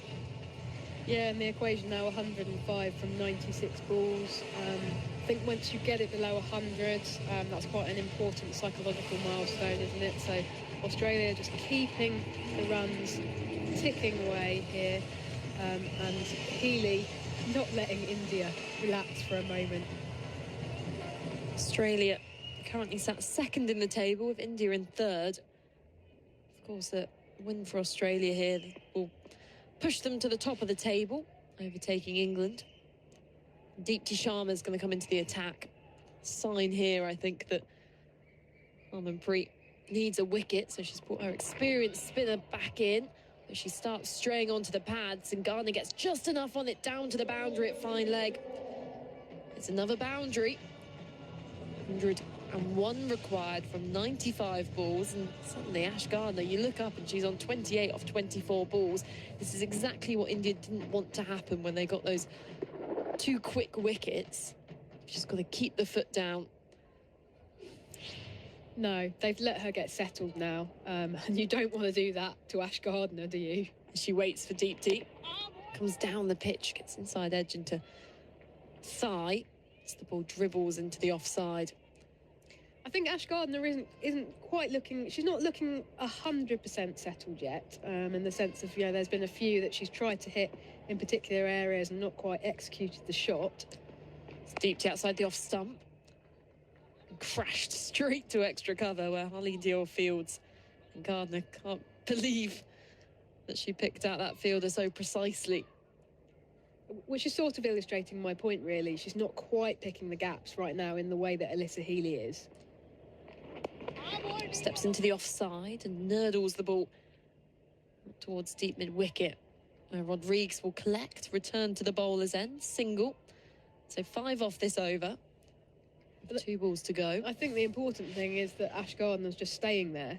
And the longer that she's at the crease, the better a read she'll get on the conditions, and the more important a role she'll be able to play in the last kind of 10 overs or so. Because I think it could potentially come down to the wire. Full toss from Deepti, which Healy knocks down the ground for a single to long on. 232 for 3. It's the Australia score, with 1 ball left in this 35th over. And their required run rate now below their current run rate. Tucked again. Quick single taken to mid-wicket. Throw in at Gardner's end, the bowler's end. And Deepti Sharma in a bit of dismay there. Almost flicks her hand as the throw was powered into her. She didn't quite gather it cleanly, and I think even if she had, Gardner would have been home comfortably. So the end of another over, and what we spoke about India trying to push up that required run rate, it just hasn't materialised, mainly thanks to Healy being out there and anchoring this entire chase. It seems remarkable that, we've got a potentially record-breaking chase on our hands, and not really at any stage has Australia looked like it's caused them any concern. Yeah, I wonder how much of that is about believing that you can do it, and that's the hallmark of a really amazing team, isn't it? That whatever situation you're in, whatever whatever cricket throws at you on that particular day, you believe that you can win the game from any situation, and that's kind of what this Australia team do so remarkably. And so they would have looked at that, this record run chase. They've got to get 331. They've got to break the record for the most runs successfully chased in a women's ODI, and Healy will have gathered her team together in the innings break and gone, right, let's go out there and do this. We're Australia and we're going to do it. And even when you do lose a few wickets, you can adopt that fake it till you make it attitude where you just don't let the kind of pressure situations faze you, because you convince yourself, well, we'll be fine. We know that we can do this. Zayrana comes into Gardner. Worked into the onside for a quick single, just to the right of mid-wicket. I don't know if I'd say fake it till you make it, because I think it's we've made it so we'll make it, if you see what I mean. Because when you've been in difficult situations and you've actually pulled yourself out of them, such as being 70 for 7 against Pakistan the other day. Rana straying down the leg side and taken well by Ghosh. Will be a wide ball. It's not a kind of belief that's grounded in nothing. It's actually a belief that's grounded in, well, no, we got out of that difficult situation. We got out of this other one a few months ago. We look got out of that at the one trophy last cabinet year. back home. Yeah, and so we'll do this. Rana angled in at the stumps. Can only watch as Healy backs away and slaps the ball back at her. 96 required from 88 balls. Good start to this over so far from the off spinner. Over the wicket she comes again, coming down the pitch, picked up in the air and perfectly bisects the two fielders at long on and mid-wicket. How many times have we said that this innings? And Alyssa Healy there, perhaps not quite as calm when she'd hit that one up in the air, that she'd got it into a gap, but nonetheless, it's another 4. And she just keeps raging on here. I mean, also not to kind of take away from the almighty effort, the fact that she's been out there this entire innings, and how many people have we seen across this tournament suffer the fate of getting cramp and feeling really quite unwell due to the humidity. But Healy has been out there for 35.5 overs. I think that India fielding effort was slightly half-hearted as well, kind of long on and deep mid-wicket, running to meet each other in the middle, and neither of them dived. Worked away out towards Mandana, deep square, running inwards, cutting off the angle. It's just the one. But I suppose that speaks to the difficult conditions, the high humidity, the heat. That's going to be impacting on the fielders as well as the batters. And actually, at this point of the innings, in the 36th over, they're going to be tired. Finds that fielder at short, fine leg. Does Gardner, who'd been moved slightly more square. So it's a dot ball. I mean, 50 overs in the field. I know they haven't been out there 50 overs yet, but it's a long old slog, and trying to keep your concentration, particularly when your team is beginning to be on the back foot. Finds the fielder at mid-wicket, shy at the bowler's end to keep Healy back in her ground. So two dot balls to finish that over. 91 needed from 84. Healy there just stretching her forearm almost. It would be an unusual place to get cramp if you were, but she's been smacking the ball so hard that probably actually the arms are feeling a little bit tired at this stage. 91 needed from 84 is the equation. What do India do, Raf, at this stage? As you say, your Harmanpreet, you've got to motivate your fielders who are getting a little bit tired in the field. You've got to make the right bowling decisions. I've given you the captaincy armband. What's your next step? Not a clue, mate. Retire. It's a tough one. Somehow you've got to keep the energy levels high, and you've got to keep motivating the fielders. I think Harmanpreet is somebody who, I was saying earlier, she is somebody who has, she can get quite animated, and things can sometimes get a little bit heated when she feels that things aren't going very well. You maybe need a kind of a senior player, a Smriti Mandana, perhaps, to go and pat people on the shoulder and say, look, we can do this. Let's keep calm. Let's keep at this. But it's tough. Well, she's elected to bring Sri Charani back into the attack. The left arm spinner comes through, and it's guided to short third where Deepti Sharma dives, and it's a dot ball, a crucial dot ball. I mean, I'm not quite sure Harmanpreet knows what the answer to that question was, because if you look at the most recent bowling changes, from Sri Charani bowling her last one. You've then had Kranti Goud come in for an over.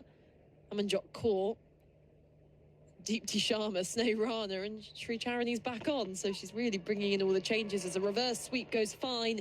Fine enough to evade short third and away to the boundary for 4 runs. Good option there from Healy. Moves to 131 off just 98 balls, which I believe levels her highest score against India in one-day internationals now. Yeah, brilliant effort from her. She's placed that well. She's got it fine enough that she could be fairly confident that it's going to go to the boundary. And Harmanpreet just scowling a little bit there.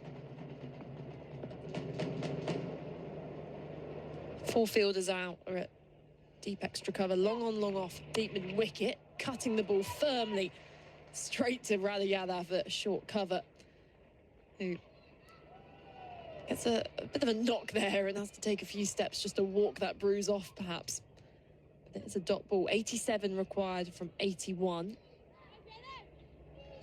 I suppose the bowling change-ups are just about, well, Healy's seeing it so well that Harmanpreet's just trying to change it up and not let her get settled. Charani into Healy, who took a mighty step into the offside, looking to open up that square leg region where we know there's no protection on the boundary, instead gets struck on the glove. Lets out a bit of a yelp and walks towards square leg to try and play it off a little bit cooler. Yeah, she's miles across there. If you imagine like a third set of stumps on the offside, that's about what she was in line with.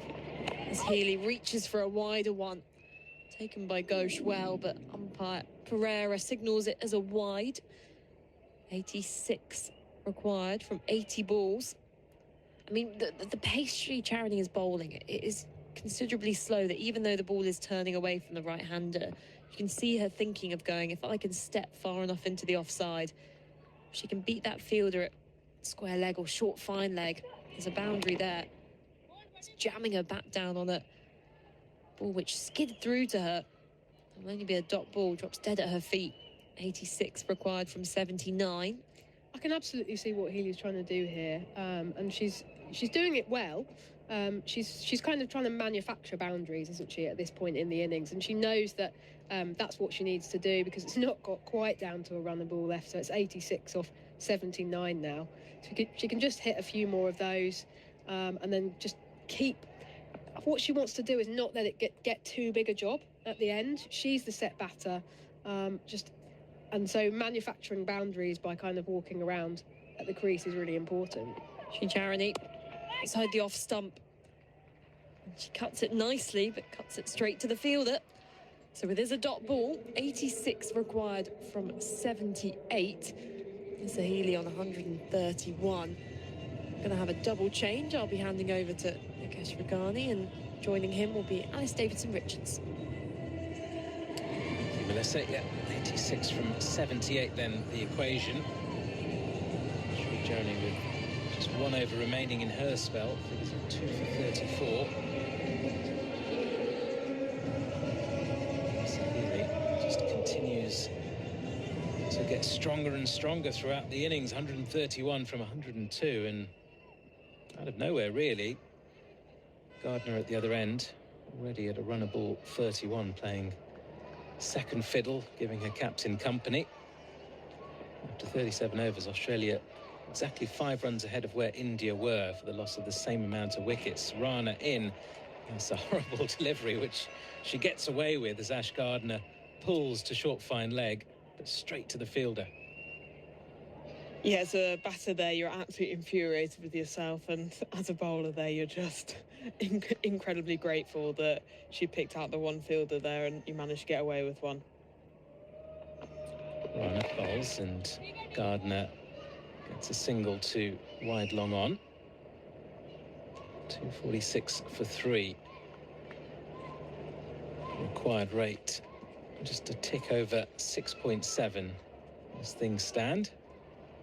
Yeah, I think it's knowing that if you're the Australian team, that a couple of big overs here just completely changes the run chase and makes it infinitely easier. Runner bowls and has a big slog sweep, and it's going to go all the way for 6. Over the head of Smriti Mandana there at deep backward square leg. So well timed, that shot from Alyssa Healy. She's playing a sweep shot wonderfully all day. Mandana thought she had a chance there for a split second, but she just had to watch it fly over her head for 6 runs. Just for a moment. 61 metres, that 6. The sports stars dropped outside the boundary. Bit of a fumble, wasn't it? Another slog sweep, this time straighter and away towards the mid-wicket boundary. 1 bounce 4. What a knock this is from Alyssa Healy. Her top score, incidentally, in women's ODIs is 170. She's already on 141. Still plenty of runs for Australia to get. 75 of them, almost down to just a run a ball required. Yeah, she's playing this game so well. She's almost picking the gap that she wants to hit the ball into. Mid-wicket, deep mid-wicket, coming a little bit straighter, and the one end in the ring going a little bit squarer, creating that gap between deep backward square and deep mid-wicket bigger. So she just chose that she wants to hit it that time rather than hitting it straight over a bit straighter that time. But you know you're playing well when you can just choose where you want to hit it. Absolutely. She is playing a fabulous knock here. Potential match-winning one. Low full toss, hits her on the pad. And she'll get through for the run. Bit of a grimace as she runs down to the non-striker's end. I'm not sure if it was on sort of laces of the boot or off the toe. Well, the fact she has to run a single rather than just hitting another 4 or 6. Annoying, isn't it? I know, it's tough when you have to do that. It is tough. 75 needed from, or 74 now needed from 73 balls. As Rana gets a chance to go to Gardner, who's back and pushing down the ground towards long on for another single. That's all they need to do now. Yeah, it's really interesting that the mid-wicket in the ring it's almost become a mid-wicket where it's halfway between the batter and the bowler, which makes it a lot easier playing down the ground and rotating a strike for these two. Whereas if you got your mid-wicket straighter, it becomes a lot easier when you're having to play, a lot harder when you're having to play across the line of the ball to get your easy singles and start rotating a strike. So, yeah, as somebody looking on in the game, it's quite an intriguing one, and I think it's actually just made the game a little bit easier for Australia to keep things ticking over. Nice scores in this Cricket World Cup so far. Alyssa Healy, top of the tree, going past Nat Sivabrunt's 117 against Sri Lanka. 3 Australians in the top 5 scores. Surprise, surprise.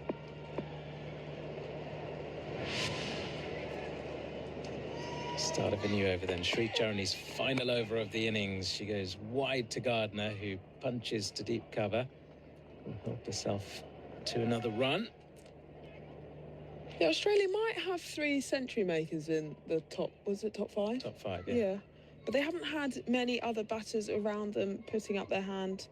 Gardner on 34 here, but yeah, you haven't got the higher scores around them. The run chasers tended to base themselves around those people. Charani in, and Healy is back and cutting away once again to that sweeper on the offside for another single. Yeah, I think Alana King's the only one that made 50 in the supporting role for Beth Mooney the other day. Some decent contributions today, though. Phoebe Litchfield with 40, Elise Perry 32, and now Ash Gardner 34 not out. Charani bowls, and it's down the leg side and helped on its way down towards fine leg. The chase is on for Kranti Gold, but she's not going to get there. It's 4 for Australia. And they now need less than a run a ball. 67 required from 69 balls. Yeah, I think that's the first time Charani's strayed on her line there. She's only just got a little bit too straight where she's bowled such a wonderful line so far. So, yeah, she just missed her line and's been punished for it. So for the first time in this run chase, they need less than a run a ball here, Australia. They've got 7 wickets in hand. They've got 2 well-set batters. They've got so much batting still to come. They are huge favourites. A couple of wickets might change that, but at the moment, it doesn't look as though India have got any ideas how to take them. Another single taken out towards deep mid-wicket, pulled away by Gardner. Yeah, it's looking a bit stress-free at the moment, but cricket's a funny game. one magic moment in the field or a couple of bad decisions from the batters, and it can just turn the game totally on its head. Charlie floats one outside off stump. That's been hit in the air. Has that been taken by Sneh Rana? She's claiming the catch. A backward point. Alyssa Healy is taking her gloves off. Umpires may want to have a little check at this, but I think Healy has said, you know what, that's just a brilliant catch. I'm on my way back. Although she's just been stopped by Ash Gardner, I think. Or has she? Oh no, there's an umpire review. So Healy was walking off the field, and the umpires have decided that they're going to have a look up at this. What an effort that is from Sneh Rana. Whether she's taken it or not, I'm not quite sure. Yep. Just look at front on, just roll it back. Literally got it in her fingertips. Fingertips just above the turf. I see ball on the ground there. Do you have any other angles for me? Sit up. Is this the magic moment I was literally just speaking about? Do you have any other angles for me, please? Well, let's wait for the decision first. Because Kim Cotton, the third umpire, is asking... Can you rock and roll for me? For, well, she's rocking and rolling at the moment, which means going back and forth. And we've just got the opposite angle, so I've got the angle from... Do you have any other the bowler's end. There's... I mean, the camera is zoomed in quite a way. It's very blurry. It looks like, when you just play it through, it looks like a brilliant catch, like she's got it in the fingertips. Yeah. Scoops it up off the turf. Just take that slowly. That's so just hard. Frame by frame, slowly, please. Split screen now. Fingers under the fingers under the left, fingers under the right. Just confirming that you've got no other footage for me. I'm satisfied. Yep, so that's all the footage you've got for me. Thank you. I'm satisfied fingers are under the ball.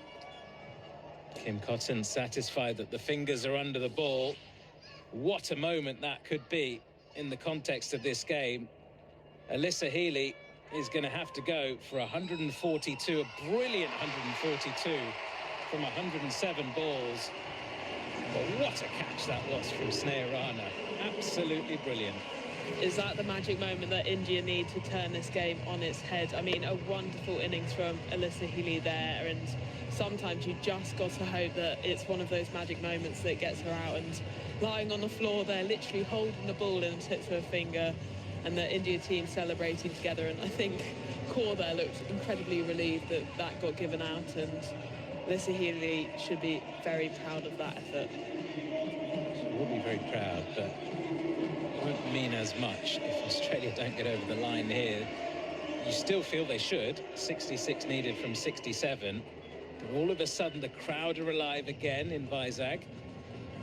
They went very, very quiet over the last 10 overs or so. Yep. They've woken up. Indian players have woken up in the field as well. It's a moment for them to get together, to celebrate, to realise that they're not completely out of the game just yet. But an opportunity here. They've cracked the game open. Just holding on, and I guess importantly for the Australian fans out there, that Elise Perry still got his kit on. Jeremy into the new batter, Talia McGrath, who defends her first ball into the offside. And there is no run, so Sri Jarani is done. That is the spell of the match so far from an Indian point of view. Spell of the innings, 3 for 41 in the context of this game where Australia look comfortable in a chase of 331. Absolutely brilliant from Sri Jarani, but she can't bowl anymore. So who do India turn to see out this game? 11 overs remain. Australia still needs 66 runs at a run a ball. Ash Gardner unbeaten on 39. She played a sort of secondary role, hasn't she? Just knocking the ball around. She's going to have to play the star role now.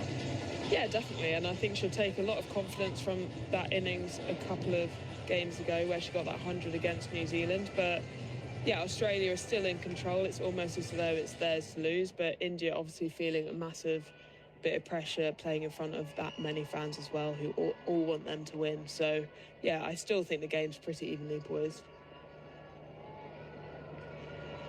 Granthi Gold then back into the attack, into Gardner, who drives to extra cover. And there is no run. It's a bit like, you a fan of the Godfather trilogy? I'll be honest, I have never watched it. Never. Well, we're going to have to change that, because that's just unacceptable. Yeah, no, I'm so sorry. It's like in the Godfather Part 1, Marlon Brando was the star, Al Pacino was up and coming.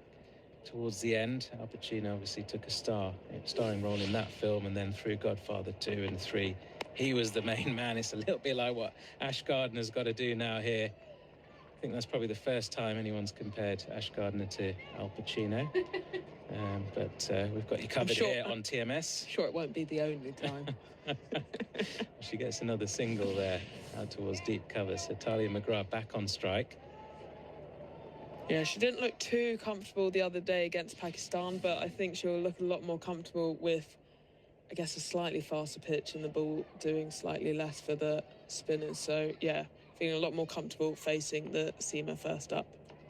Granthi Gold goes short into McGrath, turns away. The ball loops off her shoulder, and there's an appeal for a catch behind by Richard Gosh, but I don't think it was anywhere near bat or glove. The crowd certainly liked it. It's good aggression, though, from Granthi Gold. I love the aggression. I think, why not? Got a new batter in. Make her feel as uncomfortable as possible. McGrath there, not really sure what to do with that ball. It ended up hitting her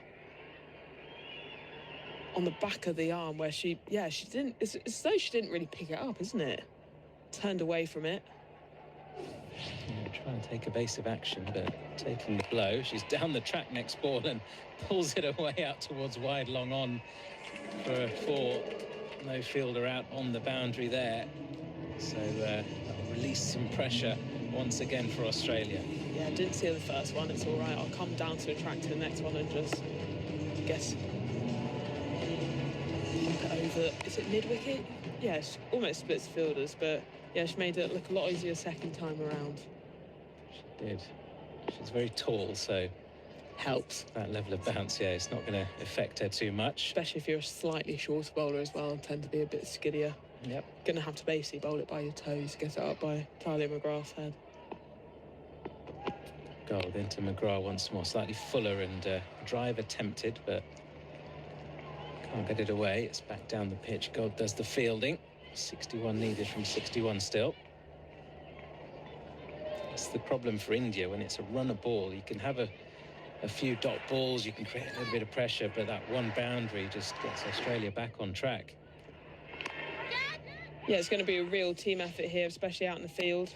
Gold back into McGrath. It's a nice looking drive out towards deep extra cover. Bit of work to do for Amanjot, who fumbles it, and the ball crashes into the boundary sponge. So it was looking like a decent over there from Granthi Gold. Eventually goes for 9 runs with that boundary. 57 needed from 60 balls. Australia back in the driving seat heading into the last 10. Yeah, that's what the India team do not want. God, having bowled a pretty decent over so far, and Amanjot Kaur just missing or misjudging that out of deep cover slightly releases a whole bunch of pressure on the Australian batters there. It was a similar one a few overs ago where Granthi Gold didn't quite get to the ball when Amanjot was bowling, and Amanjot gave her a mouthful. Yeah. And now the same thing has happened the other way around. Karma. Oh dear. So McGrath moves on to 8. A couple of boundaries for her. Ash Gardner 40 at the other end.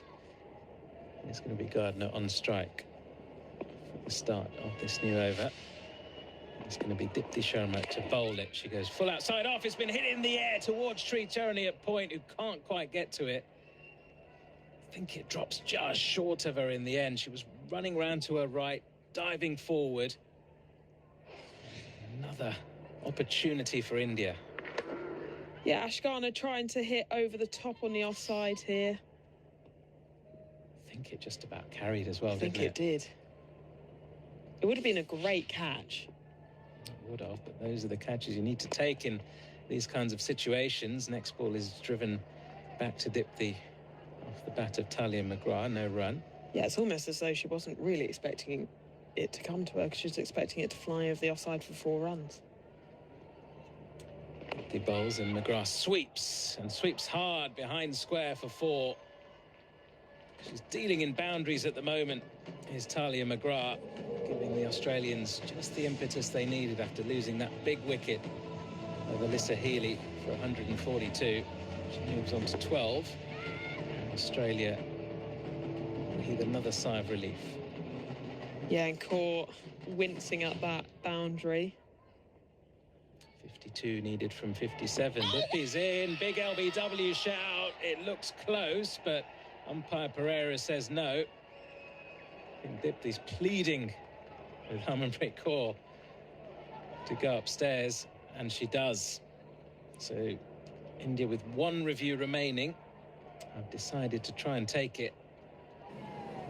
We have a First player instinct. review for LBW. Original decision is not Maybe out. umpire's call hitting her Clear just delivery. outside the I'm looking stumps is split saving screen. her. Scroll Maybe. through. Could well be it. Clear gap on the left. Clear gap on the left. But I would be a hopeless umpire, so Scroll I'm it not back backing again. myself here. Yep, gap on the left. Gap Just on the looking left. at the first Ball's replay we're passed. seeing. Satisfied there's no bat involved. Can we move on to ball tracking, please? So no need for ultra edge because there's a gap between bat and ball. You might be right. Might have struck it just outside the line of the off stump.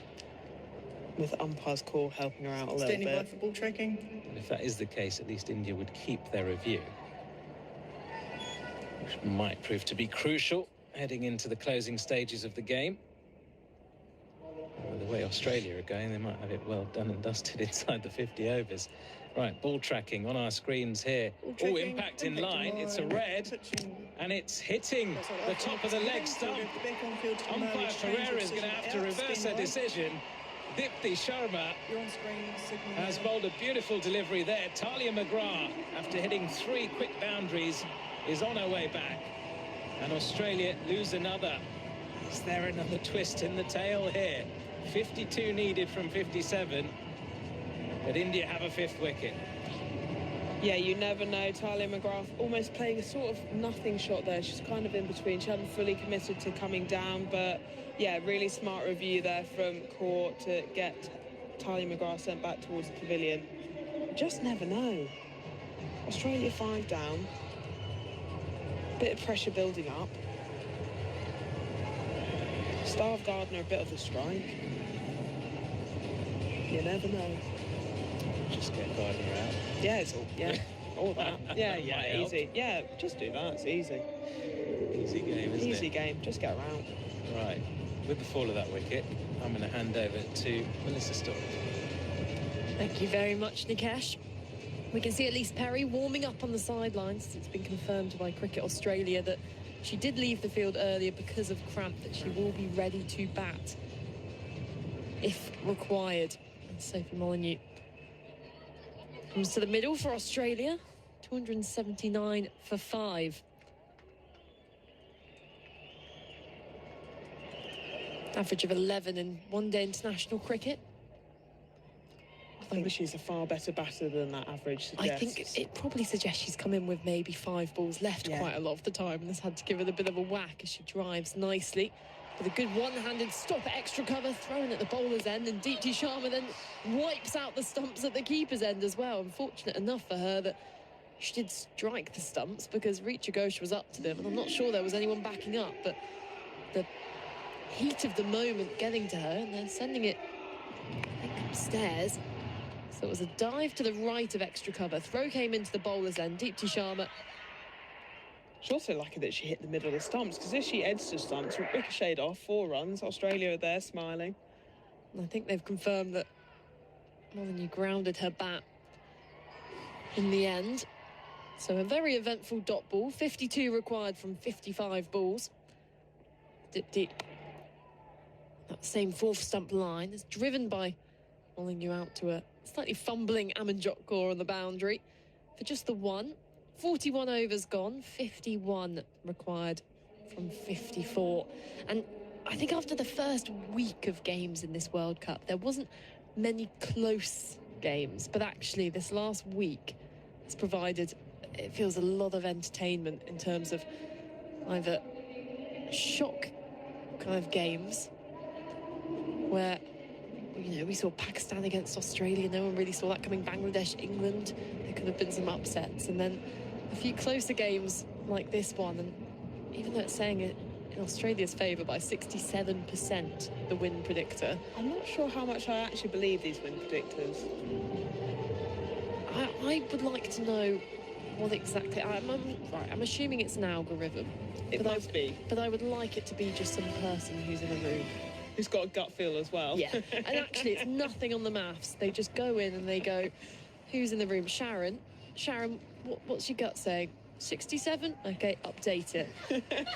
We just need to question this. Sharon knows her things, to be fair. I trust Shazza. I trust her. Because she thinks India 33%. That's Shazza. That's classic Shazza. Classic Shazza. Keith, though. Keith.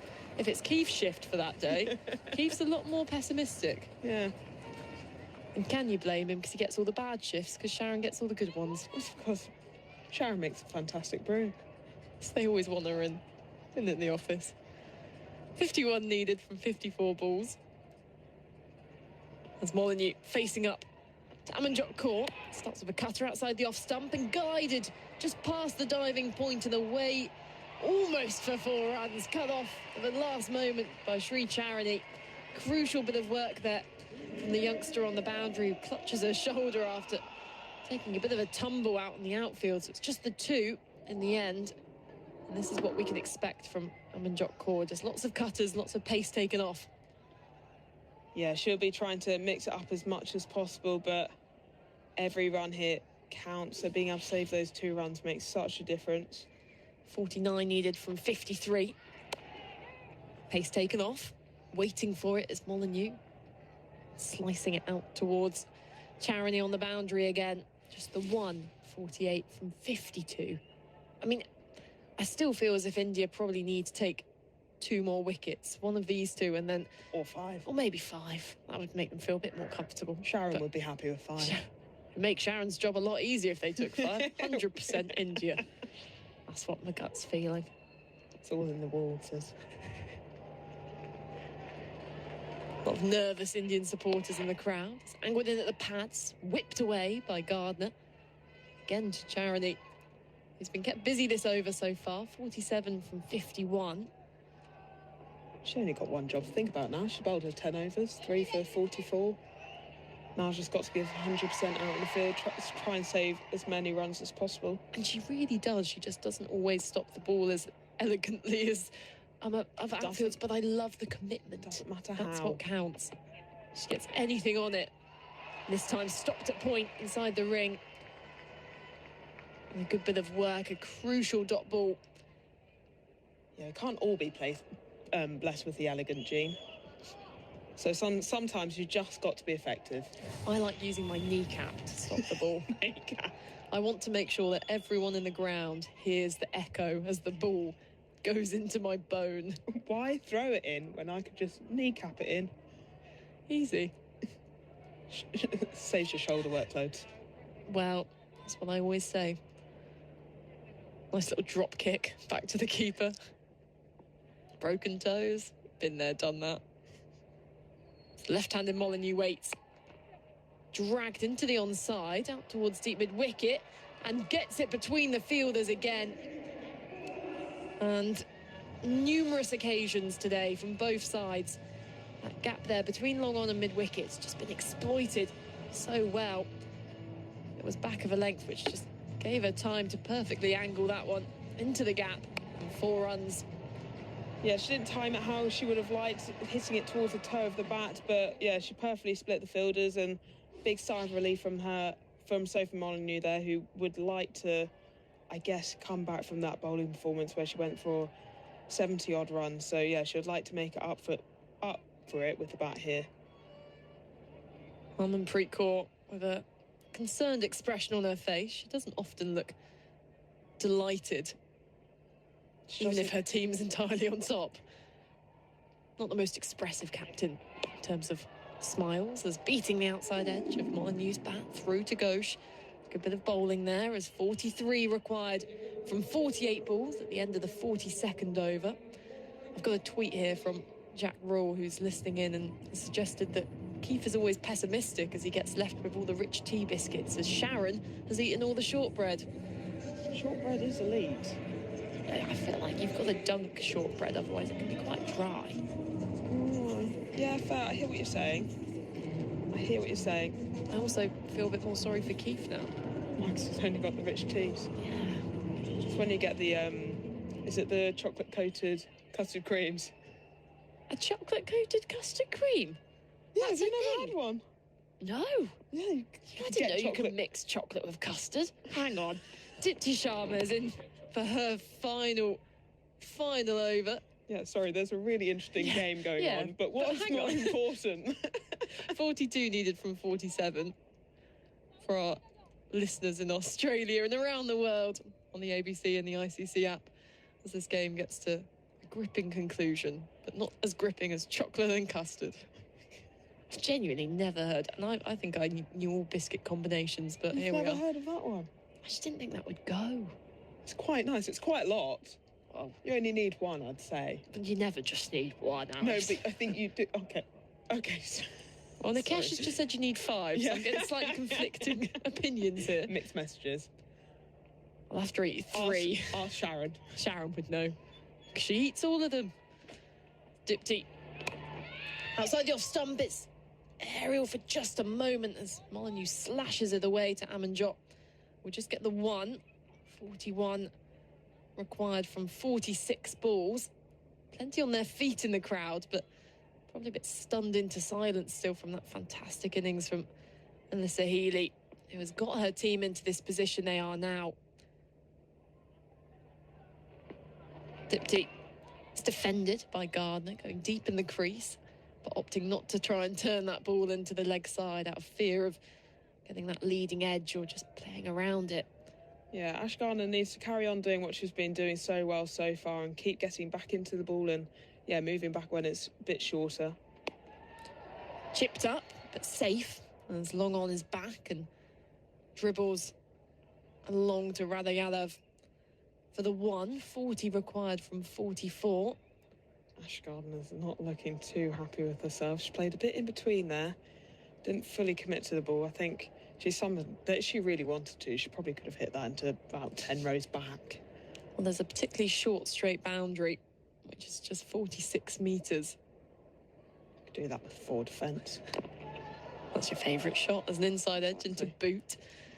Will be another dot ball. 40 needed from 43. Molyneux now shaking her head as she doesn't make contact with that one. A reminder, if you weren't with us earlier and missed the fantastic innings from Australia's captain Alyssa Healy, 142 off 107 balls, 21 fours, 3 sixes. Cutting this one past a diving extra cover, but there is protection on the boundary, so it's just the 1. The frantic squeals of the fielder there. And 39 required from 42 at the end of the 43rd over. Alice Davison-Richards, or England all-rounder, take a break, and journalist for The Guardian, Raf Nicholson, rejoins me as the game gets down to these final stages. How's the heart rate doing? All okay? I don't know if it's because I've just downed a cup of coffee or because of the match situation, but I'm feeling really jittery right now, especially as a neutral. I can't imagine how India and Australia fans are feeling right now, because honestly, it still feels like this win for Australia is a long way off. I know they've got 5 wickets in the bank, but it just feels like it could come down to the wire now. And there's been some remarkable moments in the field already from India with that catch from Sneh Rana and then the catch at extra cover from Jemima Rodriguez. So they have plucked these moments out of nowhere. And it's the kind of surface that has required that. There hasn't been tons of assistance for the bowlers as going through to Ghosh. Past the outside edge of Molyneux is Amanjot Kaur. I thought there was a bit of bat on that to begin with. Would have been a fantastic catch if there was, but nonetheless, Richa Ghosh. Good hands. We get a shot of Georgia Vole there in the dugout, who had a bug crawling up her arm and was very carefully watching it, threatening to slap it away. Slower ball, cutting in towards Molyneux, who reads the spin nicely and pulls it out towards Kranti Goud at deep mid-wicket for 1. 38 required from 40. ball has actually surrendered the rugby ball now to Georgia Wareham. So they've passed it over. I don't know whether they will now leave it where it is, because it will be some kind of superstition. You know how you can't move seats? Maybe you can't swap the rugby ball around. Maybe it's been used as a stress ball. Yeah, potentially. Although it's not very squeezy, though, is it? No, and the vibes in the Australian dugout didn't look too stressed, to be honest. There's plenty of smiles. Jot skidding one into the pads of Gardner, whipped away, square, not towards Charity. For 1:37 needed from 39. In terms of bowling options for India, both Sri Charani and Deepti Sharma now bowled out. And with all 5 wickets between them, you can see why Captain Harmanpreet Kaur has a few questions, really, for where to go to. I mean, it seems very obvious with her 5 main bowlers and herself having bowled 1 over, which went for 10. Thick edge, gets it past the short third fielder. It was squeezed away, got a bit lucky, but suddenly that boundary means the equation's 33 off 38. And realistically, we're in a world here where it's Australia's game to lose, with plenty of wickets in hand, and now getting so ahead of this required rate. They won't want it to go down to the last over, not even the penultimate over. They want to get this done. No, and we've caught a couple of glimpses of Elise Perry in the dugout, and it's confirmed that she will bat if need be, but ideally you really wouldn't want her to have to. Around the wicket into Molyneux, who clips this down the ground towards long on. Will pick up the single. 32 required from 37.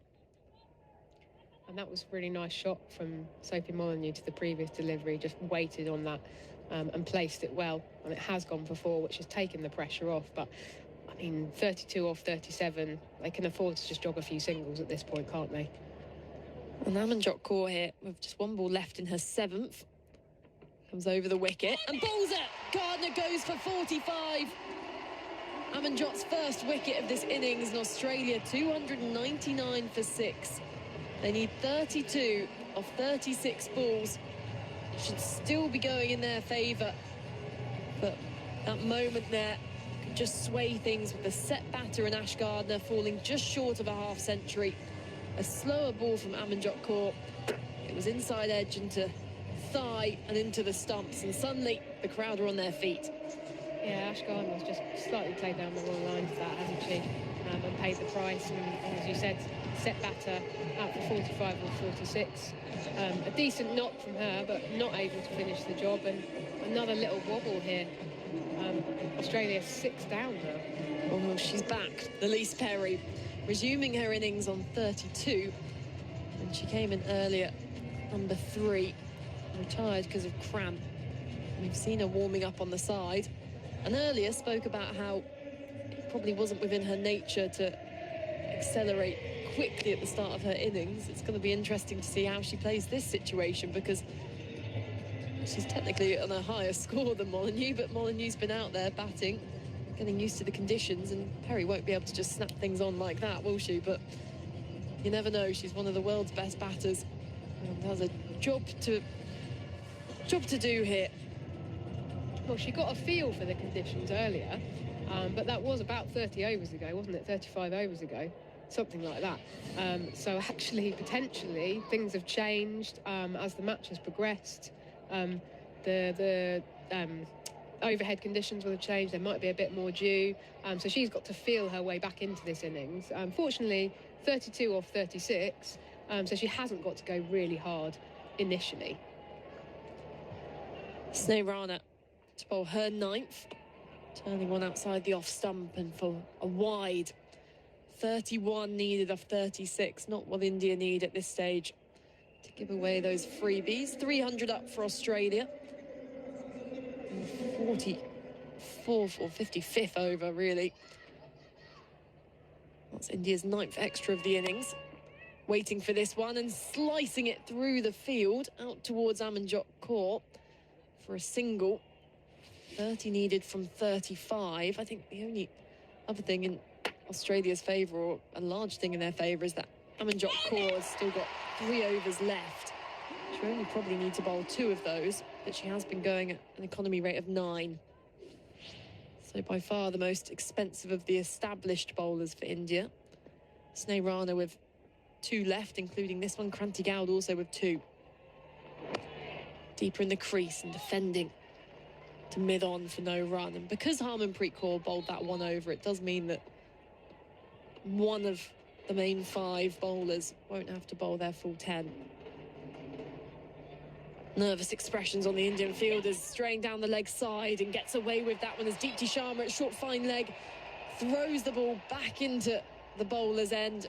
It hits Molyneux running through for the single. Deepti Sharma's appealing there. She's appealing for, I'm guessing that she's appealing for obstructing the field. I think I can see where that came from, but I think she was actually yelling at herself. But I mean, I thought I saw her mouthing, "How's that?" I mean, Rana was definitely shouting at her, saying you threw to the wrong end. The umpires are coming together here, and well, Deepti Sharma, it does sound like she has said this. I think that's what has happened. I don't think that would be very Deepti Sharma as a move. I mean, the umpires here have just kind of shrugged this off because they were running through for the single, and actually Elise Perry, who set off for the single, almost went back, started running, and she had her back and turned entirely to Deepti Sharma when the throw came in. So there was no way she was purposefully obstructing the ball there. If anything, that's the last thing you want as a batter, is a bruise to the back of the leg. So that's been dismissed by the umpires. 29 needed from 33. Halfway through this 45th over, Rana side the off stump again, carved to cover. Well stopped by Rodrigues. They go through for a single, at least attempt to, and Molyneux sent back by Perry. So Rodrigues there. Good bit of fielding in the covers. She's such a good fielder, Jenny Rodrigues. Just so athletic. India's fielding, I mean, it started off a little bit loose, and there's been times where they've looked tired, but on the whole, I would say it's been a pretty impressive performance in terms of getting to ground. Been throwing themselves around everywhere, as leaving this one alone, and it's within the wide line. So Molyneux, with 29 needed now 31, decides to leave one outside the off stump, which if you were a chirpy keeper, you'd be going, are you sure about leaving the ball in the 45th over here? So Rana has glanced delicately, and a fantastic bit of work there from Kranti Goud, who's been brought into that short third region, most likely because she's one of the more athletic fielders in this Indian lineup. They can see just how crucial it is. So 45 overs gone. And Raf Nicholson, you'll continue the commentary with Nikesh Ragani. Yeah, we were just saying how impressive India's ground fielding has been, and that was another excellent example of it there, to save what would otherwise have been a boundary. Brilliant dive out there. And the win predictor now has Australia at 74%, India at 26%. I think it's a little bit closer than that, as Amanjot is in. She hits her on the pads, and that looks plumb. Sophie Molyneux has been sent on her way. She's not going to bother turning around and reviewing that. She's heading straight off the field. And another wicket here for India. Australia 7 down, still 28 needed. In fact, Molyneux, as she's heading off the field, is chased down by Elise Perry, who says, look, you might as well review this. We've got 2 reviews left. Let's just have a look. But it looked absolutely stone dead. Yeah, I think she's gone, to be honest. We have a player review for LBW. I can kind of see where Perry was coming from, given that they've still got 2 reviews remaining. You're right, though, that Molyneux definitely looks like she's utterly convinced that it's out. Skip on the left. Hits her on the back leg. Skip on the right. Satisfied that there is no bat involved. Moving on to ball checking, please. Cotton agrees, the third umpire, that there is no bat involved. Hits her on the back leg in front of middle stump. And it looks as though she's walking off already. As if to say to Elise Perry, you could have saved me that embarrassment of reviewing the decision. It hits her in front of middle stump, as I say. It's hitting middle stump halfway up. It's as out as you are ever going to get. And Sue Redfern confirms that with her finger up once again. So Molyneux on her way back. Australia 7 down, still 28 needed from 29. Amanjot strikes. And another twist in this fascinating tale. Yeah, we were just saying that we felt that the wind predictor had overestimated Australia's chances a little bit, and there was always that opportunity for India to pick up another wicket and put the pressure right back on Australia. We've got Kim Garth coming to the crease now, who has had one very good innings already this World Cup against New Zealand, and is a solid batter. This is a difficult situation to walk into, though. Amanjot then on a hat-trick into the new batter, Garth. She's in, and Garth survives, but can't get a run. She pushes the ball into the offside, and Jemima swoops onto it like a cheetah. Yeah, nobody wants to walk in on a hat-trick and have to play the hat-trick ball, but she's done all right there. Amanjot then doing a really good job towards the back end of the innings. She was going for a few runs early on, over 9 runs and over. Here she is again, and Garth does get off the mark with a leg stump half volley, which she works down to long leg for a single. A lot of pressure on Elise Perry now. Yeah, that's what I was just going to say. Obviously on 33 off 42 balls, but most of those runs were struck several overs ago, before when she retired hurt and before she returned to the crease, and now she's got to try and readjust very quickly. And it's 27 off 27, the equation now for Australia. Amanjot into Perry, who drives down to long on and will take a single.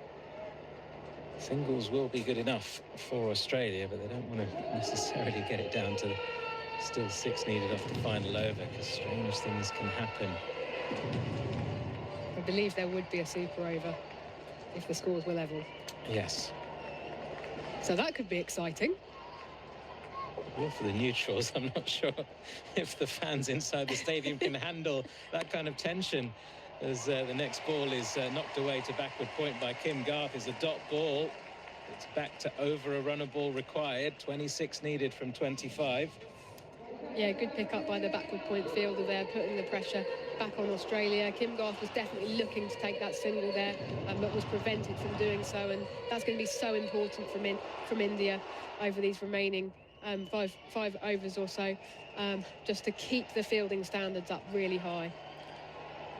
Amanjot completely over into Garth. It's another dot ball. It's a ball that pegs back almost into the front pad of Kim Garth, but she manages to get some bat on it, and that is an excellent effort from Amanjot Kaur. 46 overs gone, 305 for 7 is the score. 26 still needed for Australia from 24 balls, just 3 wickets in hand, but crucially Elise Perry is still there, unbeaten on 34.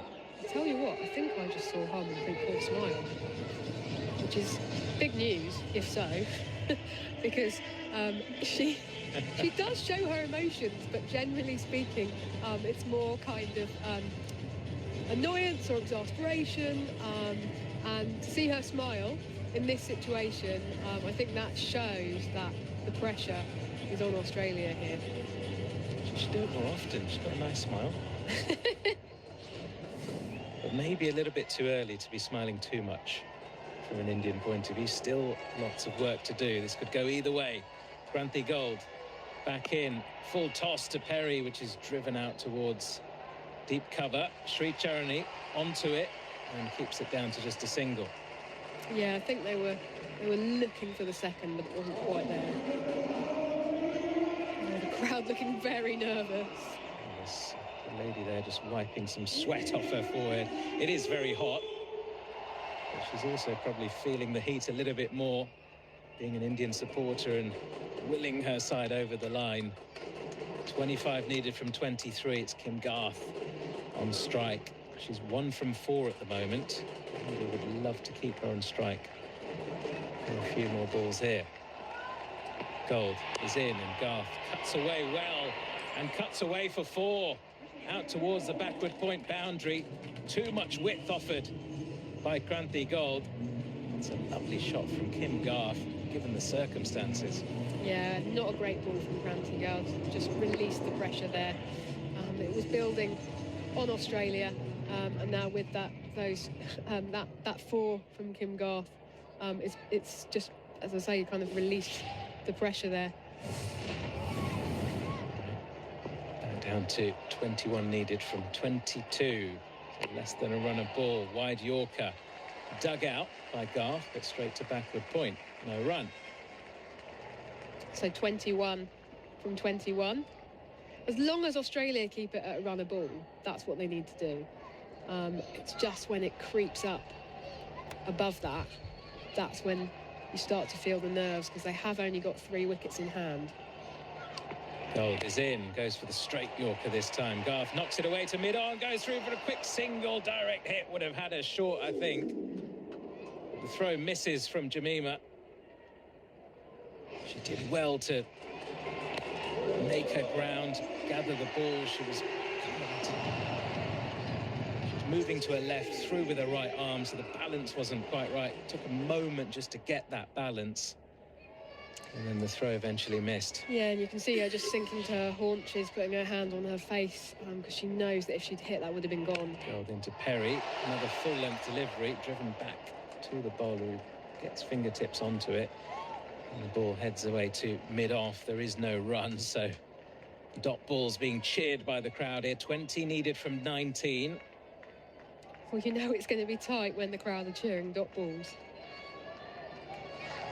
The predictor has it at 70-30 in favour of Australia. Gold into Perry, low full toss, clipped away, wide of long on, could be 4, is 4.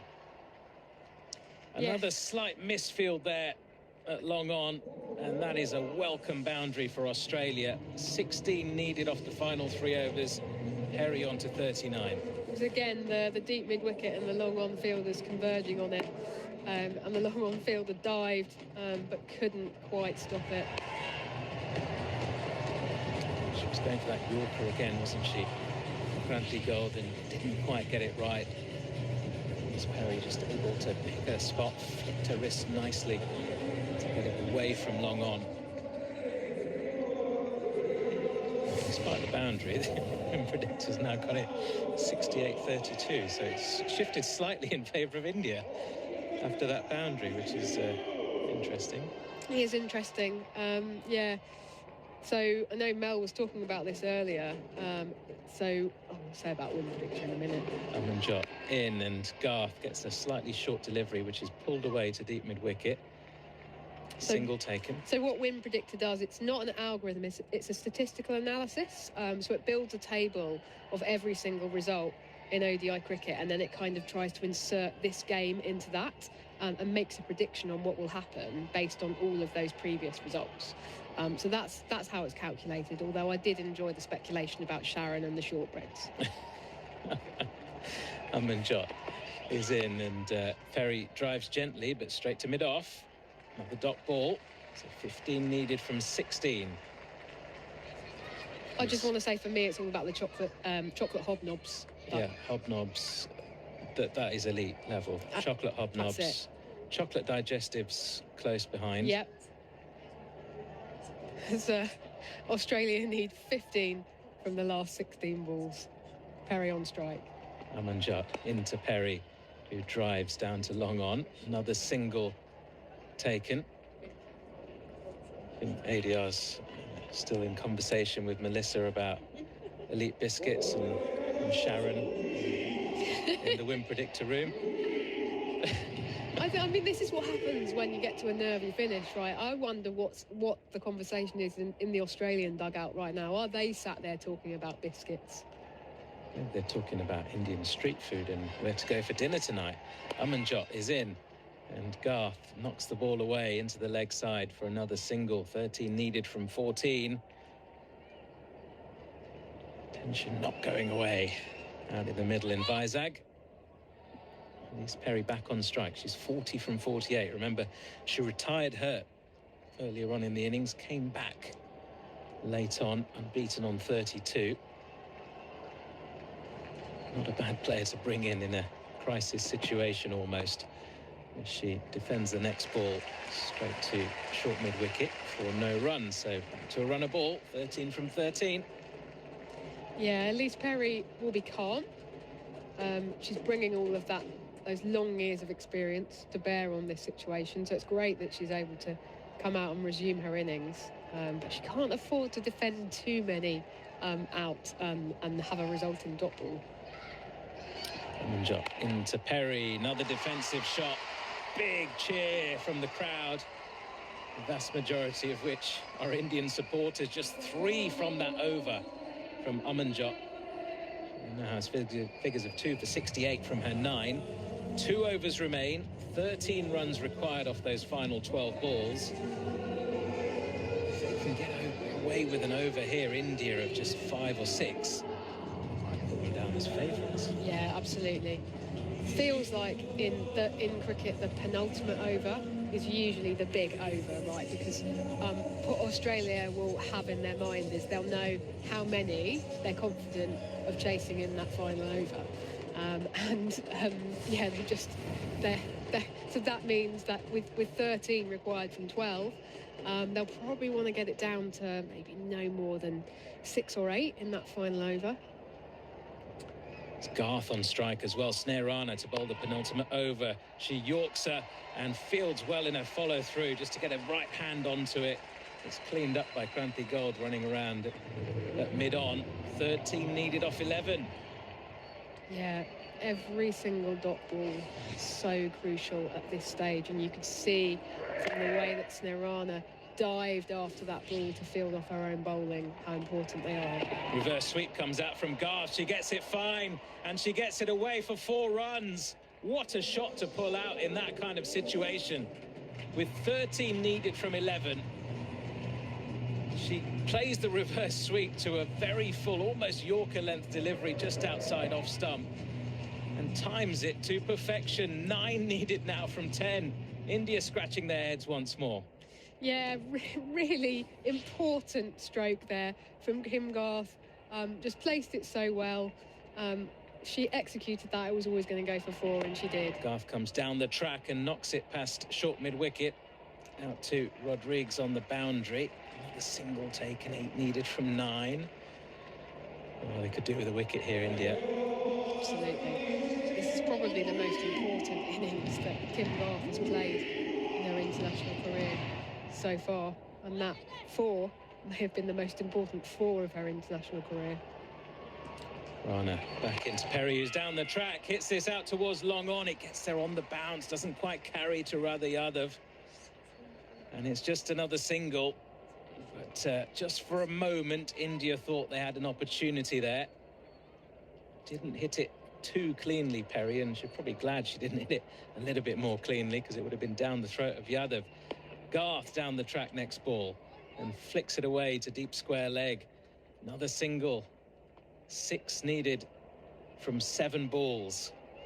So whatever happens, Australia will go into the final over, if they even need to go into the final over, if it doesn't end this ball, and they won't need more than a run a ball.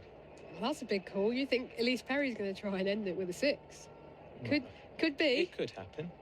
It could happen. It's unlikely. It'd be exciting. You never know. Perry on strike. And comes Rana, and Perry winds up, smashes it down the ground, and she does end it with a 6. Into the sight screen. Australia win with an over to spare. What a finish that is. Where on earth did that shot even come from? Wow. Elise Perry has not been playing like that at all. Before she retired hurt, she hadn't been playing like that. After she resumed her innings, she hadn't been playing like that. A phenomenal strike to win the match for Australia in memorable fashion. They'll be absolutely delighted. So Australia get over the line. They have chased down the highest total in women's ODI history. 331 was the target. And thanks to that 142 at the top of the order from their skipper, they managed to get to within striking distance. There were a few nervy moments towards the end of that chase. And they've had a few of those nervy moments in World Cups against India. India have beaten them 3 times in this format in recent times. Only England have ever beaten Australia at Cricket World Cups on more occasions than India. Series coming into this World Cup as well, India pushed Australia quite hard. They beat them in that second game of 3 by 102 runs. There was another match where They were chasing more than 400 for victory, managed to get to 369. So Australia know when they come up against this Indian side, particularly in Indian conditions, they're not going to have an easy ride. They were made to work for it tonight, but they've managed to get over the line. And in the end, it looks like it was fairly comfortable with 6 balls to spare. But take nothing away from that Indian effort. India making 330 batting first. And good contributions at the top of the order. That 155 partnership to kick things off. Pratika Rawal and Smriti Mandana. Contributions all the way down the order, really. But they were out 7 balls before the end of their innings, Raf. And that has come back to haunt them, really. Yeah, it absolutely has. I mean, we were speculating about what total they were going to put on the board. I said 350, I think. I think Alice Davison-Richards at one point said 360. So there was a lot. There was a ball is in the quadrant.